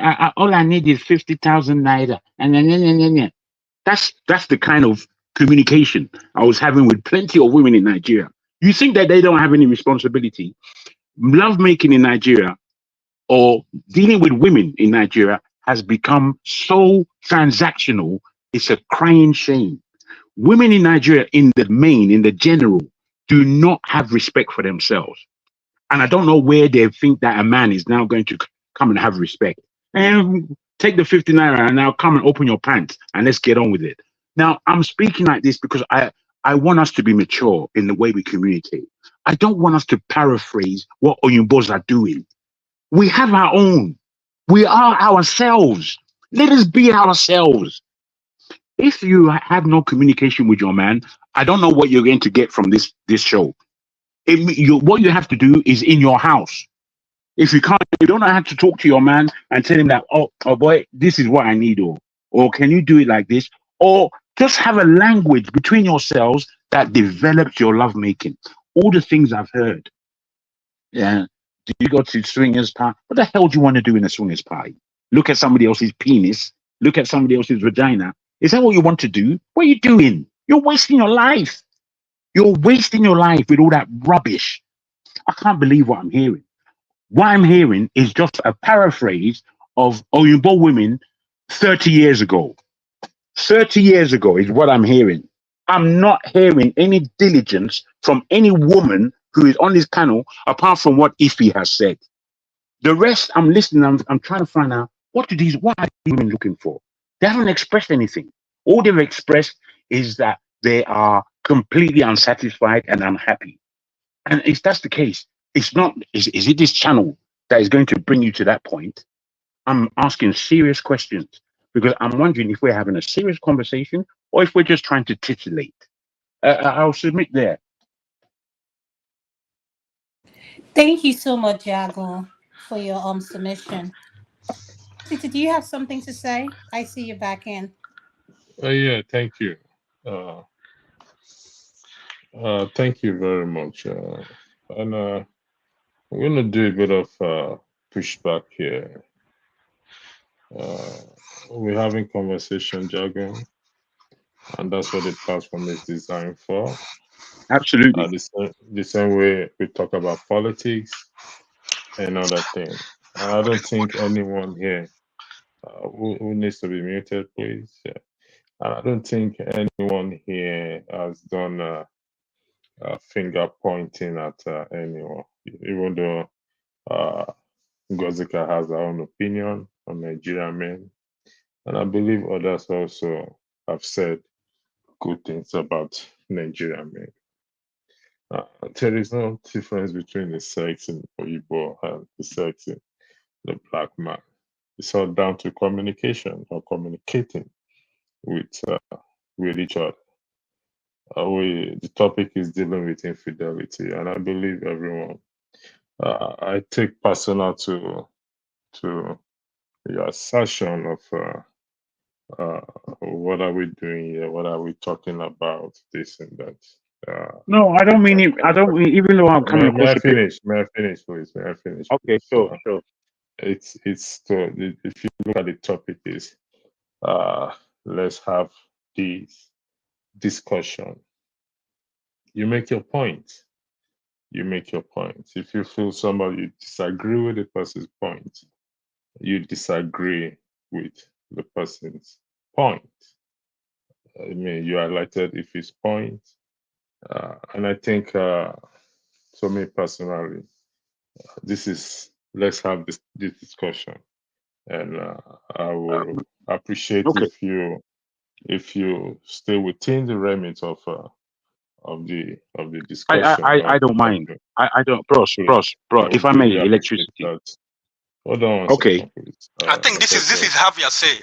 He can say anything he wants. That's his right. It's Javier say. I think that's correct, Okija. But all I would I'm want to not. quickly say, or if I may, electricity, please make it a conversation with me. You know, we're not having to really lecture anybody. All I'm really saying is that the maturity of such a communication needs maturity. And what I depict, because I can have a joyful, happy, go lucky conversation, no problem. But I'm really trying to underline, are we really trying to appreciate the difficulty it is to be a woman and the difficulty it is to be a man? Because I think unless we're coming from this kind of level, I don't think we're communicating to the point of understanding. Dagon, see, again, I would like to tell you this again. You were not here from the start of the show. You were in the back room, backstage in another platform. So you practically didn't listen to everybody. You listen to few, and you arrive at a conclusion that we are not. Yes, yes. We've not arrived at that Do you think point. what I said? Do you think what I said was totally not untoward?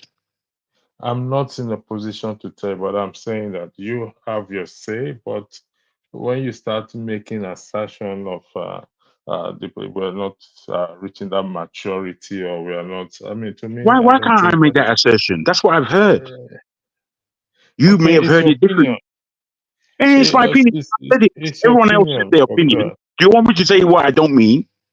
no, that's not the point. You know what you said, so we're gonna leave it at that. Okay, you know what you said, so and we're gonna leave You know it what? at I wish that you actually took on some of my points It's rather okay, than tell me how to speak. Jago, I'm not telling you how to speak. It's not my place to tell you how to speak.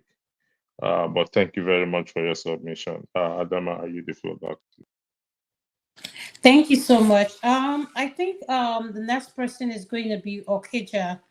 And I want to remind everyone, if you're not speaking, please don't unmute. And this is not an answering or questioning section. So please allow people to have what they have to say. You don't have to agree with it. You don't even have to come to the show. You can stay home and just watch or do something else. So, Mr. Okija, you're next. Thank you. Good evening, everyone. Thank you for inviting me to the show. Jagun, I agree with a lot of things you said, and because somehow it seems that this conversation is all over the place, and people, I don't know, because we're supposed to be talking about infidelity, lies, and betrayal.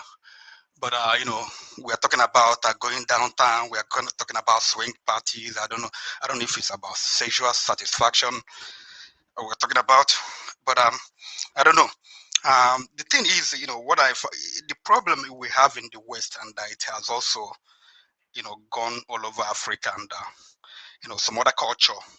like Indians and Japanese and a lot of Asians, they haven't been able to. It hasn't been able to penetrate their culture. But we have all this, white woman's thing.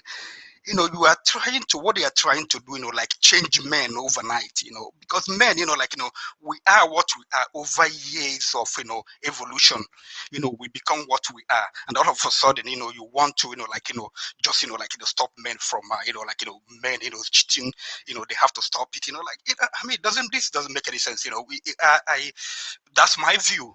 Okay. Men, naturally, like the way we are by evolution, we are hunters, we are gatherers, we are quite different from women. The way men see sex with multiple partners is not the way women see sex with multiple partners. That's, we have to acknowledge that. But I mean, we are trying to rewire men. That's why it is causing a whole lot of problem. I'm gonna say this. Some people, you can argue with me. I don't know. I say whatever I want to say. I don't care. I don't care whatever anybody says. Women are born with sexual value. Okay, if a woman is born, she's born with sexual value. I'm not talking about sex, the act of sex. She can give you a child, that's her sexual value. She's a mother, that's her sexual value. But a man has to earn his value. A man has to work hard, to earn, to be recognized. Okay, for instance, right now, if a woman is walking on the street now, you will see about 10 men, maybe 10 men, they'll be whistling or saying things. That's her sexual value. But if a man is walking, 10 women, they're not gonna look at him. But if he has a flashy car, they probably look at him. That's he said he has, he has increased his value by, maybe working hard, getting a nice car. That's what we have to recognize. Okay, but we don't think about all those things. Also in psychology, I don't know what they call it, now. But the thing is, women, when a man has sex with multiple partners, it doesn't affect his it doesn't affect the way he feels. It doesn't disturb his equilibrium. The way maybe he's married, it doesn't really affect him and his relationship. But if a woman has a multiple partner, if she has multiple partners, there's some like the hormone build up in her. That's why when we say like women, they're not certified. You find that, that in psychology, women that are not certified, they're mostly women that have had multiple partners. That hormone in them, they start comparing, she goes to bed, with this man, maybe they end up with a husband. She has had sex with about 50 women. 50 men. She started, comparing, size, whatever. She's not satisfied. She will not be, because there are certain things damaged in her because she has a multiple partner. That's why somehow some people say that's why Bible told you don't have sex at all outside of marriage. Don't have sex until you get married. But when you have you have all these things in you, you start looking, he's not doing it well. I don't know. So that's one of the people. Okay, we have to talk. So they start pointing fingers, like Jago said. They start complaining about Nigerian men, they were not all of us. But just like Jago said, when the Nigerian man goes to maybe a Kenya or Ethiopia, they want him. Because why? Because Nigerian women, listen to this. I want every one of us to, understand this. There is rampant infidelity in Nigeria. Rampant infidelity. It's not only about men. You go to school, you go to universities, okay? And now we understand there are some, lecturers, that harass women and try to, extort sex from them. But there are so many women they are willing to pay just to pass. There are so many women who are willing to pay, so give sex, to get anything they want. We know that Nigeria is a place where people, you have girls that they do runs, okay? They, go from one city to another, sleeping with men, and then, they pay their parents' school fee, and then they're having multiple partners. When she gets married, what do you expect?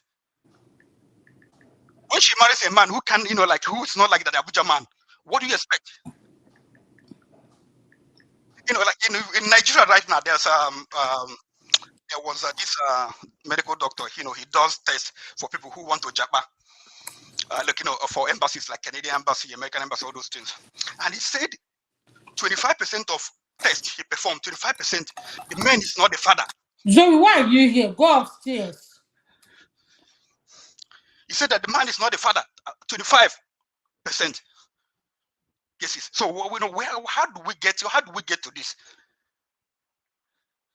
How do we get to this value? Because in Nigeria, what I found out, that's always like blame men. Men are cheaters. Men are cheating because women are cheating in Nigeria. That's the fact. Women are cheating in Nigeria because like if I had someone did experiment. Not experiment. He did a poll. He asked his his friends, his male friends and his cousins, people who are close to him now. He asked them this question. People who have dated Nigerian women said, "Have you dated a Nigerian woman, that didn't have a boyfriend when you met her?" Or did have you dated a woman you didn't take from another Nigerian man? And the answer, you couldn't believe the answer. Maybe he said about 3 of them, but every other one about when in over 100 cases, the women she had a boyfriend, So we have issues. So when we are having issues of infidelity in Nigeria, it's rampant in Nigeria now. Why do we have this? Because we have lost our value. We are trying. We don't know what we want. As always, we want to put in. We want the man, to be faithful. But why we were not faithful? We want a man that he will be the provider. He will be the sexual partner. He will be everything in one. And men are dying in Nigeria.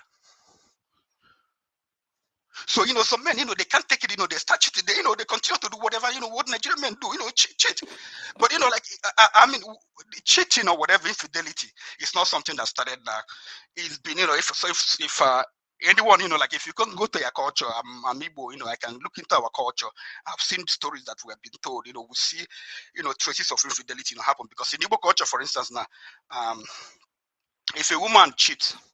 Could you try to round it up, Mr. Okija, if you don't mind? Okay, if a married woman cheats, she's gonna present, a goat. The man that the one that she cheated with will give a goat to her husband, and they will settle the case. And it's not that the Igbo culture that women are sexually deprived. In Igbo culture, the way they conduct marriage, before this thing, whatever, what they're doing now. Before the woman first of all will go to the husband's house and stay for I think 1 week or so, and they will sleep together, and she will find out where this place, the place is. If she goes back to her father's house, if she doesn't want to go back, she will tell her people she doesn't want to go back. They don't ask about, another man will come and marry her. They won't ask about, virginity. But in Yoruba culture, it's quite different. Like in Yoruba culture, I think the first time, they will sleep, they have to put a cloth, the blood, they will, see the blood or whatever.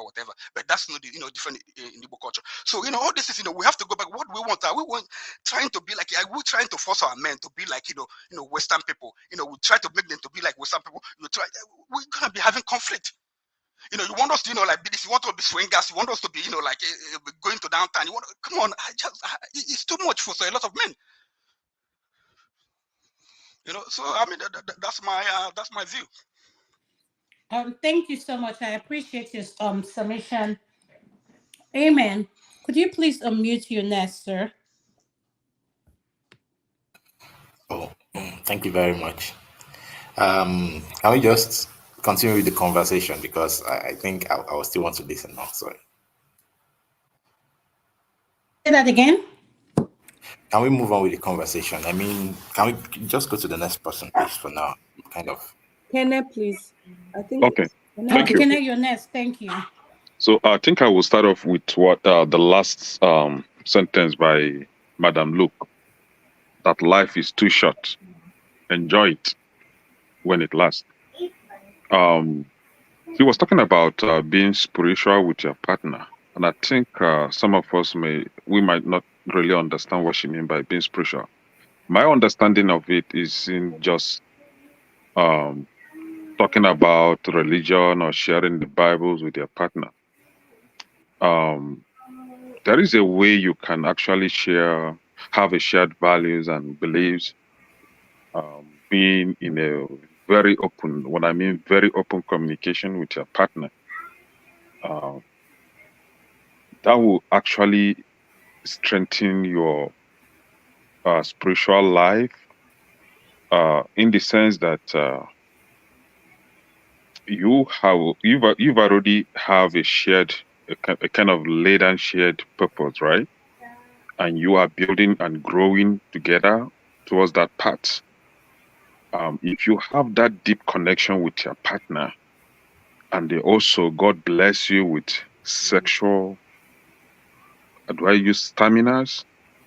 And I don't think anybody can push you guys around. What I mean by that is, for those that like Nyash, for example, I said in my comment section that Nyash can actually make you to, miss heaven.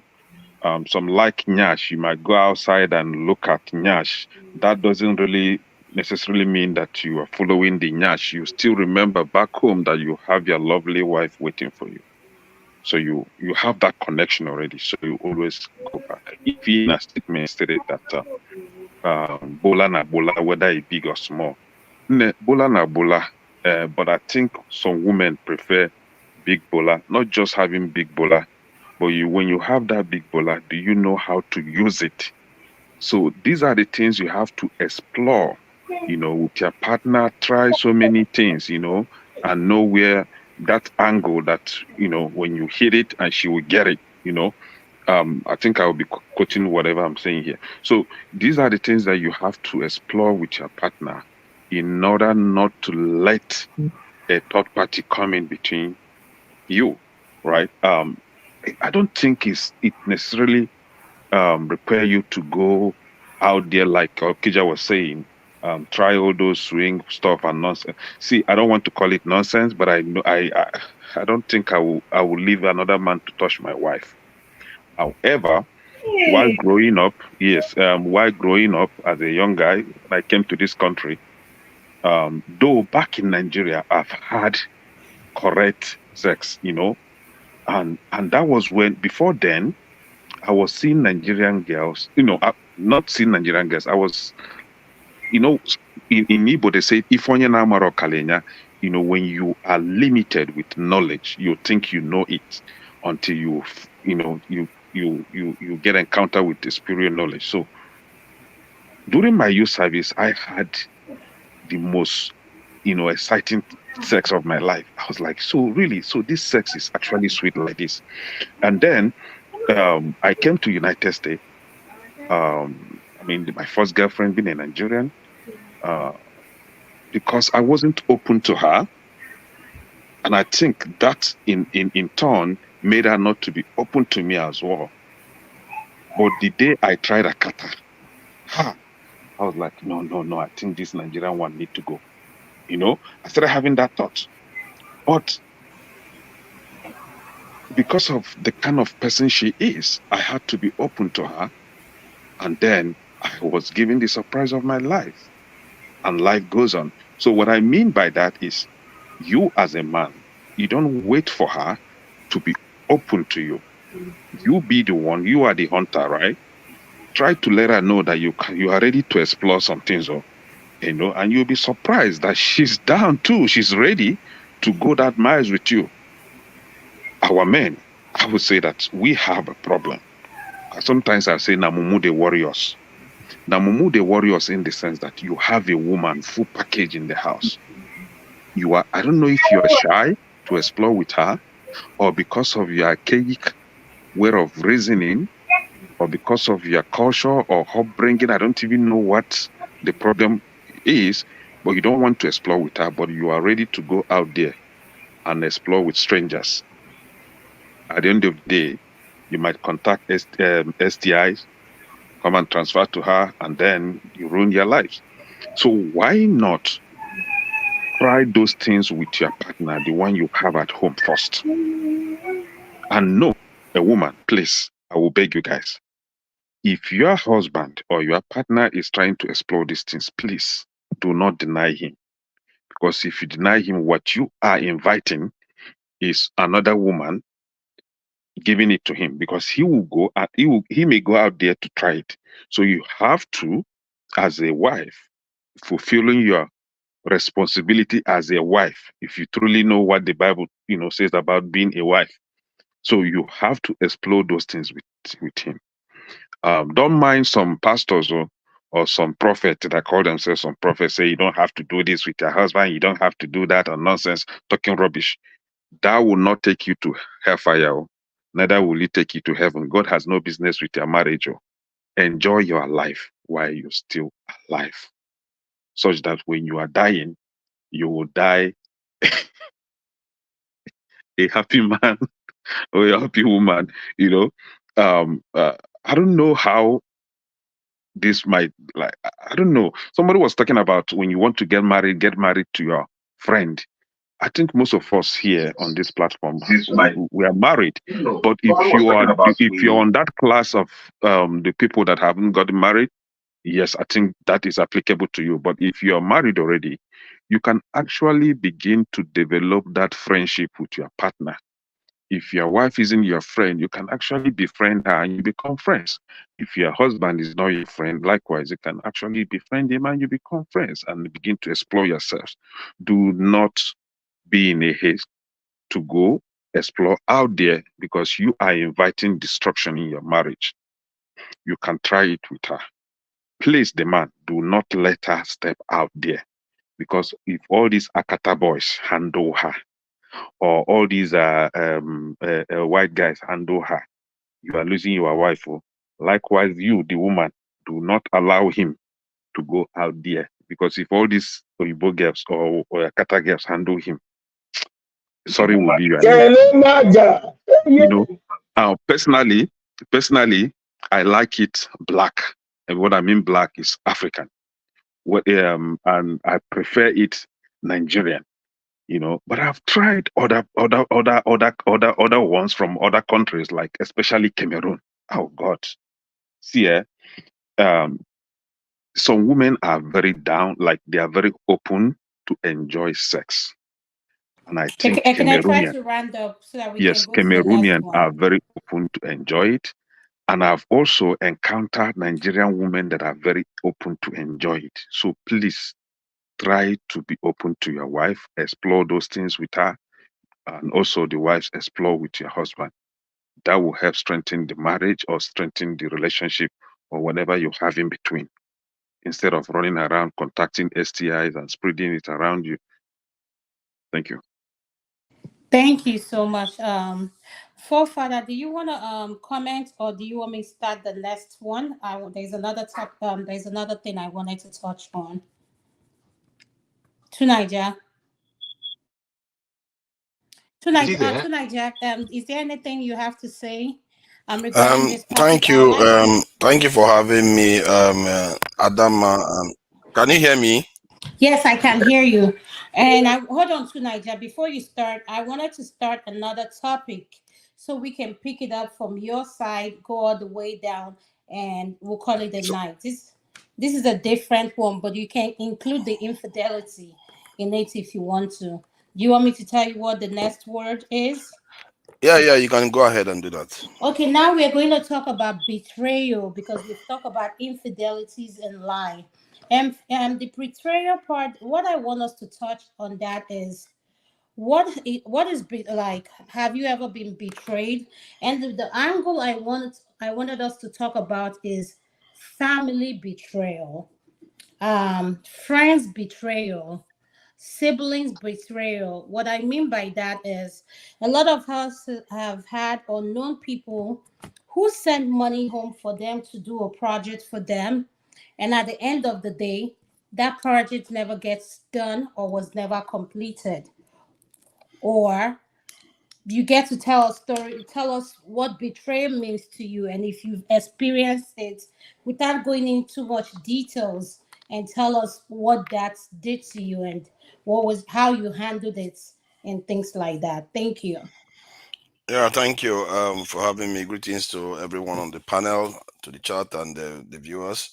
Um, in terms of lies, in relationships, or anywhere really, personally, I don't look at the necessary that's the necessary fact of the line is what it's meant by the line. And the idea behind it is that you know how parents will tell their children lies and stuff like that about some aspects of life or society. it doesn't mean they mean any harm by it. So you have to read between the lines in terms of what the lies mean. I've seen people that are in relationships where one of them tells a lot of lies, but it doesn't necessarily mean the reasoning for the lying is in a kind of against the relationship, if you know what I mean. Some of them, like yeah, some partners that will go and do stuff in actually in reality to protect the relationship, but involves lying to the actual individual, because the partner may not be ready to accept, or will not be protected based on the lie. I think where betrayal. That's interesting. You put betrayal as next, because betrayal is somewhat different.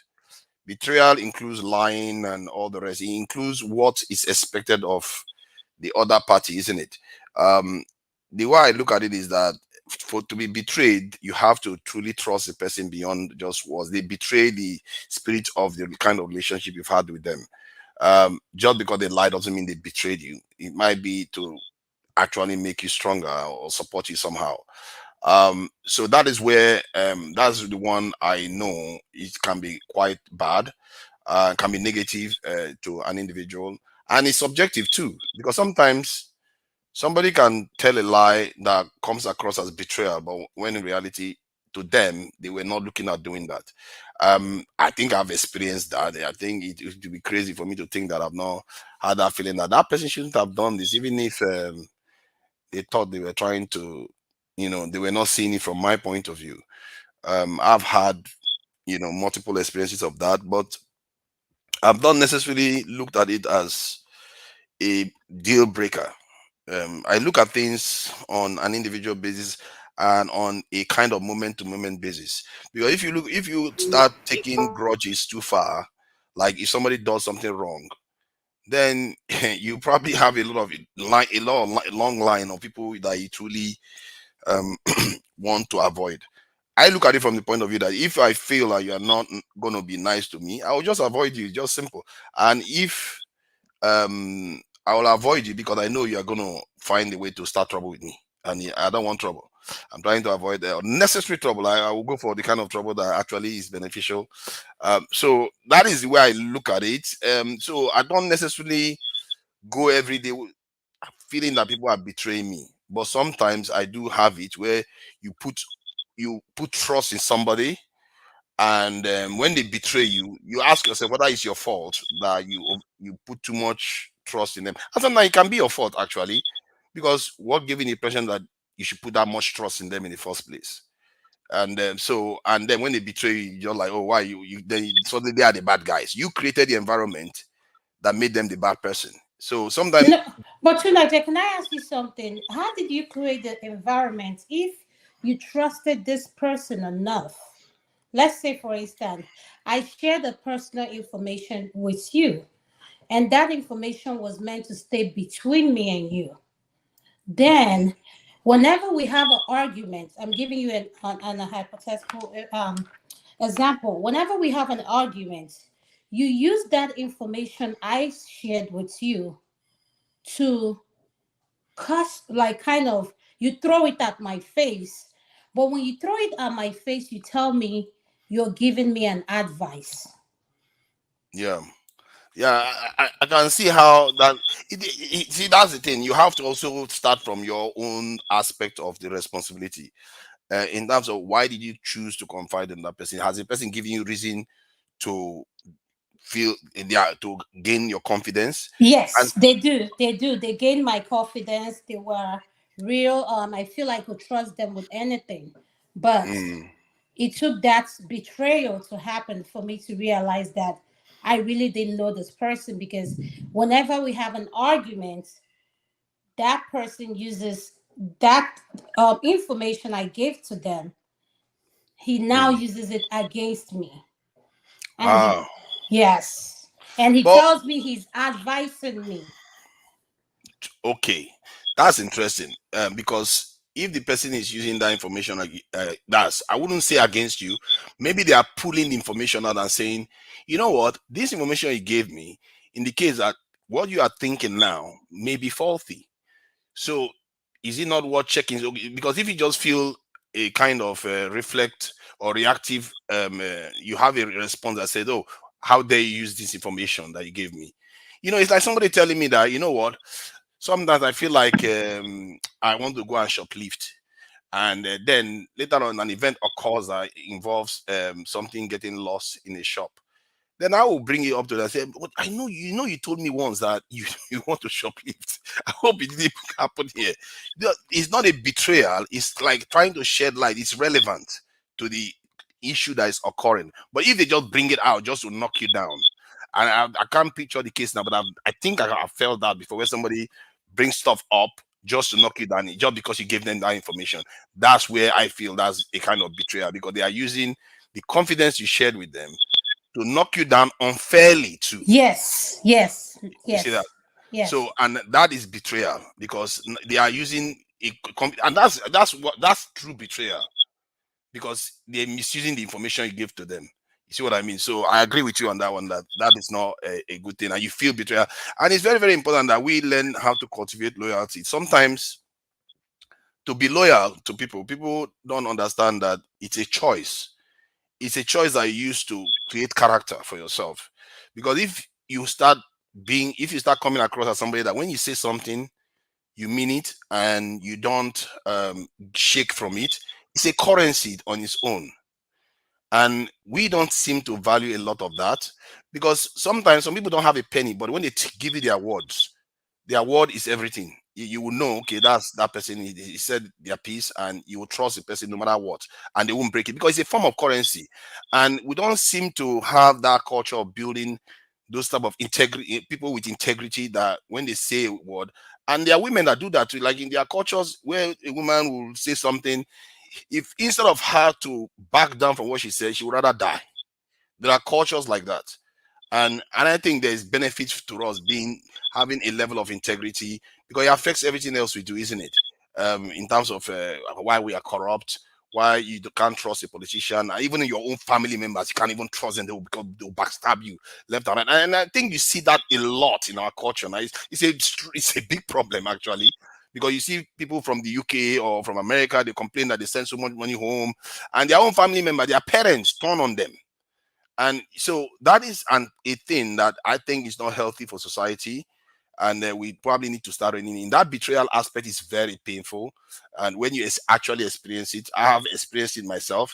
So the way I look at it is that in the end, I have to hold myself accountable and say, you know what, maybe next time I will do a little bit of you wait before you start sharing information with somebody that is going to turn it on. You might even use it against you in a very, very, in a far more devastating way than just bringing it up in an argument with you. You see what I mean? So I Yeah, don't want that's to what take they more did with time. me. Yeah, yeah, I see what you're saying.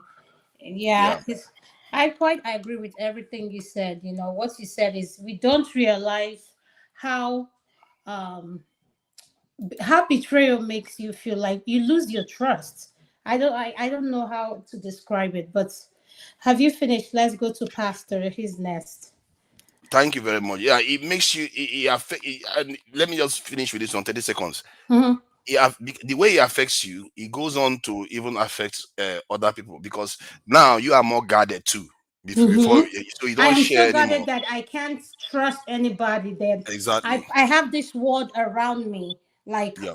if you could use that against me, thank God I didn't tell you more things, because you would have. Mm. Yes. It's a skill. You have to now start building a skill to filter the people you are going to give, because you can always trust people, no matter how bad they are at being trustworthy. There are certain things you can trust them with. You can even trust them to betray you. That's a form of trust. You can, so you have to start weighing how you trust people with information based on the way their character has appeared. And sometimes you will make mistakes, and also learn to forgive yourself that, okay, yeah, you are human in the end. Not Don't use that necessarily to tarnish everybody else, because eventually everybody will lose out. We're all losing out, because if you don't trust some other person, don't share confidence with other people, we are all poorer for it. Because sometimes when people trust each other, they tend to operate better, at least from what I can gather in other cultures. Thank you. Thank you so much, Fafad. I really like your input on that.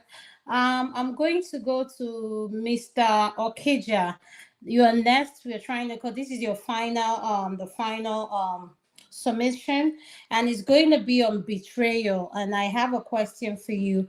Have you ever been betrayed or know someone who was, in terms of family, friends, and could you share? I don't even know why we are talking about this. If you live on this, if you are over, over, I would say, like, if you over 20 years, you've been betrayed. I mean, this is basically, what people experience every day. If we start talking about all the betrayal, we have, some daily, some weekly.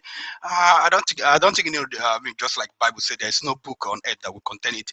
So basically, you have to, um, it depends, what, which ones, but what I've been able to do in life before, when I started, when I became a teenager, I've been able to kind of somehow protect my heart so that, I thought a lot, like deep thought about life, and I've been able to protect myself. It's not that I expect bad things from people, but I always, have this mechanism whereby, whatever happens, I will try to, minimize the impact it has on me. So it's something that we, from your job, your friends, people you've helped, family members, in the relationship. It happens every day. So I don't think it's still. But what we have to do. I think for just like I did, just to find, always try to. Because some people they trust people first, and then let the people betray them, and then they take away their trust. But I think it's safer to be don't trust people or let them earn it. And even at that, sometimes even when people earn your trust, that doesn't mean that they won't betray you, because something else might come up. Some other day, and maybe someone paid them. For instance, maybe you're giving someone maybe $100 every month, and then someone else gives him $200. He's gonna call you, this stupid man, he's giving me $100, So so that's in life, So you, as a human being, I think we should. Try to expect that, and then so that so that it doesn't hurt us so much when it comes. But it will always be there. That's the way I look at it. It will always come. Yeah. But I mean, the one that pains most, is like I found out, from experience of other people, the one that happens, with a life partner. Okay, because for instance, for a sibling, probably you don't have to don't live with the person, or maybe maybe if she's a she, maybe she will get married. If you're a man, maybe she get married, move on, live with her husband or whatever, or have her kids or whatever. You can decide not to talk to them. But the life partner and parents, that one is so terrible. I've had a situation actually. Okay, yeah, I think I have to tell this story. But anyway, I have a friend, and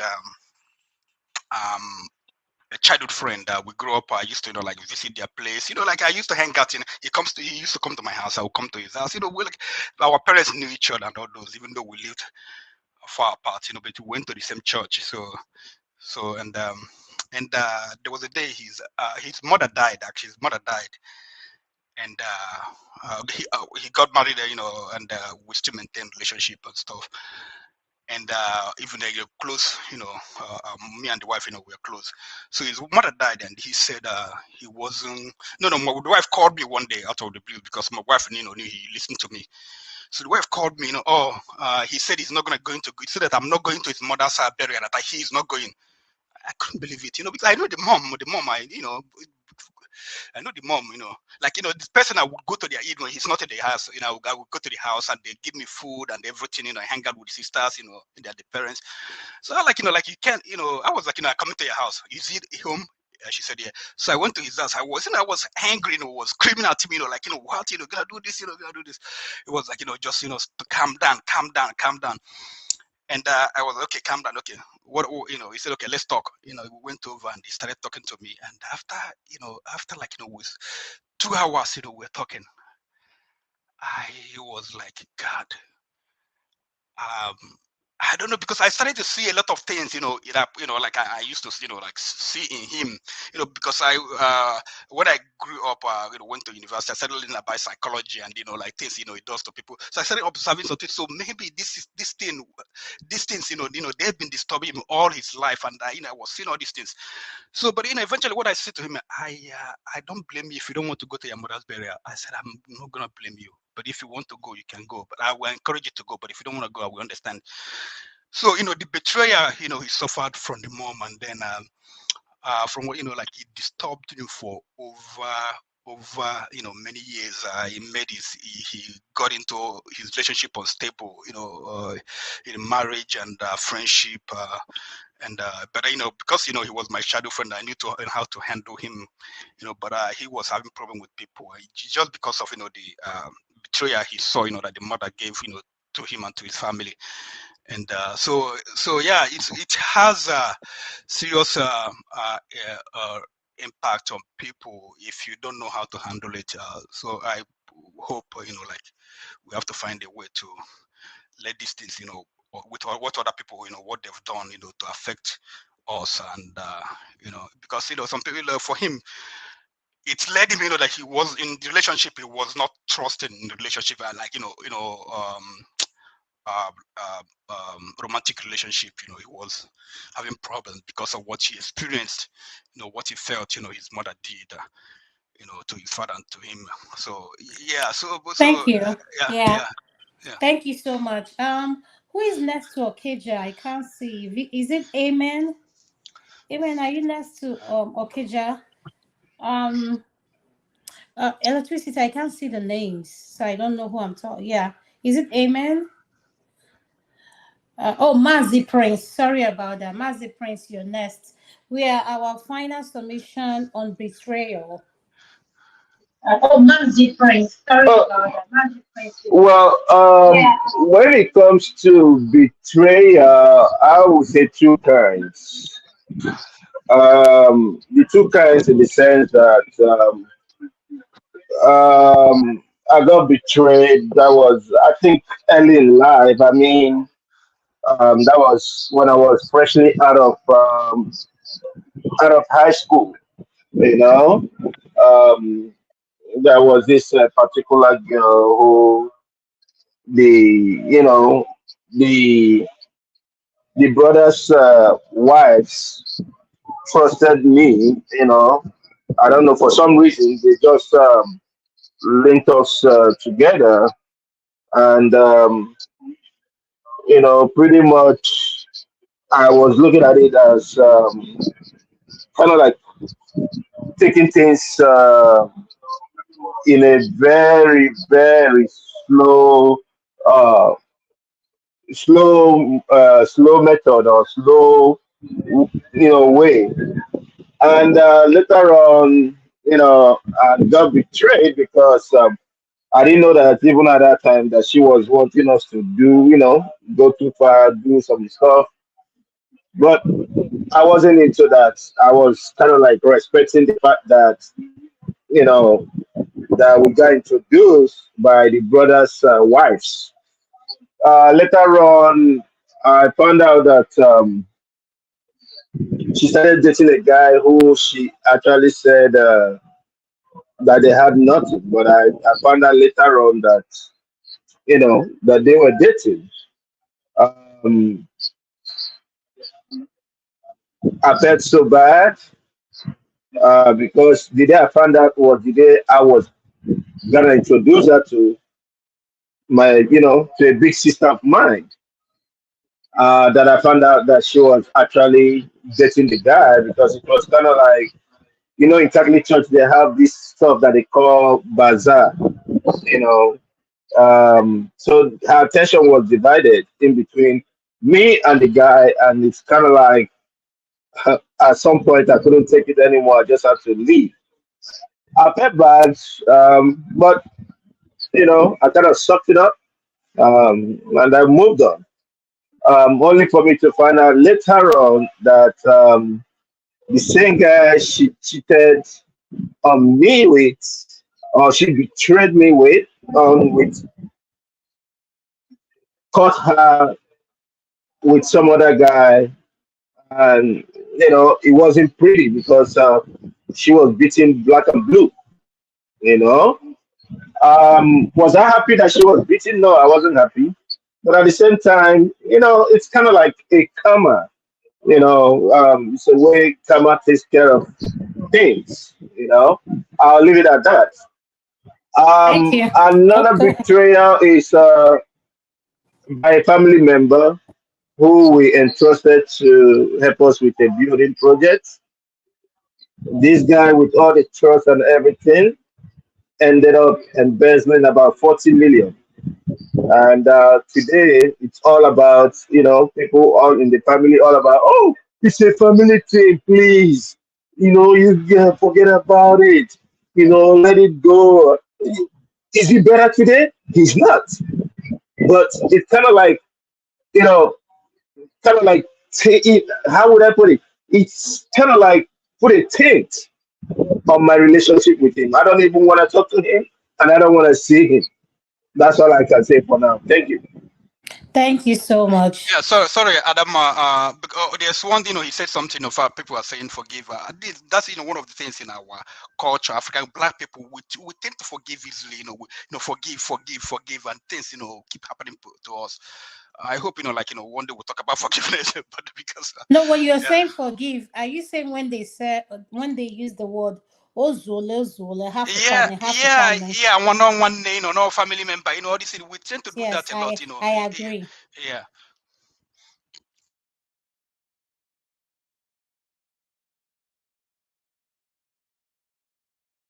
Mute, Mr. Kandu. Adama, you're on mute. Mr. Kandu, you're next. Okay. Yeah, Yeah, good. we're talking about betrayal of trust. Yeah, good evening. Again, ladies, good one. It's brought people from all over the place. Even Madam Comfort over there in Nigeria woke up for this one. Um, Thank you. yeah, this is a very interesting situation. On a personal note, I was married to someone that after a while, after many years, they came to the realization that they were a Mormon. They used to be a Mormon before I knew them, but then they were not murmuring anymore when I met them, drinking and partying and all that. And then one day they just decided, hey, they're becoming a Mormon again. And they even took me to the Mormon temple. And the Oga Pata over there told me that the only way she will go to heaven is that her husband has to be a Mormon. Ah, I said, wow, wow. Because even this Jesus one where they do without the Mormon parts, not only God they help me, you know. And because of that, they actually left and went to be with someone. Even before divorce and all of that, they went to actually be with somebody from their church. And I found out about this from other people. And went through the divorce and all that. Back, 6 months divorce. And they ended up marrying that person. And I left them, I went my own way. And just a couple of years ago, they found me on Facebook, and I don't really go on Facebook, but I was getting all this message that this person is looking for you. I was like, looking for me. In any event, um, I later on, I waited like 2 months before I even reached out to them. And then they were like, oh, I've been looking for you all these years. I didn't know where you were. I said, you looking for me? You know what happened? They said, oh, and they told me the story that the guy actually passed away after a year after they got married. And needless to say, they would like to come back, but that's not possible. I can't take you back. Um, Me personally, I cannot, in a relationship, I cannot be with someone that I cannot trust. If I can trust you, like if I can go to sleep next to you, close my eyes in semi consciousness, I have to be able to trust you with any and everything else because I'm trusting you with my life, the very being of me. is entrusted to being next to you. If somehow, I mean, I think I have a lot of discernment. I think God gave me a lot of discernment to be able. I can talk to you for 15 minutes and I have an idea of who you are as a human being. I don't need to. I don't need 3 years to know the core of what and who you are. All it takes is 15 minutes. People talk. All you just have to do is just listen and say, "Wow, uh huh, is that so?" They will tell you their whole story. They will tell you. You see, when I talk to people, it's not even what they tell me about themselves, but they tell me about situation with other people. How you dealt with that waiter at the restaurant. How you dealt with that other employee at your job. That's what tells me who you are, how you deal with people. So again, I don't. I mean, I know people that will be like, "Oh, I don't want my wife to know I have this," and I'm like, "What's wrong with you? What if you passed away tomorrow? Your wife doesn't know the assets that you have? I mean, how dumb does that sound? I don't get it. I mean, I understand people can be evil. I'm not trying to be married or be in a relationship with a 2 point whatever or 3 point whatever adult female. I just need one that I can trust.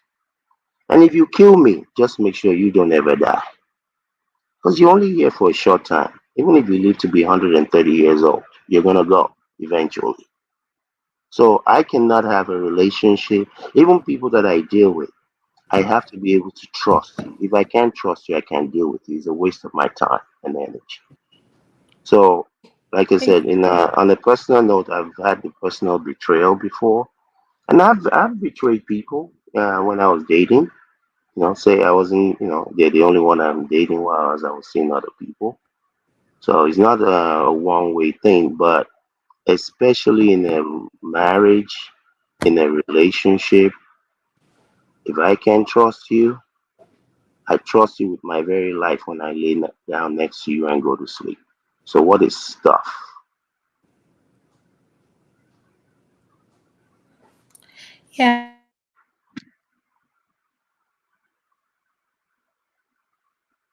Adama, we can't hear I you. didn't hear you, Miss Adama. I don't know if Oh, it's. okay. I'm sorry. I Oh, said, I said thank you. I okay. Yeah, appreciate everything you said, you're welcome. sharing your personal experience with us. I really appreciate it. Thank you, Absolutely. sir. I, Absolutely. I'm going to go to Jagun. Jagun, you're next. Could you please unmute? Thank you.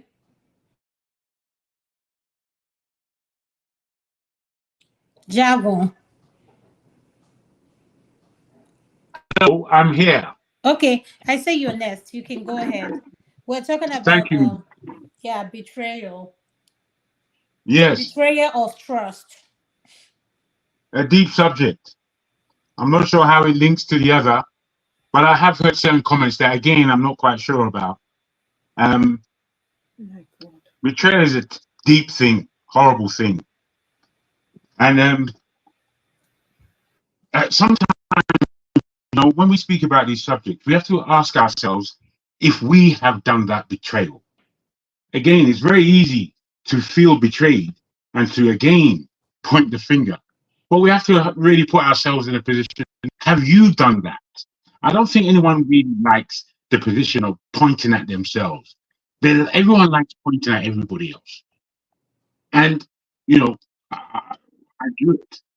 And when I say I do it, I mean I point also. However, I like to look in the mirror. I like looking in the mirror and see what is my conduct in whatever relationship. I mean, when we're talking about betrayal, we're not simply talking about men and women. You put it to family, you put it to friends, and I know how I've betrayed people, sometimes not even in action, but sometimes in thought. When I've either tried to get one over somebody else and I've had to caution myself, or when I have stepped over the line with somebody else's trust and I've had to apologize. And I always worry about us as African people. We don't really like taking responsibility. We like blame only, as though we are free from guilt. And it's another thing I just don't like. I don't like it. Since I've been listening, nobody has spoken about their own guilt in this betrayal matter. Everybody's thought about, oh, yes, this happened and that happened. Listen, I know that a lot of my communication on this platform, whether it's here or whatever, I know a lot of people don't like what I have to say. But me, I just try to keep it honest. And I know that our people, again, we don't like honesty. We don't like it. We detest honesty. We just want to somehow mark ourselves as guilt-free. And I find it incredibly, I don't know. But it just lets me know where we are within our spirit. It lets me know where we are within our outlook. Mr. Jago, did you hear me say that I have done the same to other people before? I beg your pardon, brother. I beg your pardon. I trust you, my brother. I beg your pardon if you said it.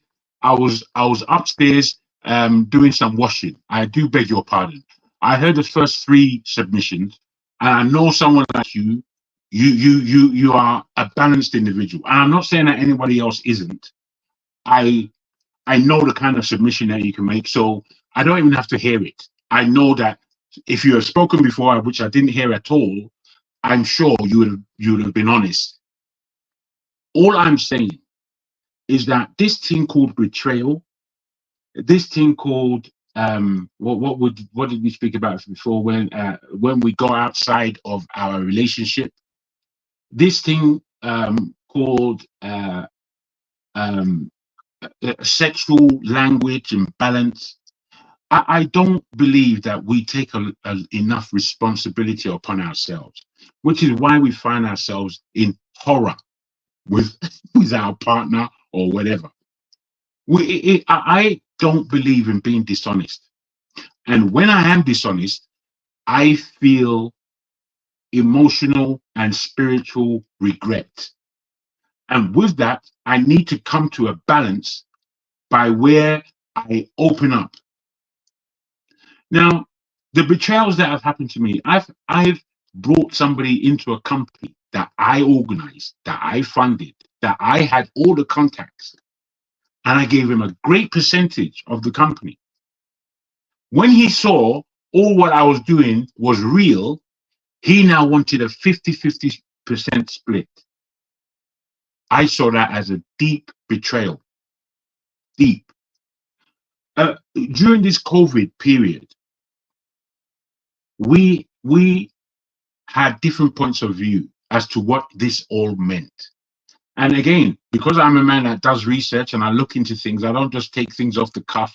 And I've been doing that, I don't know, since teenager. So by the time I come and let people know that this COVID thing now serious thing, we all have to be careful. Yes, people are dying. However, there is something called I forgot the term now. When you are able to assume an illness, and then you have the antibodies of that illness naturally, so that you can protect yourself. When I put this forward within my family, which is where I was most conscious that we should be careful during this time, it was my own brother that told my mum, who was not going to take anything called vaccine, that she should take it for X, Y, and Z reason. I saw that as a betrayal. I saw that because largely it came from his wife and not from him. And I felt, did you grow up in this family or did you grow up in the other family? That you don't know what you're saying. These are deep betrayals that happened to me. And as I said, as a man of consciousness, I look in the mirror every day, and I mean that not necessarily in the vanity terms, in order to check myself. And I don't know if enough of us do that. When I listen to people's comments and commentary, I can see who checks themselves and who does not. It's easy to see. And just in the question alone, and with some of the answers I've heard, I'm feeling, man, people like to separate themselves from their own guilt. And for me, if we as Nigerians keep this rubbish attitude up, we might as well say goodbye to our culture. We may as well say goodbye to our country, because these are the fundamental things that allow mend, that allow things to be built or rebuilt, that allow things to enter into this great future ahead of us. And I'm so disappointed in a lot of our utterances, especially in this program today. You know, for the little bits I heard, the ones I listened to, I'm thinking, look, are we serious? Are we really serious? You know, electricity will come on board and start defending the indefensible, which he always does. He doesn't tackle any real subjects, but he will come and try and tell you, oh, you're speaking out of tune. Oh, maybe you didn't understand. My friend, all of the way we pronounce ourselves, we cheat each other. We cheat each other. You know, if my friend cannot tell me where I'm wrong, he's not a friend. He's not a friend. The friends I grew up with, we've had hard talks, hard discussions. We don't play. We don't play when we're communicating. Because you see, I feel also that the word love, Love, I don't believe people really understand what it is or what it means. Could you I start feel, rounding up, Mr. Jago, please? yes, I will indeed. Yes, I will. Thank you for interrupting. What I would say is that a lot of the way we look at this life is because we don't look at ourselves. And this word love, as I was going to conclude before thoughts were put out of my head, this word love, it is a serious thing. It is given to us, this word love, and we're supposed to share it amongst ourselves. But when we hear each other, it's clear that we don't do it. We don't do that. We don't practice love. We practice self self adoration. That's what we practice. Generally, we don't practice love. I would end on this. There is a difference if we don't understand, because I've again heard comments that I'm thinking, what the hell is that? There is a difference between a man and a woman. This thing that we've bought into called equality is a very vicious thing. We don't really understand what we're talking about most of the time when we enter into this realm of equality. You see, a man and a woman are equal before God. That's where the equality is. But if we don't appreciate that a man and a woman are sparsely different, then I don't believe that we're living real lives. Thank you very much. Thank you. I appreciate your summation. I'm going to go to Mr. If Not Now. If not now, can you please unmute? Thank you. Yeah, thank you, my sister. You're welcome. We're Good. talking about betrayal of trust. So, what do you have to weigh in on that? And this is our final submission. Thank you, sir. Thank you. At forefathers, good evening, sir. Or good morning. At the salute. Yeah, Greetings. the general. It's an important topic, and I seem to align myself a little bit to the last speaker, my friend and brother Jagu. I think it's a common phenomenon, and it's part of what makes us human beings. And let nobody speak of it as if he's only a victim of it. You know, we are uh, all of us betray people, and people betray us. That's what makes us human beings. You understand? Um, Sometimes what we call in Nigeria or in the world, sometimes what we call betrayal may not actually qualify as betrayal. You know, in the sense that um, our people has this proverb. They say when a little child begin to fend for himself, look for a way to improve himself, You know, the society will tag him a bad child. You know, what do I mean by that? You may also see some people that employed that own small businesses, employed somebody and be paying the person like a slave labor wage. And when that person decides to leave and go look for better life, they also call it betrayal. You understand? You so many instances of it. So some of those things may not necessarily qualify as betrayal. And most times when we emphasize on it so much, it reduces from the fact that it's not like every of your loved ones or everybody that you trust have betrayed you. The question I do ask people sometimes, why would you, those that always say that so many people betray them all the time, what gave rise to a situation where you make yourself so vulnerable for Mr. A to always betray you, Mr. B will betray you, Mr. C will betray you? It means that you're actually the problem. We as human beings should learn how to, deal with fellow human beings and also understand how to manage expectations, you know. And that is why you don't go all in at once to give somebody that kind of trust that will make them to betray you. And there are still good fellows out there. From my own personal experience, it's only that you have to choose who you trust. Choose who you trust. I've, it's been a long while I went to Nigeria last, and when I handled a very big project that I handled in Nigeria, I chose somebody that helped me deliver the project. I didn't step my foot, not even once. From the beginning to the end, it was somebody. I have brothers, like direct siblings. I have many cousins. I have many nieces. There was one of my cousins that I chose. It wasn't out of sentiment. There were other people, if it's based on sentiment, that would have been the ones that I will entrust it in their hands. But I have to, you know, weigh the situation.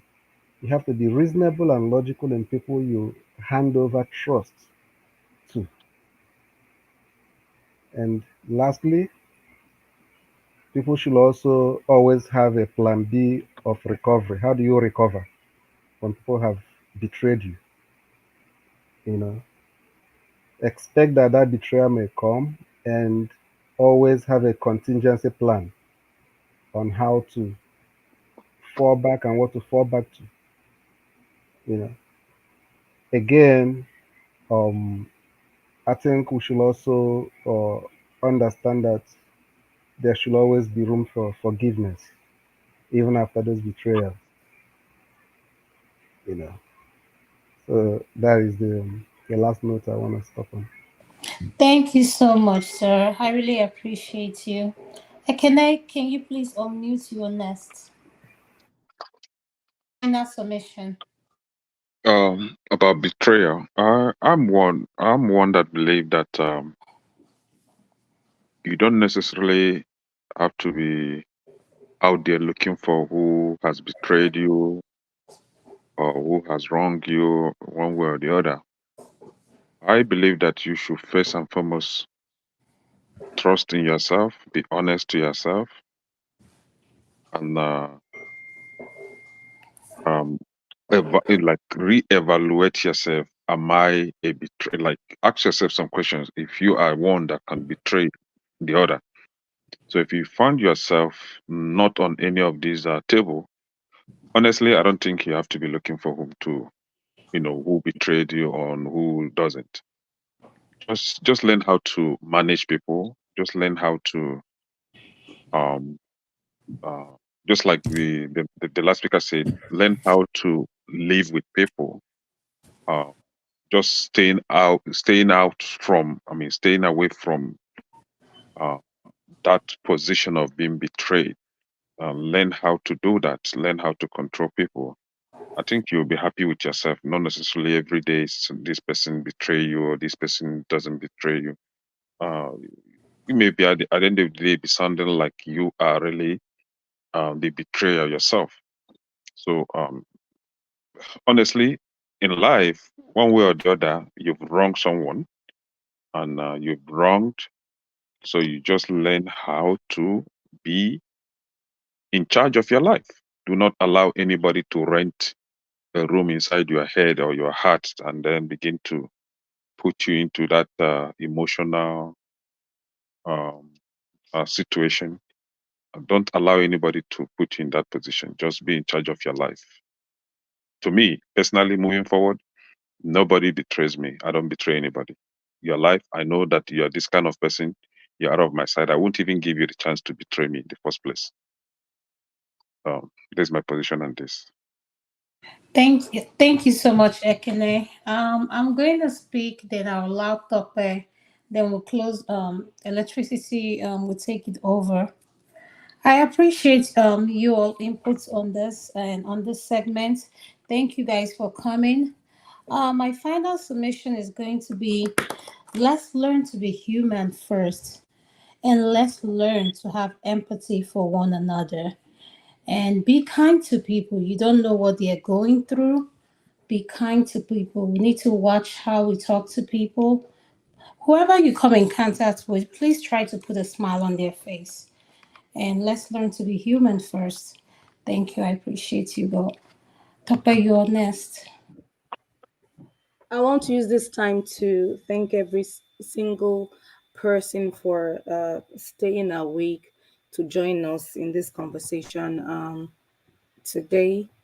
I want to support what Mr. Steph had mentioned earlier on about forgiveness and your backup plan when you go through infidelity or betrayal. Forgiveness is hard for us to actually forgive, but I believe Tia is human, and the healing process will also be the next step when you're trying to forgive. Therapy may work for some people. Talking to family members, friends who've experienced betrayal or infidelity in the past may also be a healing process for everyone. And as Adanma also mentioned, I just feel we should be human, think about other people, and be respectful at all times, and love one another. Life is too short. Thank you all. Electricity, you have the final submission. Yeah, thank you. I think we have 30 more minutes, so my final submission will take half an hour, as I've not spoken all day. But before I say anything, I would like to personally thank everyone on the panel and the comment section, those who have done super chat. Ibo Basic, thank you very much. Madam Luke, thank you for your super chat and for coming on the platform and giving us your argument. Our own Tope also, thank you very much. And one man went to more. Thank you very much. I acknowledge everyone. Jagun, I acknowledge what you said about me. I wish you all the best as we bring this live stream to an end. Have a lovely night, everyone. God bless you.